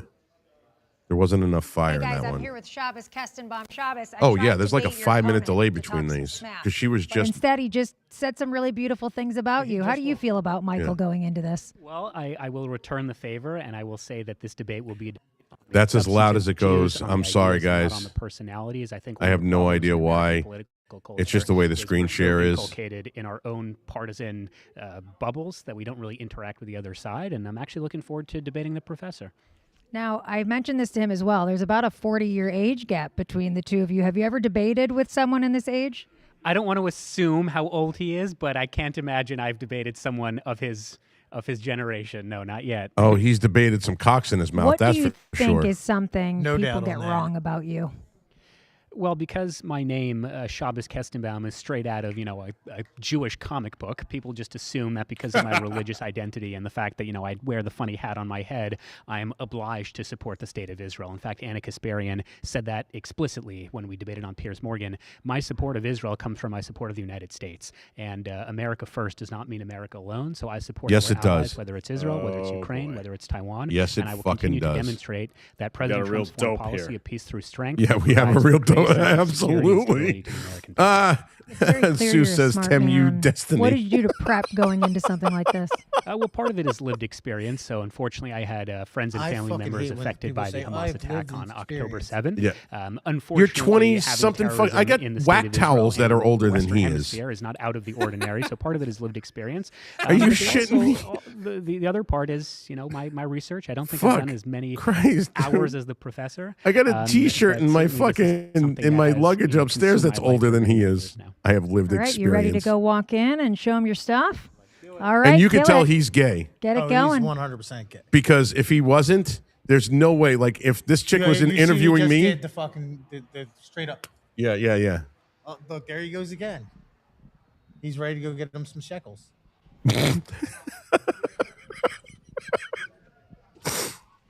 Jesus, this is really silly, this whole thing. No, this part maybe, but this is actually really cool. Oh, my God. Oh, Pyrotechnics? I didn't see that earlier. Yeah, Hey, that's... did they have it? Did they test it earlier? I didn't see them testing it earlier. Bring him up, gentlemen. Stage. You ready to go? You ready to go? In the Ben world of Swan. wrestling, let's get it on. All right, Michael, you're first up. 5 minutes. You're on the clock. Opening statement. Ladies and gentlemen, thanks for coming and joining in on this most crucial debate on the Israeli lobby's iron grip on America. This Zionist network drains our treasury, entangles us in endless wars, and shields atrocities abroad while eroding our sovereignty and individual rights at home. Tonight, I will show that this lobby serves as a foreign ethno-state and betrays America. First, consider the staggering price we've paid for Israel. Since 1948, America has poured over $320 billion of direct aid into Israel, the largest recipient of U.S. aid in history. That includes $3.8 billion annually but add over $22 billion in emergency military aid since Patty, did you hear what I just said to you?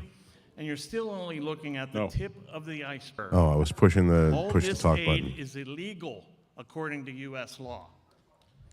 Factor in military costs in the region, lost taxes from pro-Israel charitable organizations, a $7.4 billion trade deficit with Israel thanks to a rigged free trade agreement, and billions to bribe Israel's neighbors, and you'll begin to approach the true total. Include indirect costs like the Iraq War, sold by Netanyahu and American Zionist neocons like Wolfowitz and Pearl.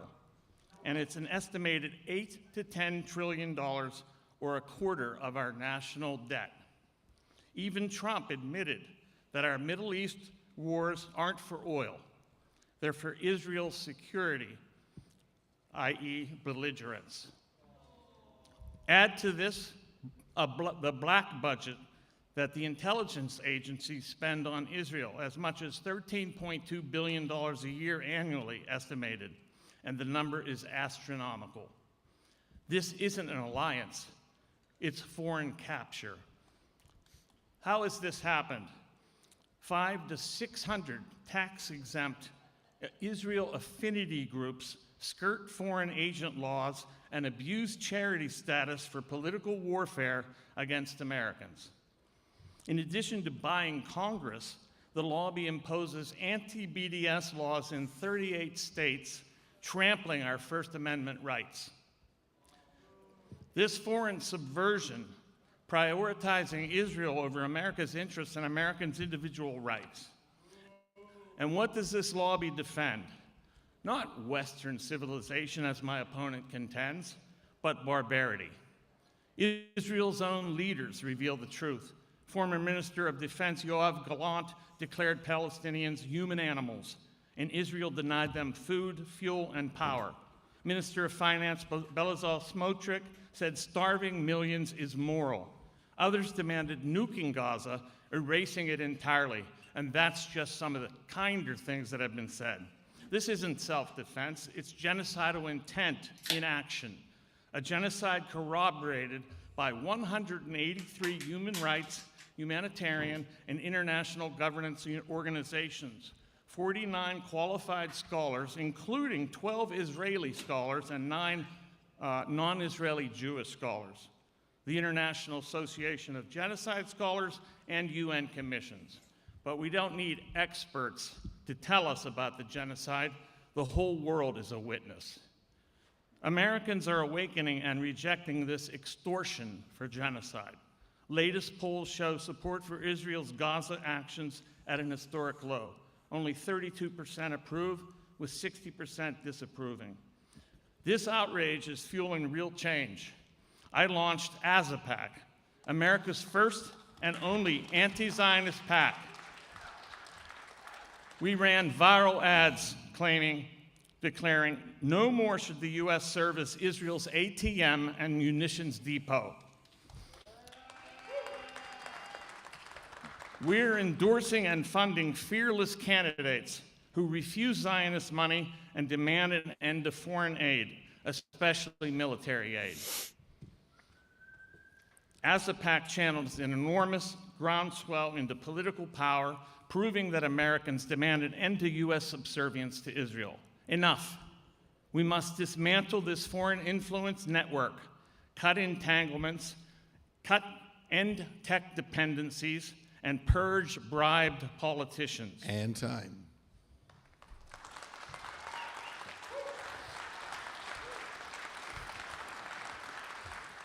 All right, Shabbos, your turn, 5 minutes. Sure. Well, I'm deeply bothered by the fact that there is foreign influence in the United States government, which is why it bothers me that just last week the Department of Education under Section 117 of the Higher Education Act found that Qatar alone was spending $6 billion to American institutions of higher learning. Why exactly is Qatar paying for American colleges? It deeply bothers me that there are so many Chinese communists at Harvard University that the Chinese Communist Party literally calls the Harvard Kennedy School, which is the School of Public Policy and Government, quote, their party school. It deeply bothers me that there's foreign influence campaign by Russia, which has been well documented that they use their consulates, like the one where I live in New York City in Riverdale, to spy and otherwise conduct espionage on American citizens. But let's be honest, none of you in the room and no one in our political culture or media care about any of those things because, as my opponent just demonstrated, the only country they are singularly obsessed with is Israel. You did not mention any other country in a topic that doesn't even mention the word Israel. But nevertheless, let's talk about Israel. Israel is a country that just 3 years after gas chambers and crematoria were able to beat back 7 Arab Islamist armies. Israel is a country of only 9 million, yet has more Nobel Prize winners than both China and India. Israel is a country with full and equal rights granted to both Jews and Arabs, which is why you had just 10 years ago an Arab Supreme Court judge, Salim Jubran, who sentenced a Jewish prime minister, Ehud Olmert, to prison. There is no other country in the Middle East where Jews and Muslims have full and guaranteed equal rights. But before I discuss the virtues of Israel, let me discuss America and foreign policy in the context of the international stage. The Federalist Papers are replete with treaties and examples of the importance of what the Founding Fathers called common defense. Our Founding Fathers recognized that it is the government's most sacrosanct job to provide for the common defense of people, often by establishing foreign alliances and they support America's foreign policy positions. Understandably, the first war that America as a country ever fought was the Barbary War, a war to stop Islamist piracy off the coast of the Mediterranean. Why? Because President Thomas Jefferson realized that a threat to American foreign policy abroad is a threat to Americans at home. So this bizarre pseudo-intellectual contemporary conspiracy that a nation doesn't need mutually beneficial alliances is as ludicrous as it is historical, which brings me back to Israel. What exactly does the United States gain from our relationship with Israel? It turns out a hell of a lot. Currently, almost every single U.S. Abrams tank uses what's called Trophy, an active protection system for military armored vehicles that was designed, developed in Israel, by Israel, given to America. The United States Marine Corps currently uses the most advanced bunker-busting rocket launcher in the world, the shoulder-launched multi-purpose assault weapon. Its original design was the B-300 system, designed in Israel, produced in Israel, paid for by Israel, given to America. The American military allows fighter pilots to target enemy aircraft simply by looking at them. It's known as the Joint Helmet Mounted Cueing System. Its creators, Israel's Elbit system, given by Israel, designed in Israel, given to the United States. The United States is one of the largest UAV fleets in the world that relies heavily on Israeli designs like Pioneer and Hunter, which were used extensively during the Persian Gulf War. In fact, just last week, Israel announced the completion of the Iron Beam weapon that can quite literally shoot down drones, mortars, and rockets out of the sky for pennies on the dollar. So it looks like Marjorie Taylor Greene was right. The Jews actually do have space lasers. Israel is the only country on planet Earth that purchases American F-35s and then actually makes adaptations and improvements to F-35s. In fact, the Israeli adaptations to American F-35s has then been resold by the Americans to the Saudis. Israel was the first and one of the only countries to fly the F-15, the F-16, and the F-35 in real combat. This real-world experience is sent straight back to U.S. manufacturers, saving, by the Pentagon's own estimates, 15 years of research and development, helping the United States beat Russia and China in global markets. This is a partnership. It is not a charity. As repeatedly stated by the Pentagon, the Department of Homeland Security, the Senate Armed Forces Committee, Israeli weapons that target Hezbollah tunnels in Lebanon are currently being used by the Department of Homeland Security to target drug tunnels used by the cartel on our southern border. Israel's Mossad raided Iranian nuclear archives in Tehran. They had Operation Grim Beeper, which was one of the most targeted precision attacks in recorded history. When America needs human intelligence in the Middle East, there's only one country it goes to, and guess what? The country is called Israel. Israel is the only Western country that is currently fighting Islamists. It killed Ibrahim Akil, the Hezbollah leader who was in charge of the 1983 Marine barrack bombing that killed 241 Americans. So if your response to Israel eliminating terrorists is anything but thank you, you are not America first. Come on now, come on. So remember, you're gonna have open debate, but when we're getting to those points, you gotta cut it off. All right, we have 25 minutes open debate. We're gonna start the timer Go ahead, gentlemen. Well, I mean, let me just say that we want to talk about Israeli tech. Let's get some facts on the table. All right, shall we? Patty, I'm back. 75 to 80% of all the capital for Israeli startups comes from the United States. That's the first thing. Most of the components of all Israeli tech comes from the United States as well, including NVIDIA for chips and Intel Hey guys, for if you chips, could do me a as well favor as and Microsoft, share out the live, it'd Amazon be greatly Web appreciated. Services I know a and bunch of Google you have already. for web and services. if you could do it again, it'd be greatly and they appreciated. use these tech for the militants that we have witnessed over the past two plus years.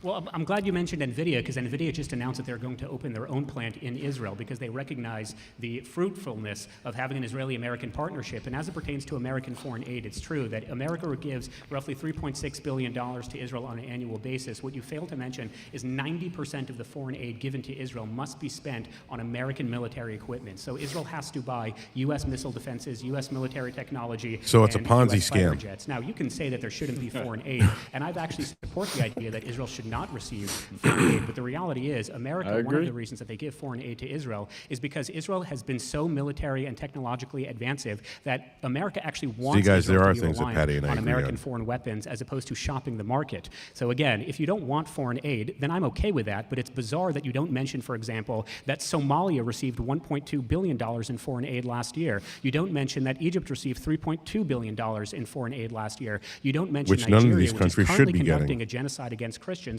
received close to $1 billion in foreign aid either. So if we want to talk about foreign aid, let's talk about foreign aid. Let's not obsess over one country, which brings me to the other point. As I said earlier, when Israel That's has an the point. investment with the United States, it's not giving money if the money then has to be spent back into the United States, creating thousands of American jobs as well as revenue for the American economy.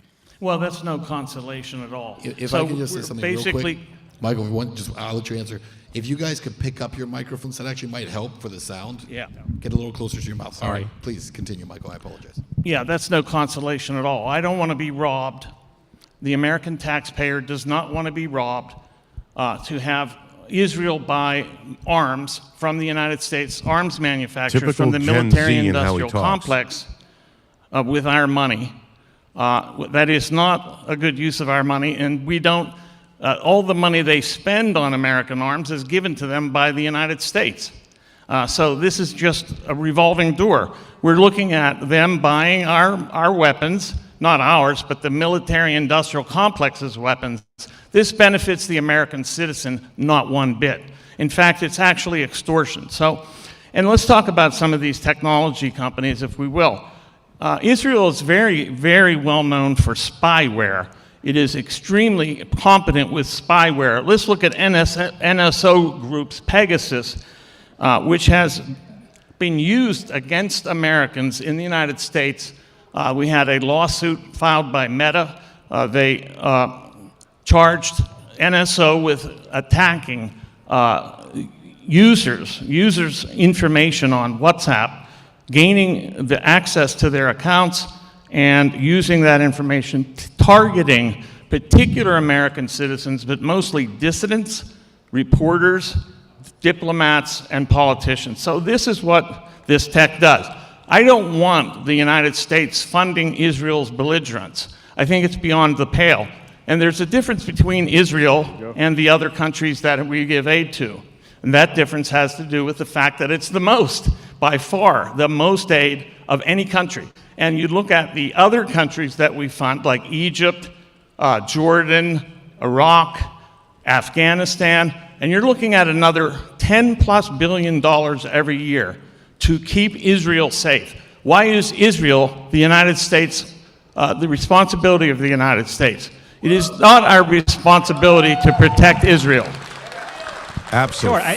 I'd say three quick responses. Number one, you're not really refuting the idea that all the money that Israel is receiving, they're putting it right back into the American economy, which creates more revenue than what Israel actually receives. Number two, you're not refuting the idea that so much of American military technology today is a direct result of Israel R&D. Number three, the argument you're making as it pertains to Pegasus is quite interesting because it's actually an argument that the far left typically do when they try to sue gun manufacturers when a school shooter uses that gun in a school shooting. You can't blame the manufacturer manufacturer for the Dude, use or the slow down, improper kid. use by the individual. So too, Pegasus is spyware. The United States government has used Pegasus. They probably used Pegasus just last week to extradite Nicolas Maduro. But creating That's a actually bizarre connection between the improper use of individuals using technology is not a great argument. And again, of cutting foreign aid, then I agree with you. Let's cut foreign aid across the board. But what you don't mention is that the total budget allocation of the United States government of foreign aid is less than 1% of our entire budget. We spend $7 trillion as a government every single year. Patty, can you full screen us? I muted this because I want to say something right now. Yeah, I can hear you. It doesn't matter. Like this kid's voice is fucking insufferable. First of all, it really is. No, it is. But I really want to. I want to say something. He thinks it's a flex that if we give. I'm just going to come up with some arbitrary number: $30 billion to Israel for X, and then 90% of that needs to be spent back in America.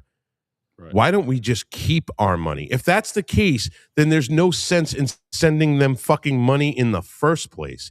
Americans need it here first. We could do much more with $30 billion in American infrastructure for American jobs and for American people than we would with this whole scam of sending it overseas, waiting for them to buy our military equipment. And that only benefits the military industrial complex. It doesn't benefit the average everyday American fucking citizen.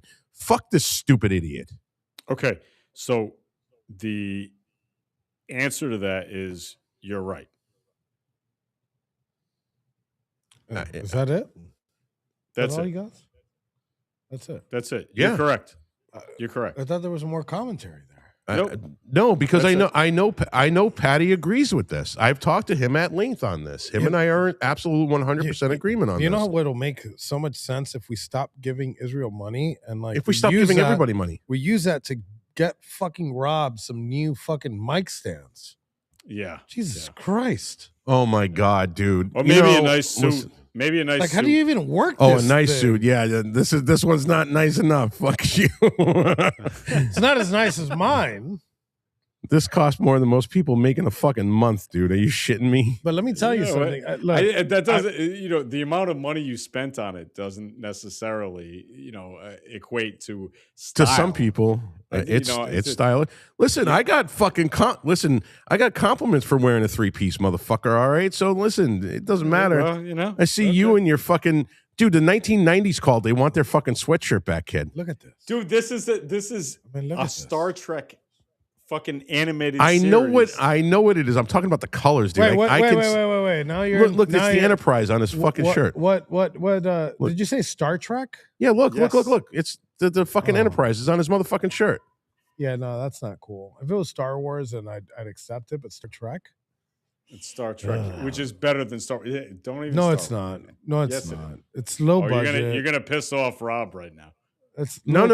See- I'm Star Wars. I'm Star Wars first. You know this. Star Wars first. Star Wars first. Like we're America first. We're Star Wars first. Yeah, Star Wars first. Always Star Wars first. Yeah, I mean, there is no comparison here. But No. this debate is also going as we thought it was going to go. And I'm about It's to about set as Patty off. exciting as a kick in the cock. Like Star Wars well- has better lore. It does. have Star better Trek lore. does not have lore. No. You know this. Tell me. Go ahead. Tell me I'm wrong. It doesn't have lore. It doesn't. Laura. Lore. It doesn't have Laura? It is all right. So these bunch of people are on a ship, and you know basic shit about their past. There's not an entire fucking universe like of lore around Star Trek. It's just individual episodes on their fucking 5-year journey. That's it, But dude. That's it. Let's get it. Why did you piss off Gavin? Oh, dude, here we go. Why did you piss off Gavin? You talking to me? Yeah. There's Well, who nobody the fuck else. I didn't there's piss him nobody- off. There's nobody else here. I mean, I think he was pissed off when he said he wanted to fuck me, and I said I wasn't interested. I think that might have got him Fuck. upset too. Gavin is. it's on what's site called- with you now. All right, I'll explain it to you. Gavin is what's called a cunt, and the problem with Gavin is that he intentionally started the Proud Boys based on Skinhead. No, he didn't. and will refuse to admit that he did that. Right, but I know that he didn't. Like he started it based on skinhead, and he won't admit it. And that's Gavin's problem. That's Gavin's problem. Gavin does not have a problem saying and doing anything that comes to his fucking mind, dude. No. His twisted, warped mind, absolutely, but he does not have a problem. Dude, he doesn't need to fucking lie to anybody because he doesn't give a fuck. Well, he definitely is lying because I know and he knows that he based it on skinhead. That's what it is. So, I don't know if you guys have been looking at the screen. Have they played the War Boys? Like they played the War Boys thing on there? Have you seen that? No, they haven't. Yeah, I think they're supposed to. Wait, you mean this?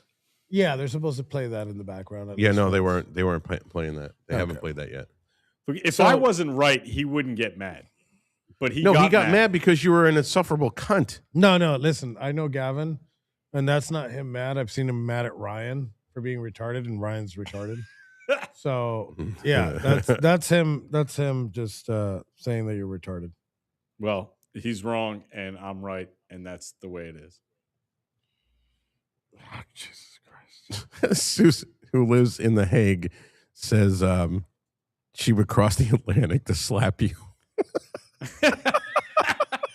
That's a good one. That's a good one. I would cross the Atlantic to slap you.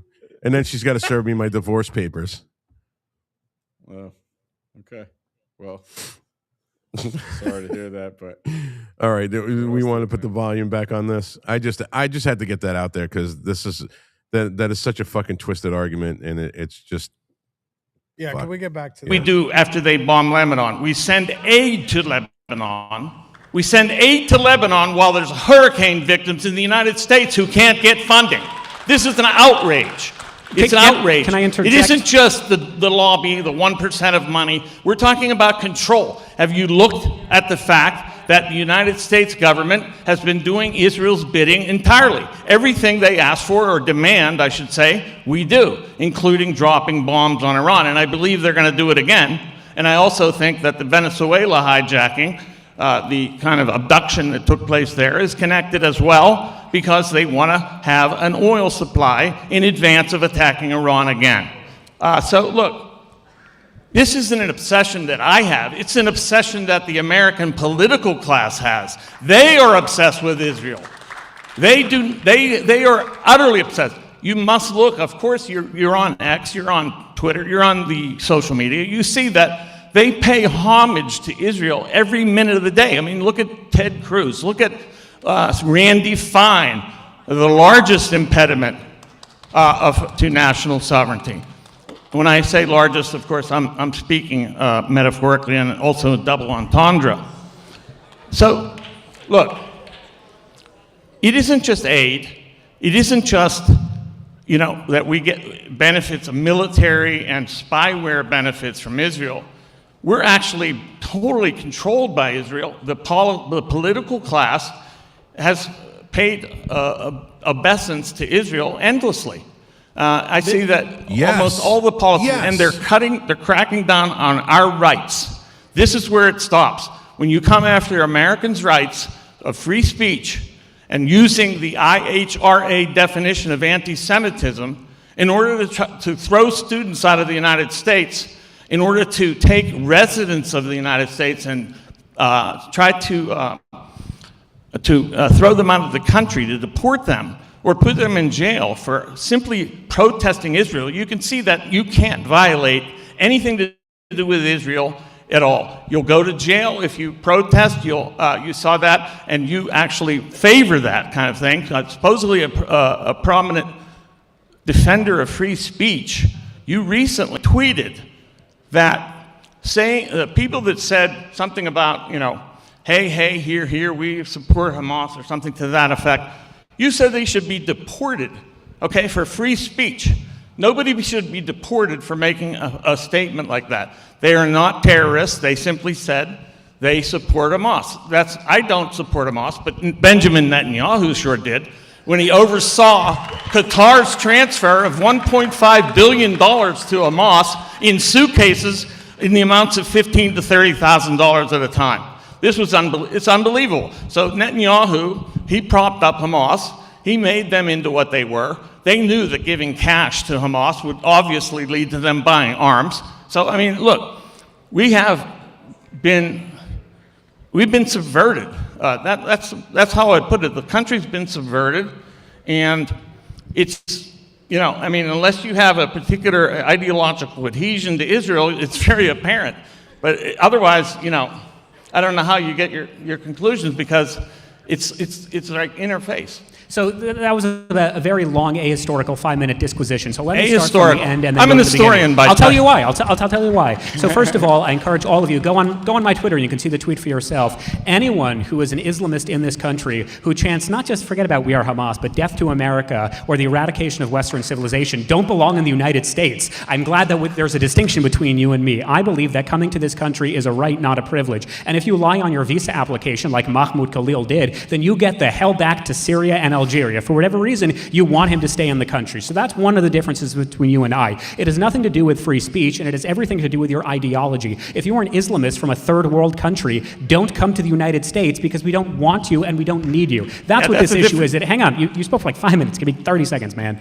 It has nothing to do with free speech. I actually have been on the record numerous times as saying that the Democratic Party is absolutely wrong to put forth a resolution that condemns Nick Fuentes, because Nick Fuentes has a total right to free speech, and it is a really bad precedent for the United States government to condemn an American citizen for exercising his free speech. However, illegal aliens into this country and third world Islamists who are not American citizens don't have the same rights, and if they violate American law, which so many of these student protesters did, then they absolutely should be kicked out of our country. This is precisely why I voted for our tremendous president, Donald J. Trump. The second thing you said, which again is ahistorical, is when you talk about the subversion, the Israeli subversion of the United States. The only two practical examples you gave is that there are Israeli flags in Capitol Hill, and the second is that we give them foreign aid. These are not substantial arguments 38 states. that say, I'm about to get there, just don't interrupt. These are not substantial arguments to make that we are somehow being subverted by Zionists if all you can talk about are issues that are objectively not true, like the example of free speech. As it pertains to anti-BDS laws, states for centuries have had not just anti-BDS laws, but they prioritized state priorities when it comes to dealings with Christians or dealing with any international issue, which is why you can find equivalent anti-BDS laws in a number of states not pertaining to Israel, but pertaining to a whole host of countries. Am I in favor of them? That's not true. Am I in favor of them? Probably not. But again, all the examples you're using are demonstrably not true, or are examples that you can provide for other countries as well. And then the last point I want to make, and then I'll let you continue, is something bothered me, and I just remembered why when you spoke. You mentioned the International Association of Genocide Scholars as evidence that Israel is conducting a genocide. I don't know if we want to get into the genocide debate, although I'm happy to, but I'm actually a member of the International Association of Genocide Scholars. So is Darth Vader and Yoda, because the only qualification to be part, and this is true, to be part of the International Association of Genocide Scholars is you paid them an annual fee of $38. So if that's the criteria of what is not a genocide, that's not a very good argument. That's an argument of authority, not an argument on the facts on the ground. We'll start with that. That's one organization out of 183. And that also includes, additionally, 12 Israeli genocide scholars and 9 non-Israeli Jewish genocide scholars. Now, I'm supposing all of these people are anti-Semitic and they're casting a blood libel on us. Yeah, they're casting a blood libel on Israel. Look, you can't deny the facts. Now, you want to gaslight us and say it's not happening. We all saw it with our own eyes.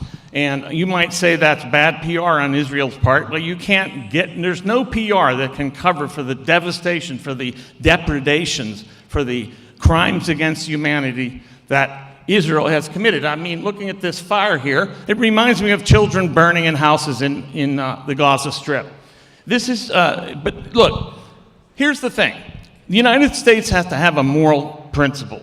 And one of them is that we do not enable other countries to commit crimes against humanity. That's got to be a red line in the sand for us. We do not fund countries to commit crimes against humanity.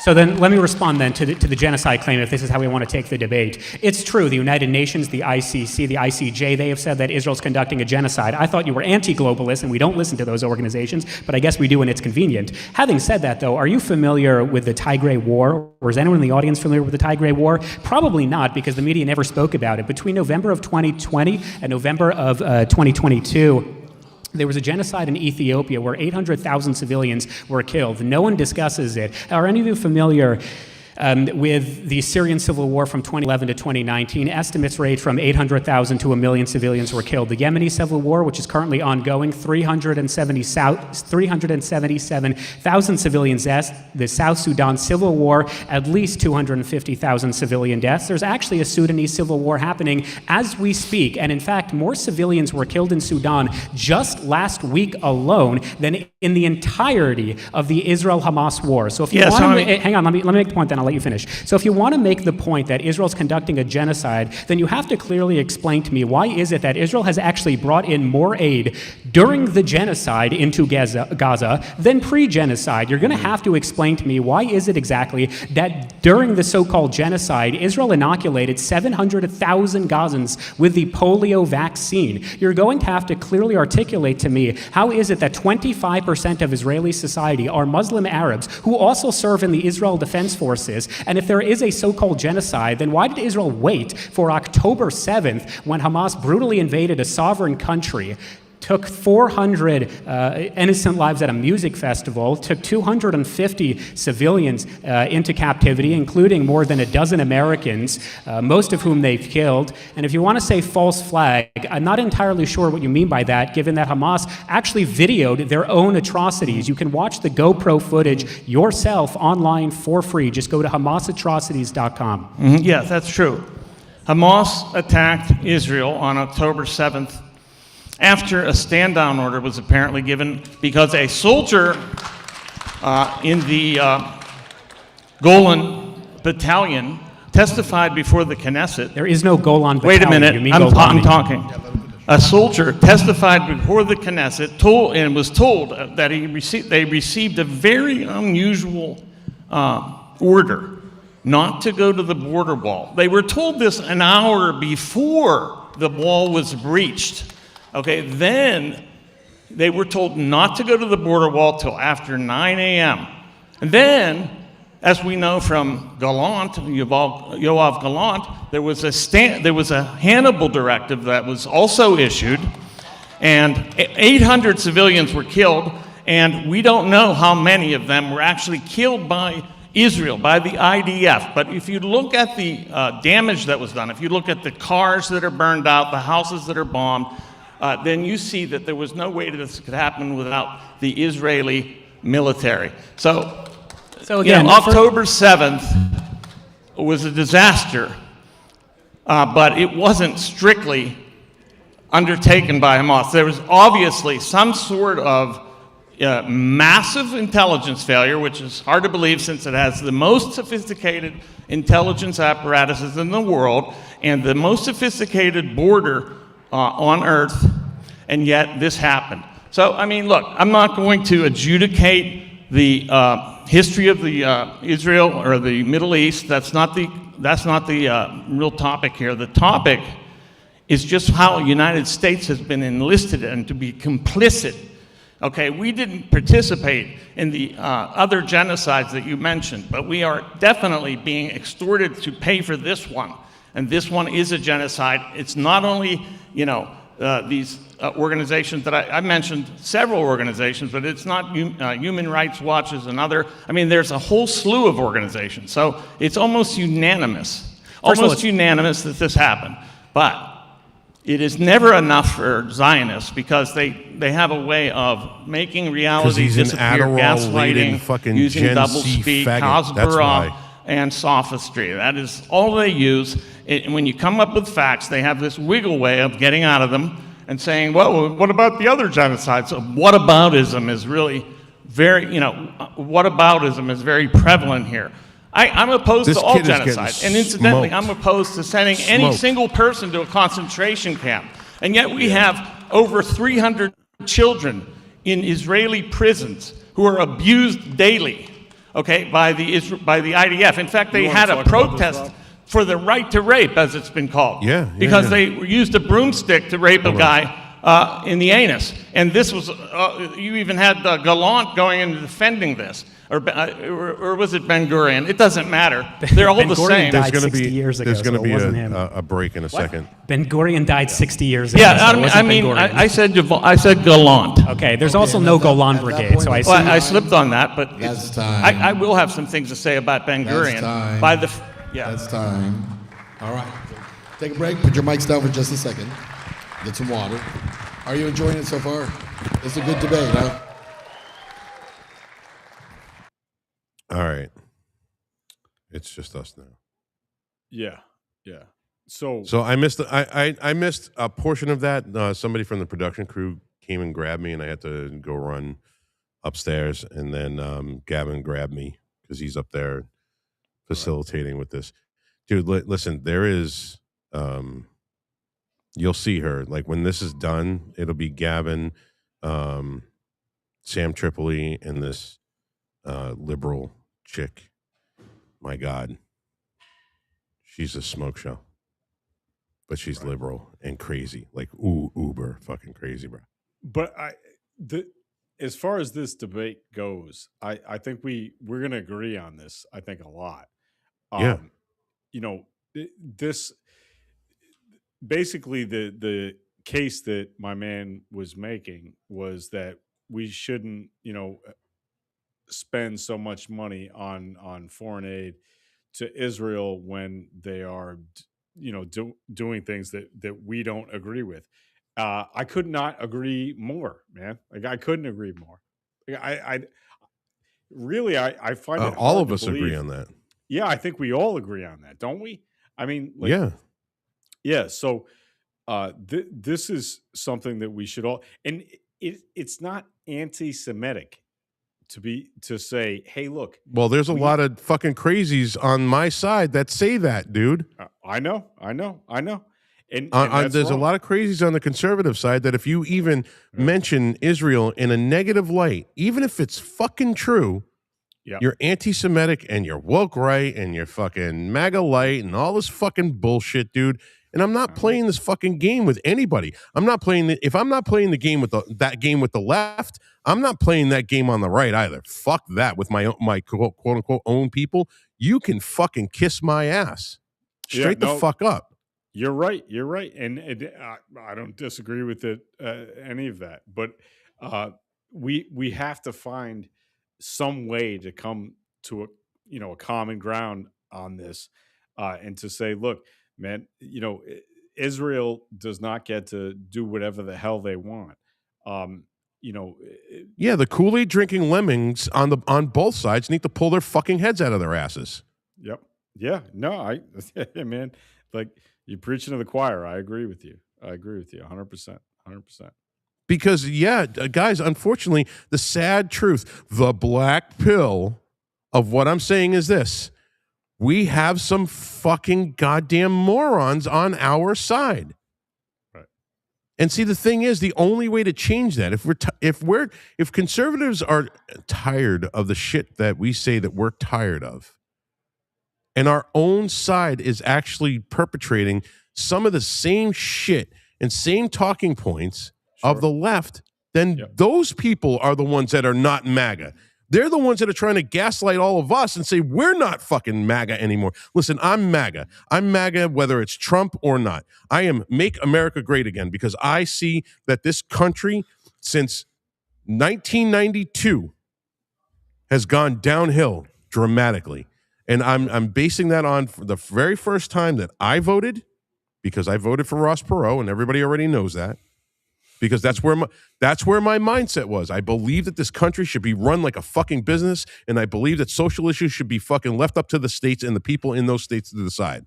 Period. If New Hampshire decided 1.7 million out of the 1.9 million people voted to end abortion completely in this state, that's what the will of the fucking people, whether you like it or not, whether you agree with it or not, it's the will of the fucking people, period, end of story. And I'm just using that as an example. We're not going down the abortion road, everybody. I know you're not, Patty. Patty, you understand. No, I got you. Okay, and I have always been MAGA. I was MAGA before it was MAGA. I want to make America great again because it hasn't been great, because our government has made it not fucking great. And I don't give a fuck. And that's every single government since I voted the very first time when I was 18 in 1992. Period. End of story. Every single goddamn fucking regime change has only made this fucking country worse. Period. And I want America to be great again for the American citizens, not the fucking corporations, not the government, not the fucking military industrial complex or the fucking the pharmaceutical industrial complex. I want it for me. I want it for Patty. I want it for every fucking American citizen.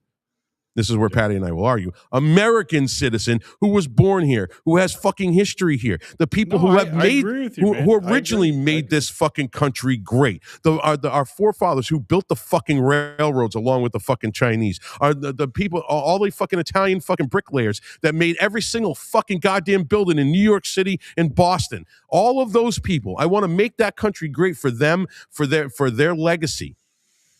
Yeah. And if I have to go at odds with sometimes our five fathers, you know what I mean? Our five fathers. Yeah, our five fathers. Yeah. You know? And if I have to go against my own kind to fucking do it because they're being fucking capitulating fucking assholes for some made up fucking bullshit in fucking Israel, you can kiss my motherfucking ass. Period. Yeah. Hey man, I'm not disagreeing with you. I just you know, it's fucked up that we're dealing with, you know, a government right now who doesn't believe in any of that, and I don't know what to do with it. Seriously, man, you know. Look, I can't sit here and say that I don't believe in Trump, but can I say honestly and truly that wait, hang on, Patty, hold on. There is a caveat to this. Hold the fuck on. Can if anybody were to ask me, if Patty were to ask me right now, Rob, are you 100% pleased with everything that Trump has done? I'm going to say no. Abso-fucking-lutely not. I'm not. His reliance on Israel's friendship and I can't get with it. I'm sorry, guys. I can't. You want to call me MAGA light or fucking woke right because I'm saying that? No, fuck you. I don't care. Stop watching my show. I don't give a shit. I'm never going to back down from who the fuck I am. And this is what I've always been preaching. It's not like I've changed my tune all of a sudden now that there's a whole bunch of, you know, anti-Semitic rhetoric going on. If you guys listened to me fucking a year ago, I said the same fucking thing. I have never changed my story, not fucking once. Yep. And maybe I'm not even a conservative. Maybe I'm more libertarian. No. That's gay. That's gay. You're. I would say you're a conservative. You are a real conservative. What I would say is that MAGA is made up of people who are actually not conservatives, right? Now, you may there have is a large contingent that wait, hang on, not all of them. Yeah. I know you do this all the time. MAGA's all a cult. I just explained what MAGA means to me, and there are a lot of people that are MAGA like me. Not everybody is in a cult. Yeah. Not everybody. But there are some that are. Yeah. There are. You know, the people that can't think for themselves or are too afraid to step out of the box and be like, all right, no. This is a step too far, Trump. Like, this is, hello, wait a minute now. They're too afraid to do that because they're too afraid of the condemnation of their own fucking people. And I don't give a fuck. That's the thing. That's what separates me from all of these motherfuckers. I don't give a shit. Yeah. No, I know it does. And that's the thing. Like, you're actually like, if I could describe it, you know, you'd be like a Jack Kemp, Bob Dole sort of conservative, right? Meaning you've got like rigid conservative principles, right? And they're not negotiable. Like, no, they're not. It's what they are, right? So, and I get that, and I respect that, even though I don't agree with that, but I respect it. You know, I mean, it's like, you know. So what you are is what you are, man. And I know if we're talking about an issue, I know what you're going to think about that issue because you're a rock-ribbed, like heavy-duty New Hampshire conservative. I respect. Well, listen, I was a 29-year fucking Massachusetts fucking rock rib conservative too, dude. Yeah. But you know what I mean. Like, in that state, it falls on deaf ears. Yeah. No, but I mean, you are who you are, man, and I understand that and I respect it. MAGA is, I don't know. It's hard to peg it down.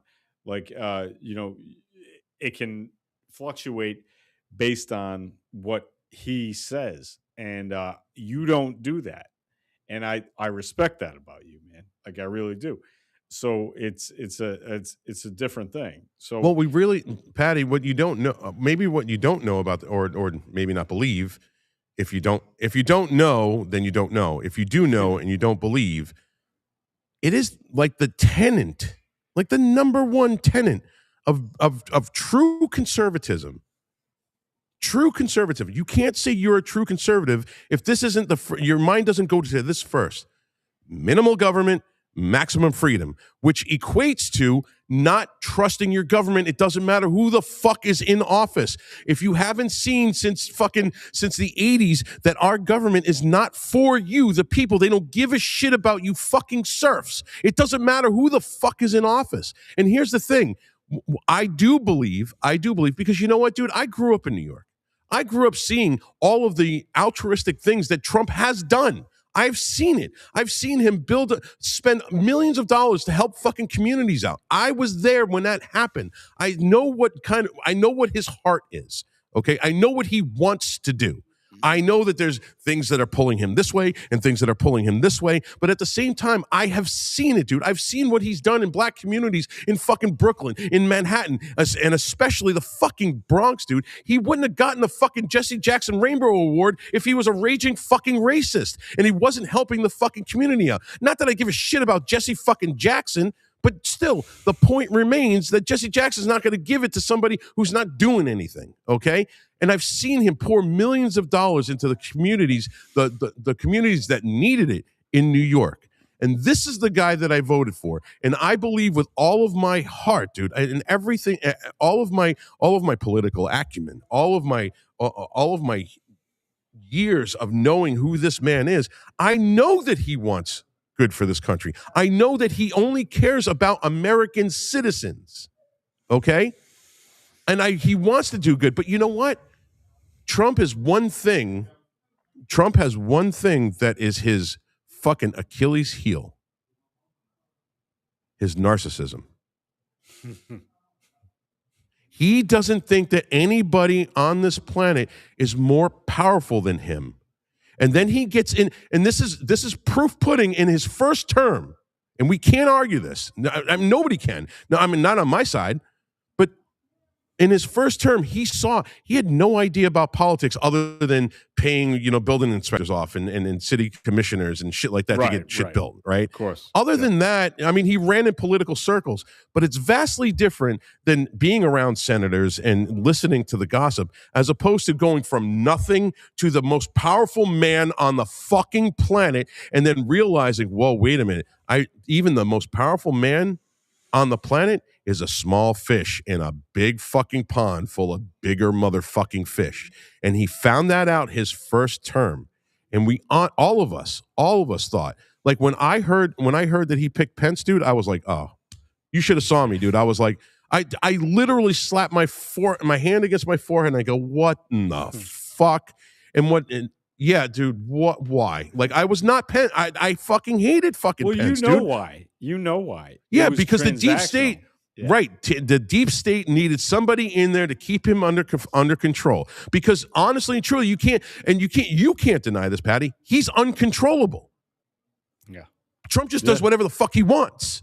And the deep state, it scared the shit out of him. That 77 million people fucking voted for him. It scared the shit out of them that this motherfucker was now going to have fucking power when he just goes, I'm going to do what the fuck I want. I'm going to walk in a room. I'm going to drop my dick on a fucking table and you're all going to fucking kiss it.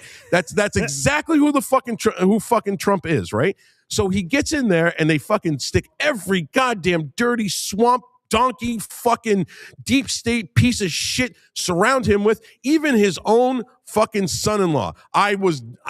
Jared fucking Kushner in his ear constantly doing this, and I'm going, what in the motherfuck is going on here? Jared Kushner is fucking poison. I don't give a shit that he's related. I don't care. Pence was fucking poison. Everybody that he brought into his administration, because Pence was in his ear telling him, well, we need this person, and we need this person, and we need this person, and we need this person. And Trump listened to him because, you know what, probably for the first time in his life, Trump actually fucking acquiesced to somebody else other than his own brain and said, okay, well, I don't really know all this stuff, and let me get somebody who does. So he listened to these fucking people, and I'm sorry, guys, but if you look back from 16 to 20, other than the fucking interest rates, you tell me that his first term was not an abject fucking failure. I'm talking specifically people on my side. Because, of course, the left is going to, oh shit, Patriot Rob's talking shit about Trump. I'm not talking shit because now you're making up your own fucking narrative. I'm not talking shit. I want Trump to fucking succeed. And you know what? Here's the thing. We all should, left and right. We don't want to see our president fail because if our president fails, it comes back on us. That's true. And this is why this fucking partisan bullshit, I've had enough of it. I am fucking done with this garbage. It really is. The fact that we can't come together and try to make America great again through a president who wants to fucking do that. But no. The entirety of the left want to see him fail. It doesn't matter. The guy came out tomorrow and literally cured cancer and AIDS. Like he said, and it's gone, and it's an undeniable fact that he did it. You guys the left would still have a fucking problem with it. So yes, you're going to take what I say and fucking twist it. And there are some fucking magats that on my side that are going to say that are going to fucking say, oh God, Patriot Rob's not in the fucking club anymore. Okay, sure, fine, whatever. But you know what? My patriotism, my conservatism, is beyond a man. Okay, so. I understand everything you said, and I disagree with very little of it. But what I would like to say is that I remember, I'm old enough to remember, back in the day, Rush Limbaugh, the late, great, holy shit, I'm glad he's dead, Rush Limbaugh, said as soon as Barack Obama got elected president, he said, hey man, I hope he fails. He said, I hope he fails. And no, I'm doing a live show. I can't have anybody back here. Robbie, you all right? Yeah, then the live audience is over there, bro. Okay. No. Hello. Okay. So I'm not sure if you can hear me or not. Yeah, I can hear you. I have my mic muted. I'm having a little bit of an issue right now. But go ahead, Patty. Who is that asshole in the background? I don't know. I have no idea. None.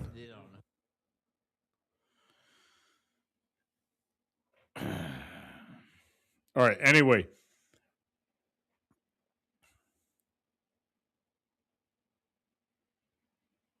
Right. So Rush Limbaugh said that he wanted Barack Obama to fail. And that, Jesus Christ.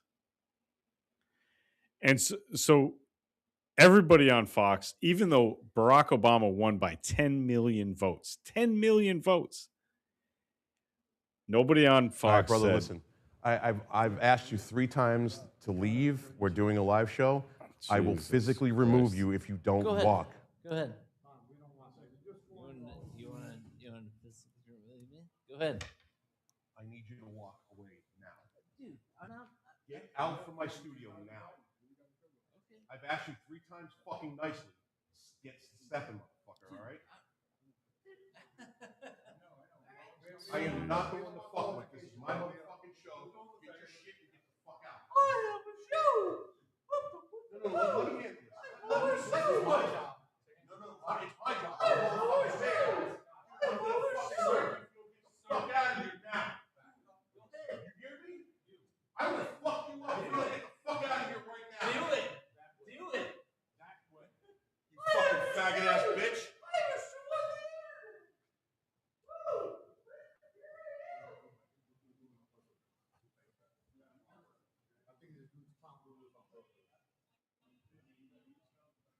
Yo, guys, I'm not gonna rip on you. You're my boys. What the fuck? Pick that motherfucker up and get him the fuck out of here. That happens again, you fucking slam that motherfucker and you get him the fuck out of here, or else I fucking will. I don't mind getting blood on a $5,000 fucking suit.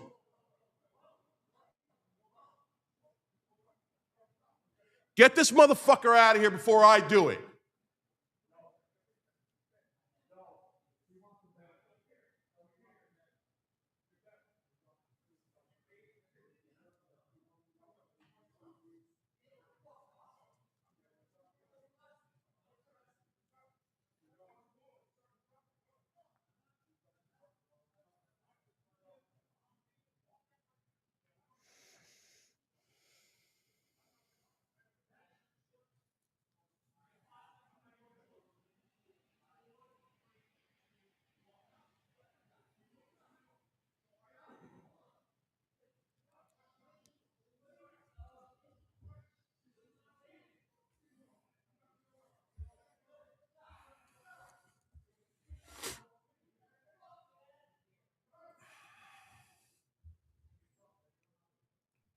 I'm sorry about that, ladies and gentlemen. We had technical difficulties.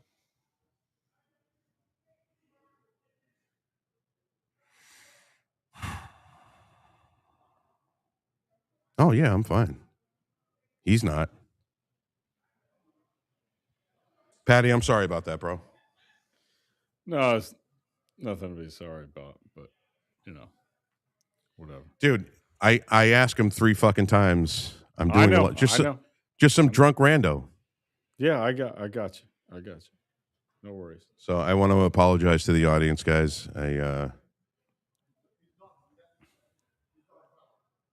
Huh? Yeah, no, he's fucking drunk, dude. Oh, shit, my mic was on? Yeah. Ooh. Okay. No, I'm sorry about that. I thought I unplugged my fucking headset and went after the dude. No, I hear it's okay. It's okay, man. Shit happens. It's all right. Oh, fuck me. He had it coming. You know, it's funny. I didn't get into any fucking fights down in. Well, actually, I can't say that. But I got into a shouting match with somebody in DC. But yeah, and we missed the whole debate. God damn it. Yeah. Patty, did I just throw you off of what you were talking about, dude? I am sorry. No, you know what? Fucking, It's not important. that was not anymore, but- professional. No. I thought my mic was muted, dude. I am really, truly sorry about that. No, that's fine. That's fine. So I'm interested in what you think about the upcoming debate with Anna and Pearlie. So what do listen, you think about I've watched Anna. There's some things that she says she's right on, but she's a feminist, and I don't like feminists. Right. But what I don't like are supposed trad women, conservative women, that pull the fucking feminism card when you piss them off, when they get something that they don't like or whatever. And that's why I like Pearl. I like Pearl because even more she's from what I've seen with Pearl is she's kind of given up on going after like psychotic lefty fucking feminists because they're an easy target. She's going after the real problem. These supposed conservative women that want a trad man, and the second they get a trad man, they don't want it because they really don't understand what it is to be fucking trad and what a fucking trad man is. So Pearl goes after those, like supposed what's Christian a conservative. trad man? What do you think is a trad man, though? Well, first of all, a man that can take care of his family. Sure. That's a trad man. Okay. However that looks, as long as he's taking care of his family and his kids don't go fucking hungry, he's there for his children, he's there for his family. That's what I think a trad man is, first of all. Second of all, a man who is not afraid of violence. You are not a man if you are not capable of overwhelming violence, and if you're not a fucking monster. But that monster needs to be under control until it's absolutely necessary. You are not a man if you're faced with a situation, kind of like the one that I was, and you just bait a fucking cuck out and just don't say anything and want another man to take care of it for you. Okay. So I think that's what trad is traditional man. Like, I believe that toxic masculinity should be like celebrated. Okay. Because you know where toxic masculinity came from, right? It came from a fucking psychological study. It's in the DSM. Came from a psychological study of men in prison, and they only did 2 prisons. So the left has now taken that and used that for all men that are like me. Like, I don't have a problem with violence, but the thing is, I don't want to be violent. I don't want to see violence. But if somebody calls me out, I'm not going to run away from that violence. If you can't protect your family, somebody breaks in your house and you're not capable of shooting them dead because you're too afraid to, you're too afraid of the consequences, and you put your family and your children's life at risk, you're not a fucking man, period. You will never be a man. I don't give a fuck if you work 80 hours a motherfucking week. If you can't protect your family, actually, I think that's more important than even the fucking working 80 hours a week thing. If you can't protect your family, if you can't protect your kids, you're not a motherfucking man. If you can't stand nose to nose with another motherfucking man who's causing fucking problems, you ain't a motherfucking man. I understand that. And people consider that toxic masculinity. So no, I don't consider that. No, I know, but you got to admit the majority of your side, the left, thinks that way, especially fucking 3rd and 4th wave fucking feminists. They absolutely believe that shit. Oh, the patriarchy. That's all you fucking hear. The patriarchy has kept women down. Shut the fuck up. But see, but the thing with Pearl is she expects that from the left. There's no changing their mind on that. There's like, you debate them and they sound stupid, these psychotic lefty feminists. What she's going after now are the supposed trad women that want a trad man who act like fucking whores, that fucking show their fucking tits online and act like fucking the diametrically opposed to supposed Christian conservative fucking values while loving Christ and showing their fucking tits and their fucking ass. And that I'm there for. And that's why I think Pearl is going to win. Even if Anna stomps her, I think it's going to be a win for Pearl. No, wait. I think it's going to be a win for Pearl because she's going to get the message out. And the message is that these conservative women, supposed conservative women, or these supposed Christian conservative women, are full of shit. They're hypocritical fucking cunts and whores. And that's why I like Pearl. Okay, so there's a lot to unpack there, but I would say that Anna is, first of all, 10 times smarter than Pearl, and we're gonna find that out. Well, she's 20 years older than she is too, so she's got way more experience in life, dude. And that doesn't amount to something. That's why this old dude is fucking stomping a mud hole in this fucking Gen Z faggot. Yeah. Well, second of all, just because she proclaims herself a Christian doesn't mean she knows anything about Christianity. I don't think I've ever heard her say that she's Christian.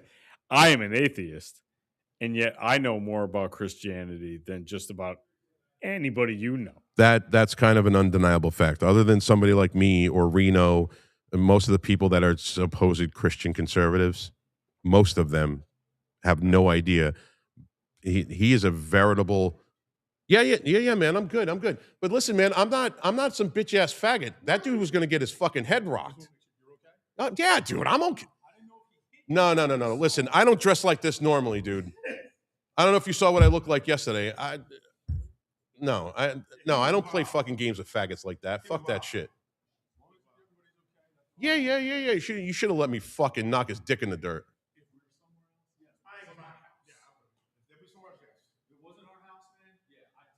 No, I got you. But you know what?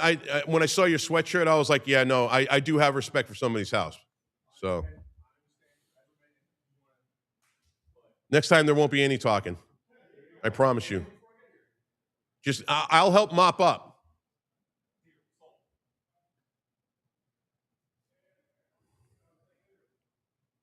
This is better at TV.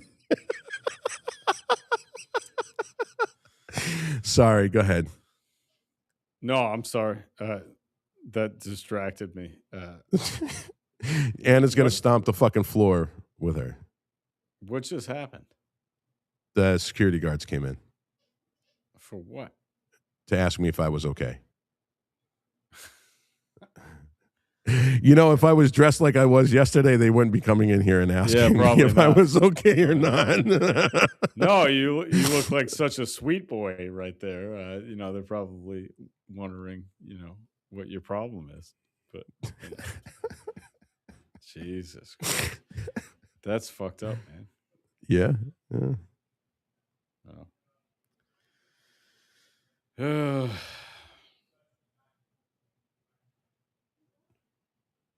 Yeah, When's so we were Kasparian coming out? I don't know, probably at some point. Yeah. Let me pop these motherfuckers back up on the screen for a minute because I got to hear this. This is their ending.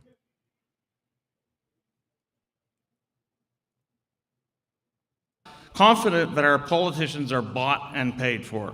The answer from the Zionist lobby and its apologists is always more of the same. More money, more wars, more censorship, more surveillance. Our answer is simple, and it is the only patriotic answer. No more. No more entangling alliances, as Washington warned against. No more blank checks to Israel. No more American lives and treasure sacrificed for a cause that makes us less safe, less free, and less sovereign. The task at hand is to de-Zionize our government. It is to reclaim American government for Americans. It is a tall order, but it begins with the simple, unwavering demand that we make now. Normal diplomacy, normal trade, zero blank checks, and zero automatic wars. It's time to end the exception that is Israel. Thank you. And he did that under 5 minutes. All right, you ended a bit early. Nice job. Shabbos, we'll get you on the clock. Go. So I would actually agree with the professor that there should be zero blank checks, which again, I find it very bizarre that in a topic that did not include the word Israel, the only country we actually discussed was Israel. I actually believe that we should end all foreign aid, but that includes all foreign aid, not only one obsessive country. You mentioned FARA. Let's talk about FARA, the Foreign Agents Registry Act. The Foreign Agent Registry Act is a law imposed by the United States in order to block the access of Nazi Germans to the United States. Qatar currently has 31 registered FARA agents compared to Israel, which has 15. From 2021 to 2025 alone, Qatari FARA agents logged 627 in-person meetings with members of Congress, which is more than every other country by 300 meetings. So let's talk about AIPAC. I don't support AIPAC, largely because they're pretty ineffective. AIPAC is an organization comprised exclusively of Americans, by Americans, and for Americans. You don't have to like That was them, fucking but that bullshit, doesn't mean Patty. they're an agent of a foreign country. Just like Indian Americans have numerically, it's not UNISPAC, the Armenian Americans have ENCA, Greek Americans have HALC, or the Ukrainian American community, which is the UCCA. Americans are free to lobby as they would like. And if you want to make laws against the lobbying of Americans to their government, then fine, let's discuss the policy and legislation, although unfortunately all we've done is obsess over one country. In 2024, it's true, AIPAC is an American lobbying group, just like the NRA or the Chamber of Commerce. They spent roughly $100 million on lobbying and elections. In the same year, China spent $500 million. Japan spent $400 million. Big Pharma, $400 million. Saudi Arabia, $310 million. Qatar, $250 million. But you wouldn't know this because my esteemed opponent is obsessed with only one country and one country only. But what about the fact that Israel controls American foreign policy? right Isn't about all of that. our Congress bought and paid for by Israel? If that's true, that somehow Israel controls American foreign policy, then someone clearly needs to explain to me how is it that President Truman forced the Israelis to stop its advances against the Egyptian army in 1948, which actually would have destroyed the Egyptian army unilaterally. President Eisenhower forced the State of Israel to pull back from the Sinai in 1956. President Johnson refused to greenlight a preemptive strike by Israel against the Egyptians in 1967. President Nixon prevented the IDF from crushing the Egyptian Third Army. President Ford forced the Israelis to withdraw from strategic areas under the Sinai II Agreement. President Carter What is pressured with the his Israelis swaying, to fully dude? withdraw from Sharm el-Sheikh. President Reagan applied pressure to Israelis to giving me withdraw fucking from vertigo. Beirut. Of course, President Bush, the senior, forbade the Israelis from responding to Saddam's 1991 Scud missile attack. And a point that you failed to address is if Israel actually controls the United States government, how come that the greatest existential threat to the state of Israel of the last 20 years, the Iranian nuclear deal, JCPOA, the Joint Comprehensive Plan of Action, of which Bibi Netanyahu, AIPAC, and almost every single Jewish American lobbied their member of Congress against, still passed? So if Israel controls America, they're doing a pretty shitty job. And that brings me to my final point. You had said the only reason America has enemies in the Middle East is because of Israel. Well, that doesn't make any sense because, as I mentioned, the first war the United States ever fought as a country was against Islamists off the coast of Libya, which was more than 140 years before the creation of the State of Israel, which really brings Yes, me they're to my almost done. final point. The problem we have in the United States is not something the Jews or something Israel. The problem we have in the United States is the rise of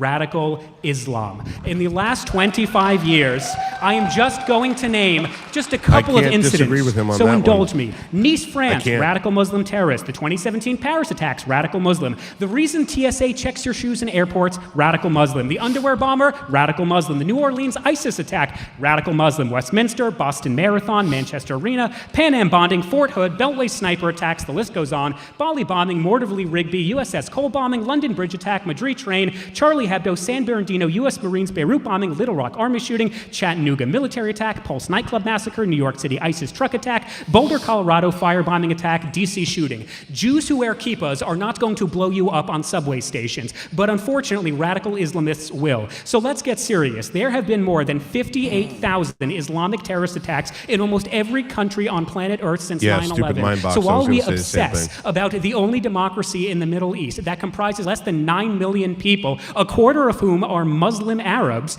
the actual Islamists see the weakness of the West and they're going to take advantage of it. So is there foreign influence in the United States? Absolutely. We have Yeah, but just they were ganged Muslim. up on the wrong country.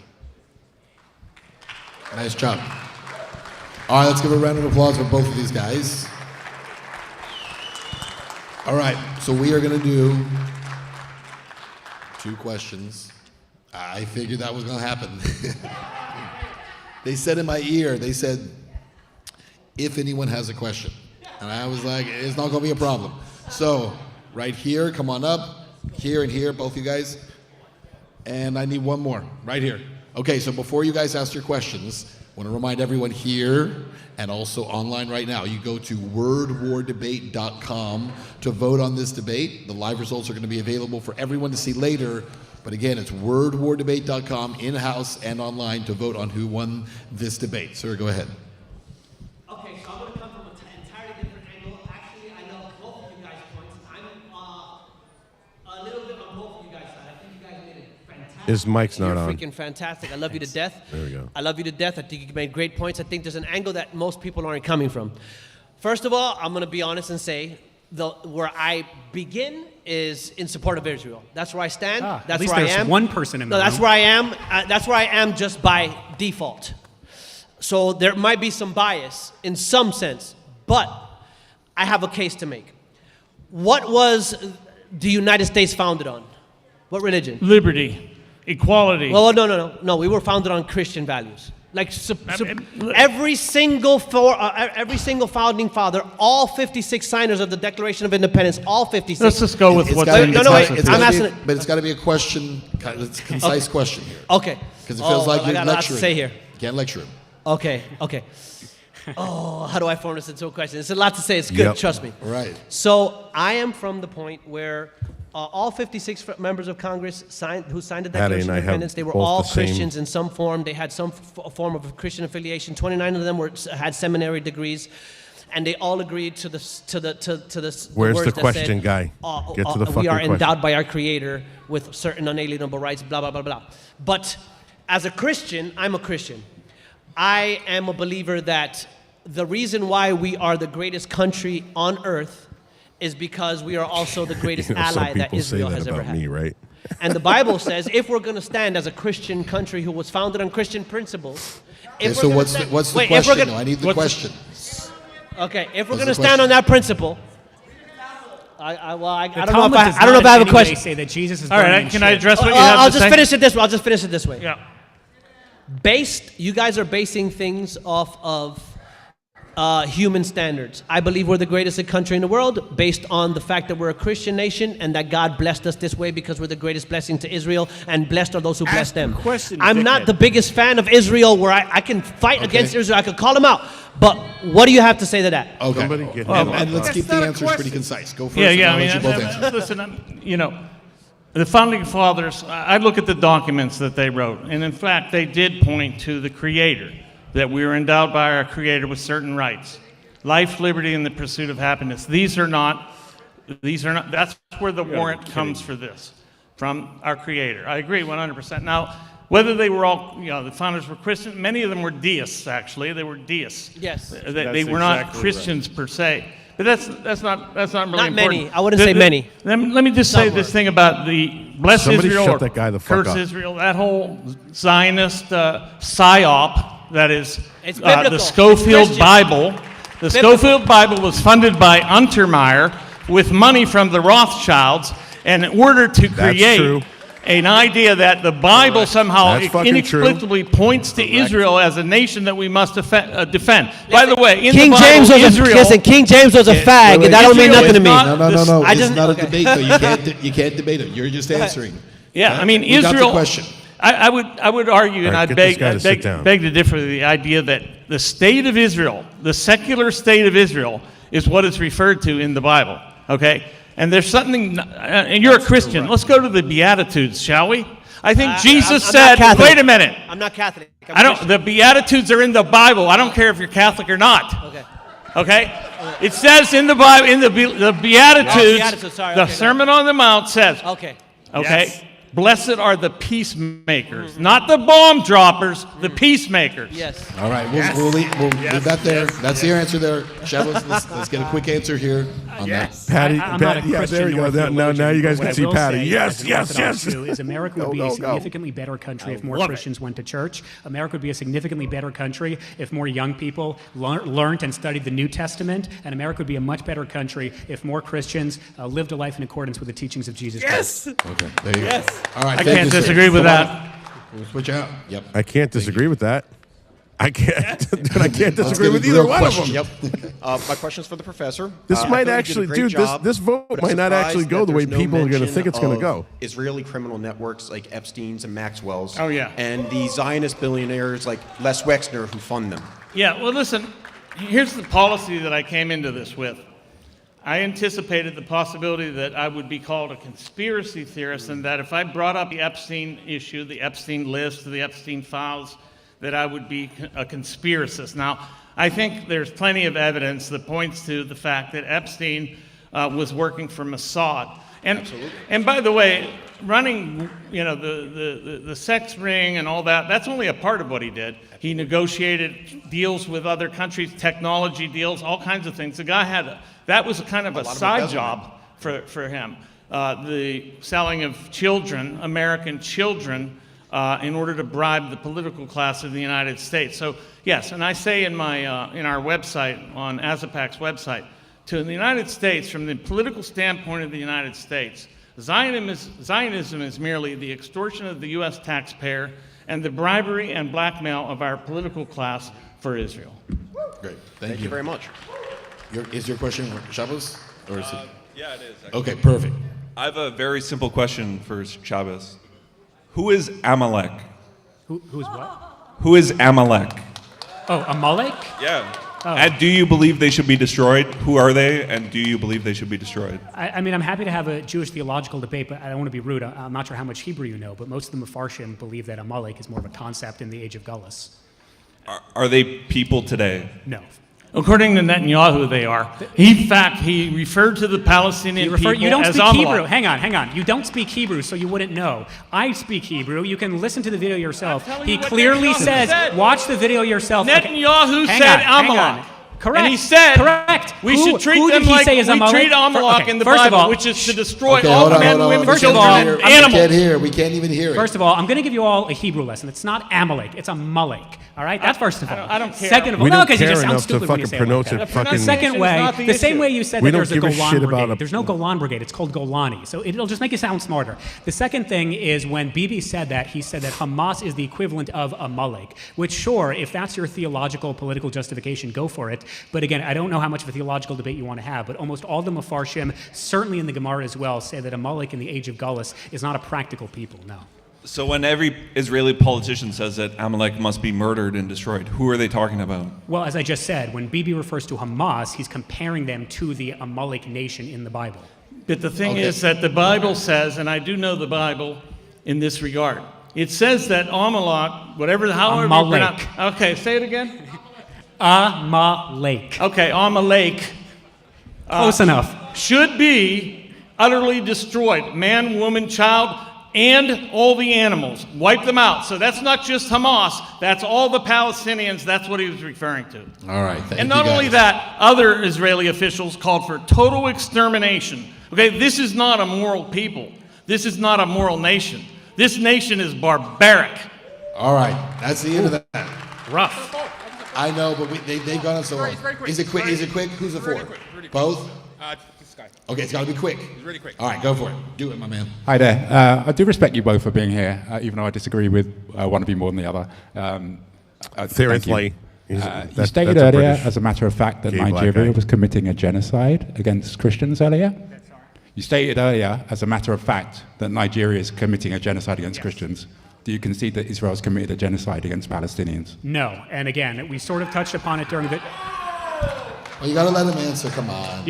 Again, I get the thing is like to hate Israel, but you have to listen to the reason why. You have to differentiate between a genocide and a war, right? War, innocent civilians die in every single war ever fought in the history of modern warfare, which is why it's a really bad idea to invade a sovereign country, take its women and civilians, kill its babies, burn down its homes, kill its dogs, right? That's a really bad thing to do. If you believe that there's a genocide requires intent to destroy the entire population. If that's the case, In whole you're going to or in have to- parts? Hang on, let me... It's not. make- It's not. Let me make It's the not point the and then you entire can respond. population. Fair? You're lying. Yeah, you got to or let you're him wrong. answer the question. Let me We make the appreciate point, question. and then you can got the respond. question. Okay? That's Please fair. finish. If you want to make the point that Israel is committing a genocide, then number one, why have they stopped? It hasn't. They haven't. They haven't really. There are 0 troops currently in Gaza. That's How number many one. Number two, Palestinians you're have going- died hang on, let me since make the the- point, then since you'll the respond. ceasefire? Let me make the Over point. Let me make 200, the I point. believe, Hang on. right? You asked me the question, so let me give the answer, and then you can respond. Well, That's hold on number real one. quick. Number two. Let's not have him respond. Okay, even better. Just answer the question. That Number we- two, you're going to have to explain why Israel, during the course of the supposed genocide, inoculated more than 750,000 Gazans against polio with the polio vaccine. Number three, you're going to have to clearly articulate why it is that Hamas, which is the Islamic death cult that runs Gaza, in the last 25 years did not build a single bomb shelter, while at the same time, talking about foreign aid, took billions of dollars, not only in American foreign aid, but in Western foreign aid, to build a terror tunnel network that is actually larger than the London Underground. At some point, you have to recognize that. Israel Hang on, built don't those interrupt. tunnels. Don't interrupt. At some point, you have to have a recognition that human beings, Palestinians, Jews, Israelis, all have human agency. They can make choices in life. I really wish that Gazans did not elect Hamas, but unfortunately they did. I really wish Gazans would have created some type of revolt or coup against Half of Hamas. them weren't but born they when didn't. they were elected. Hang on. There's no point in asking me the question. I'm just going to interrupt Can't every keep 5 asking- you seconds. can't keep asking I questions. really- Filibustering. We're I having mean, trouble. listen. Hey, I wasn't done with the Most goddamn of the answer. people that the median age in Gaza is 18 years old. Okay, that's the median age. Anybody 18 and younger was not alive when, in fact, there was a vote for Hamas. So okay? can you? That's number one. Number hang on, two. hang on, because you interrupted you me. still haven't. You still- interrupted me. So let me say. So hang Wait, on wait. one Let me second. let me just say something. You get 15 seconds to finish your thought. 15? You Oh get my- what the 15 hell am I seconds gonna to do in respond, 15 and then we're seconds? turning off the damn mics and we're going upstairs. So go And, ahead. and hang on, and then I'm giving him a hug because I think we've demonstrated that we can disagree and we can disagree Oh, you're gonna shake respectfully. hands, Okay, so absolutely. that's Hug. first of all. Second of all, I want to make the point. Hamas, like people like Mahmoud Deif, Yahweh Sinwar, they have repeatedly stated that they will do October 7th 1 million more times down to the last child if that's what it takes. Can you not, at the very least, condemn the fact that an elected government of a populace, have explicitly, willingly, and deliberately put their political Islamic agenda ahead of the needs of their own populace. Can we condemn that? So I wonder then why Netanyahu So no, you can't condemn oversaw that. the funding of Hamas and said, in fact, we need Hamas to keep Palestine divided and to point to a reason why we can't negotiate a two-state solution in the region. That is why they funded Hamas. They let Qatar bring suitcases of cash into Gaza and the West Bank to give to, into Gaza to give to the Palestinians, to Hamas, to the tune of 1.5 or 1.8 billion dollars. That's how Hamas got built up. Netanyahu is responsible for their build-up. All right, gentlemen, great job, great job. Give them a round of Okay. applause. And to you guys as well. Yeah, shake hands, go for it. Good job, good job. I wanna encourage everybody, go to wordwardebate.com, vote here, vote online, and now we'll send it upstairs. Welcome back. Give it up for the debaters. Let them hear it. Rechtenwald and Shabbos both brought the, went hard at it. Very thankful to be here at the Wise Word Gold and Silver Analyst Desk. So let's get into it. I'll start with you, Kyla. What did you think? It's a little tough. I don't know if I have a perfect dog in the race. I think there's this interesting thing, right? We have Shabbos basically saying, come on, Israel's a good ally for America. And then Michael's being like, they're evil. And the issue is, both of these things can be true at the same time. And I'm more interested in, should our allies be evil? Like that, I think that's the synthesis. Should we be allies with evil? That's right, but we're we work with Saudi Arabia, and they kind of suck. We work with Qatar on a lot of things, and they kind of suck. So I don't feel like we got that synthesis, but it was spirited. It was a very interesting debate. I think both sides really came in hard hitting. Yeah, it was great. All right, what do you think, Gavin?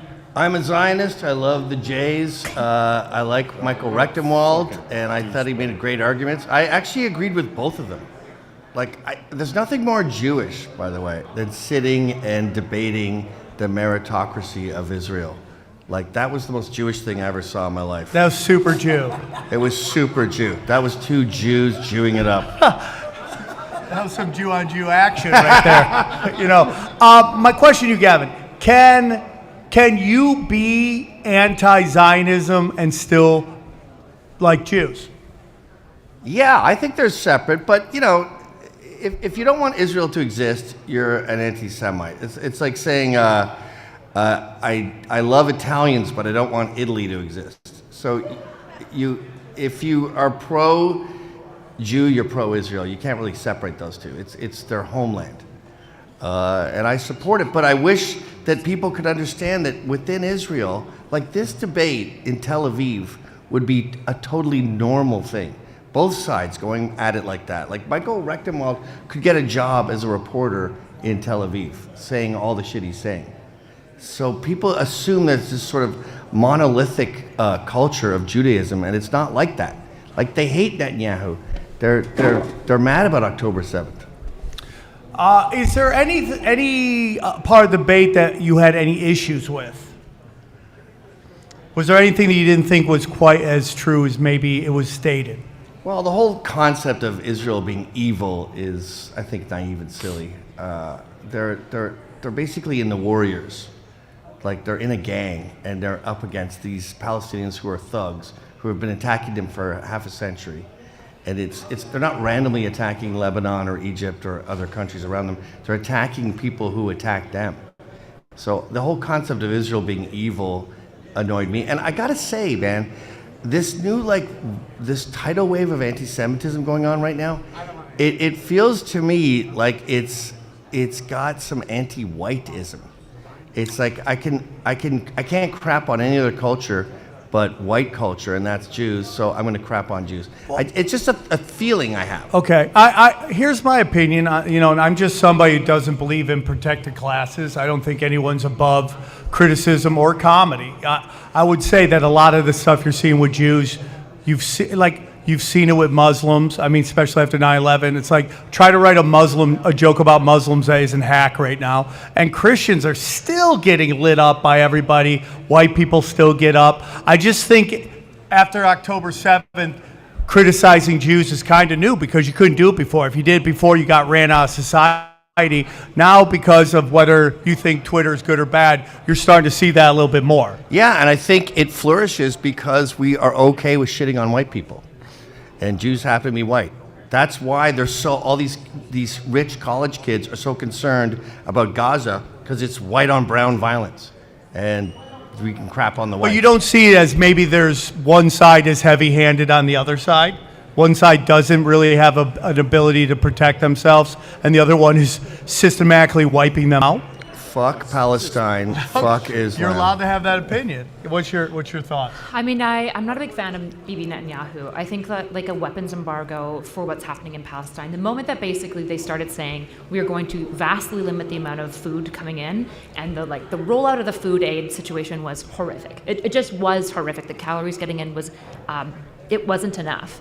I think we should look at that as Americans and go like, what are we asking Netanyahu to do here, right? Netanyahu came out very openly and said that he felt withheld by Biden, that he knew that a weapons embargo would have happened if he had done what he did under Trump in Gaza. And I think when you look at Netanyahu is weirdly enough, a very status quo politician who never wants to lose power. He wants the war to continue for as long as possible so he can maintain his control. But here's what I would say for Israel.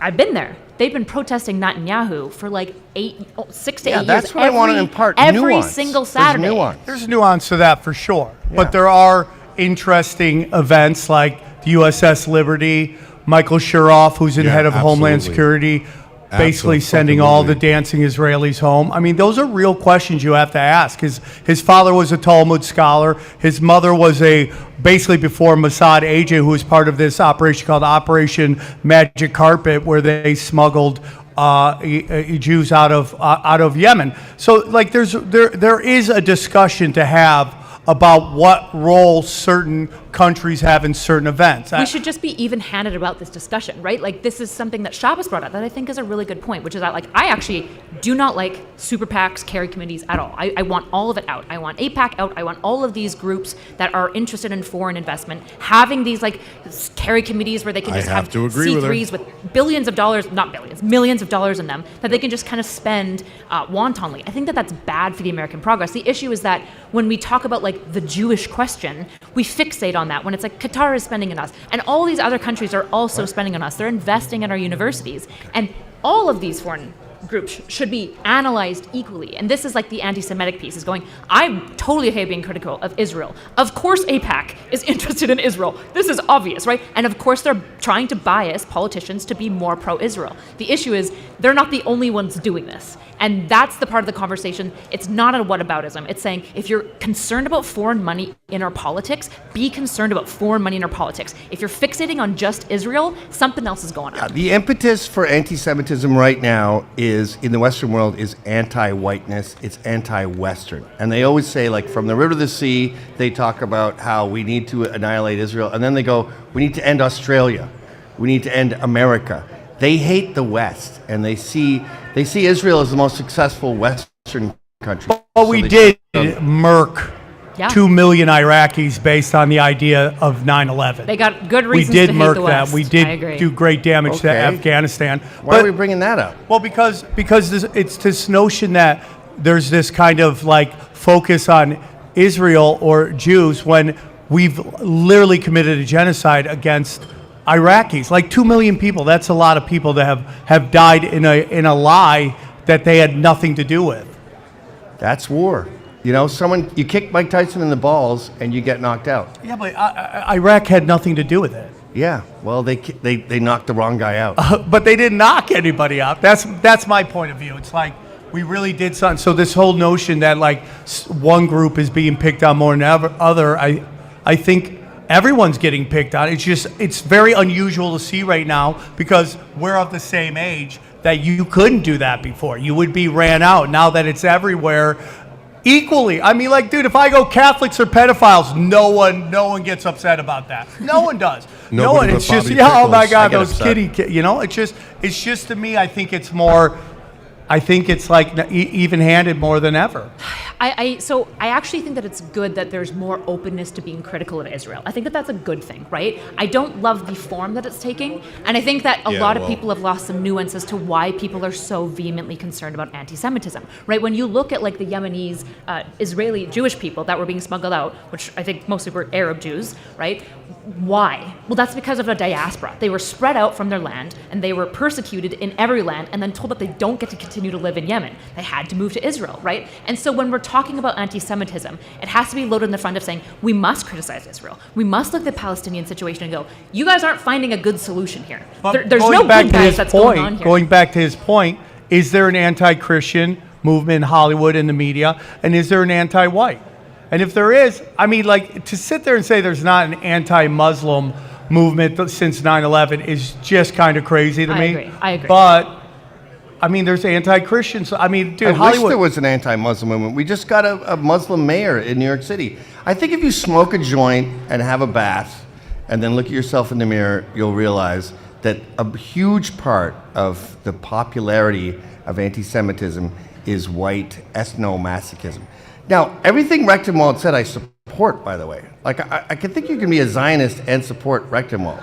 But there's something about this, the encampments at Columbia, the tents at Columbia, that wasn't about Israel. That was about white people. Fuck white people, I hate white people. That's really what it was about. And that's what fuels it.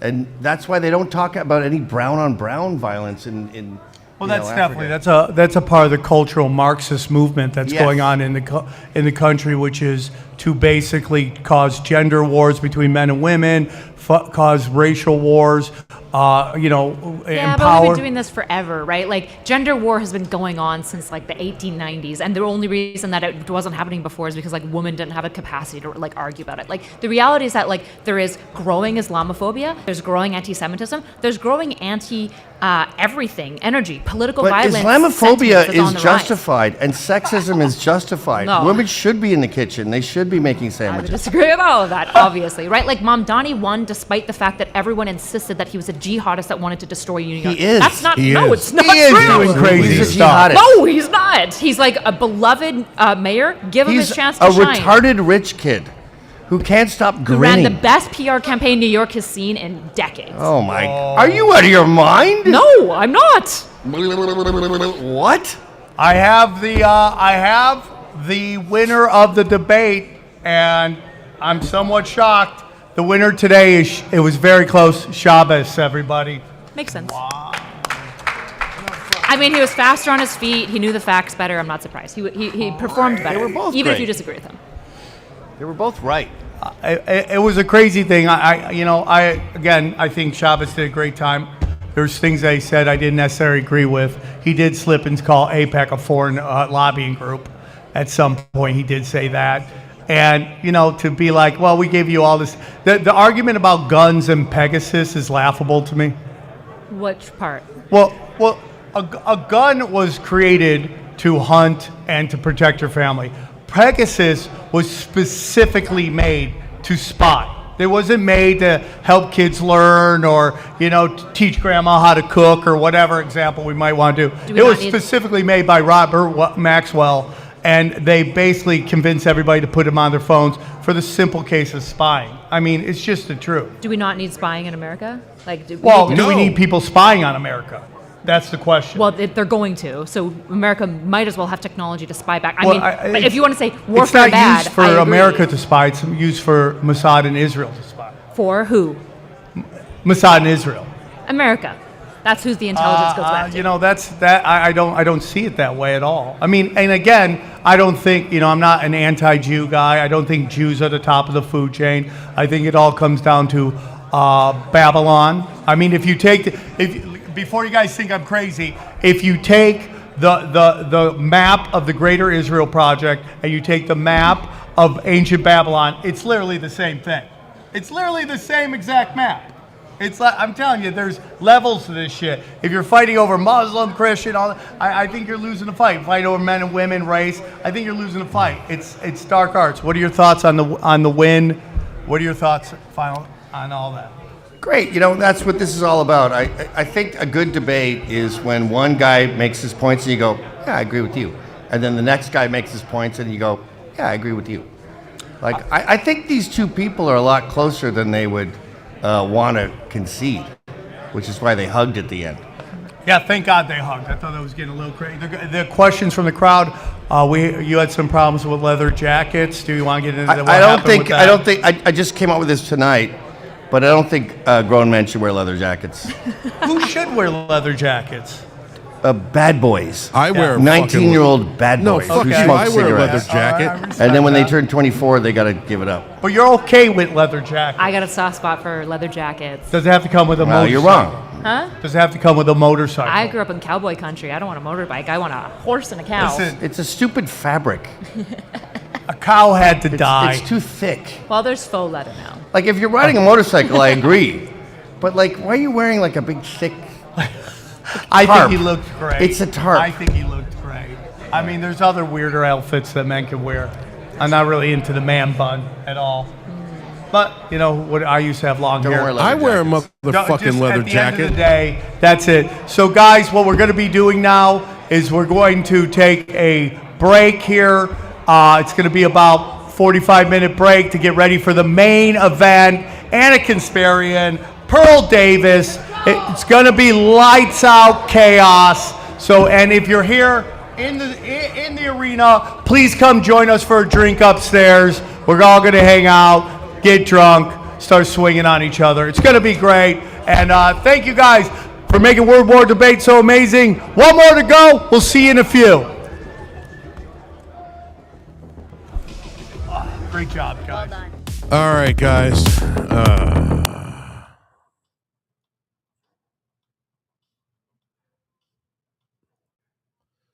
Wow. All right.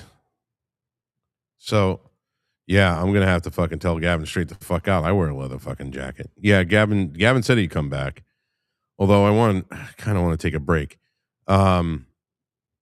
So the way the studio works, because I don't know, you can only do 6 hours of recording, and we're at the 5 hour and 55-minute mark.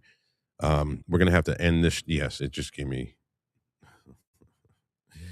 the warning. No, Gavin wasn't. You should have seen him last night.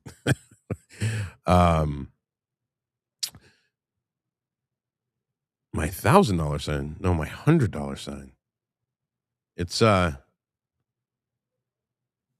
there. I'll take a picture of it and I'll put it on my X. So what we're gonna do is we're gonna end this stream, and I hope you all come back for this next one. No, Gavin was fucking trash last night. I'll tell you.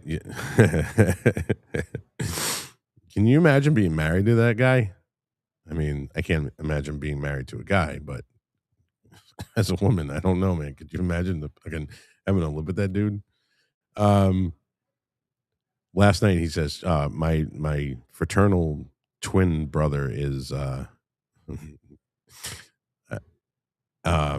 Prince, because Prince was playing on the Muzak, and I know you meant 9. Pearly Things is her name, H. Pearl Davis.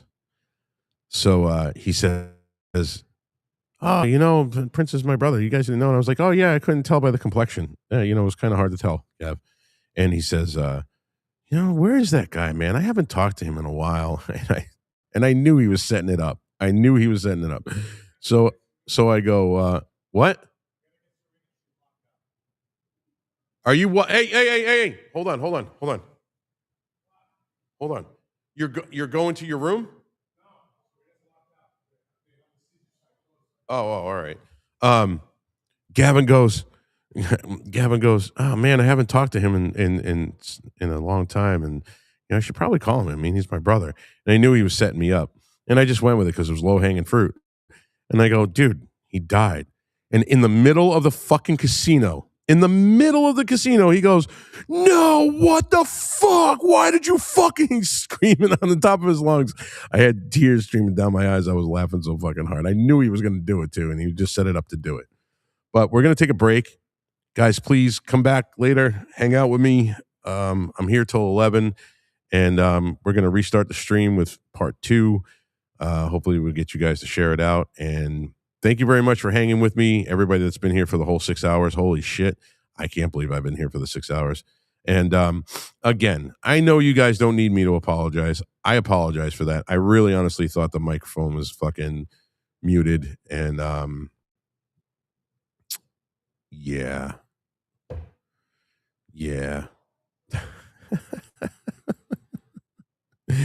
All right, guys. I'll see you in a couple of minutes.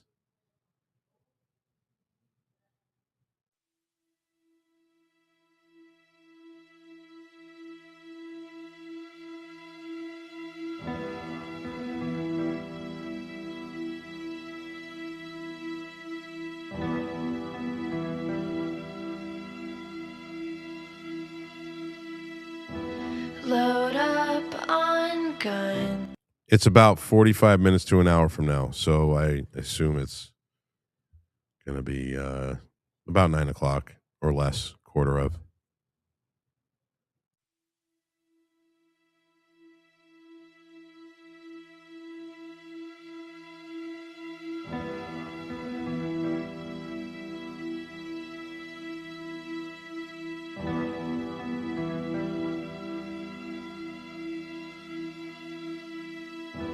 Load up on guns and bring your friends. It's fun to lose and to pretend she's overboard and self-assured.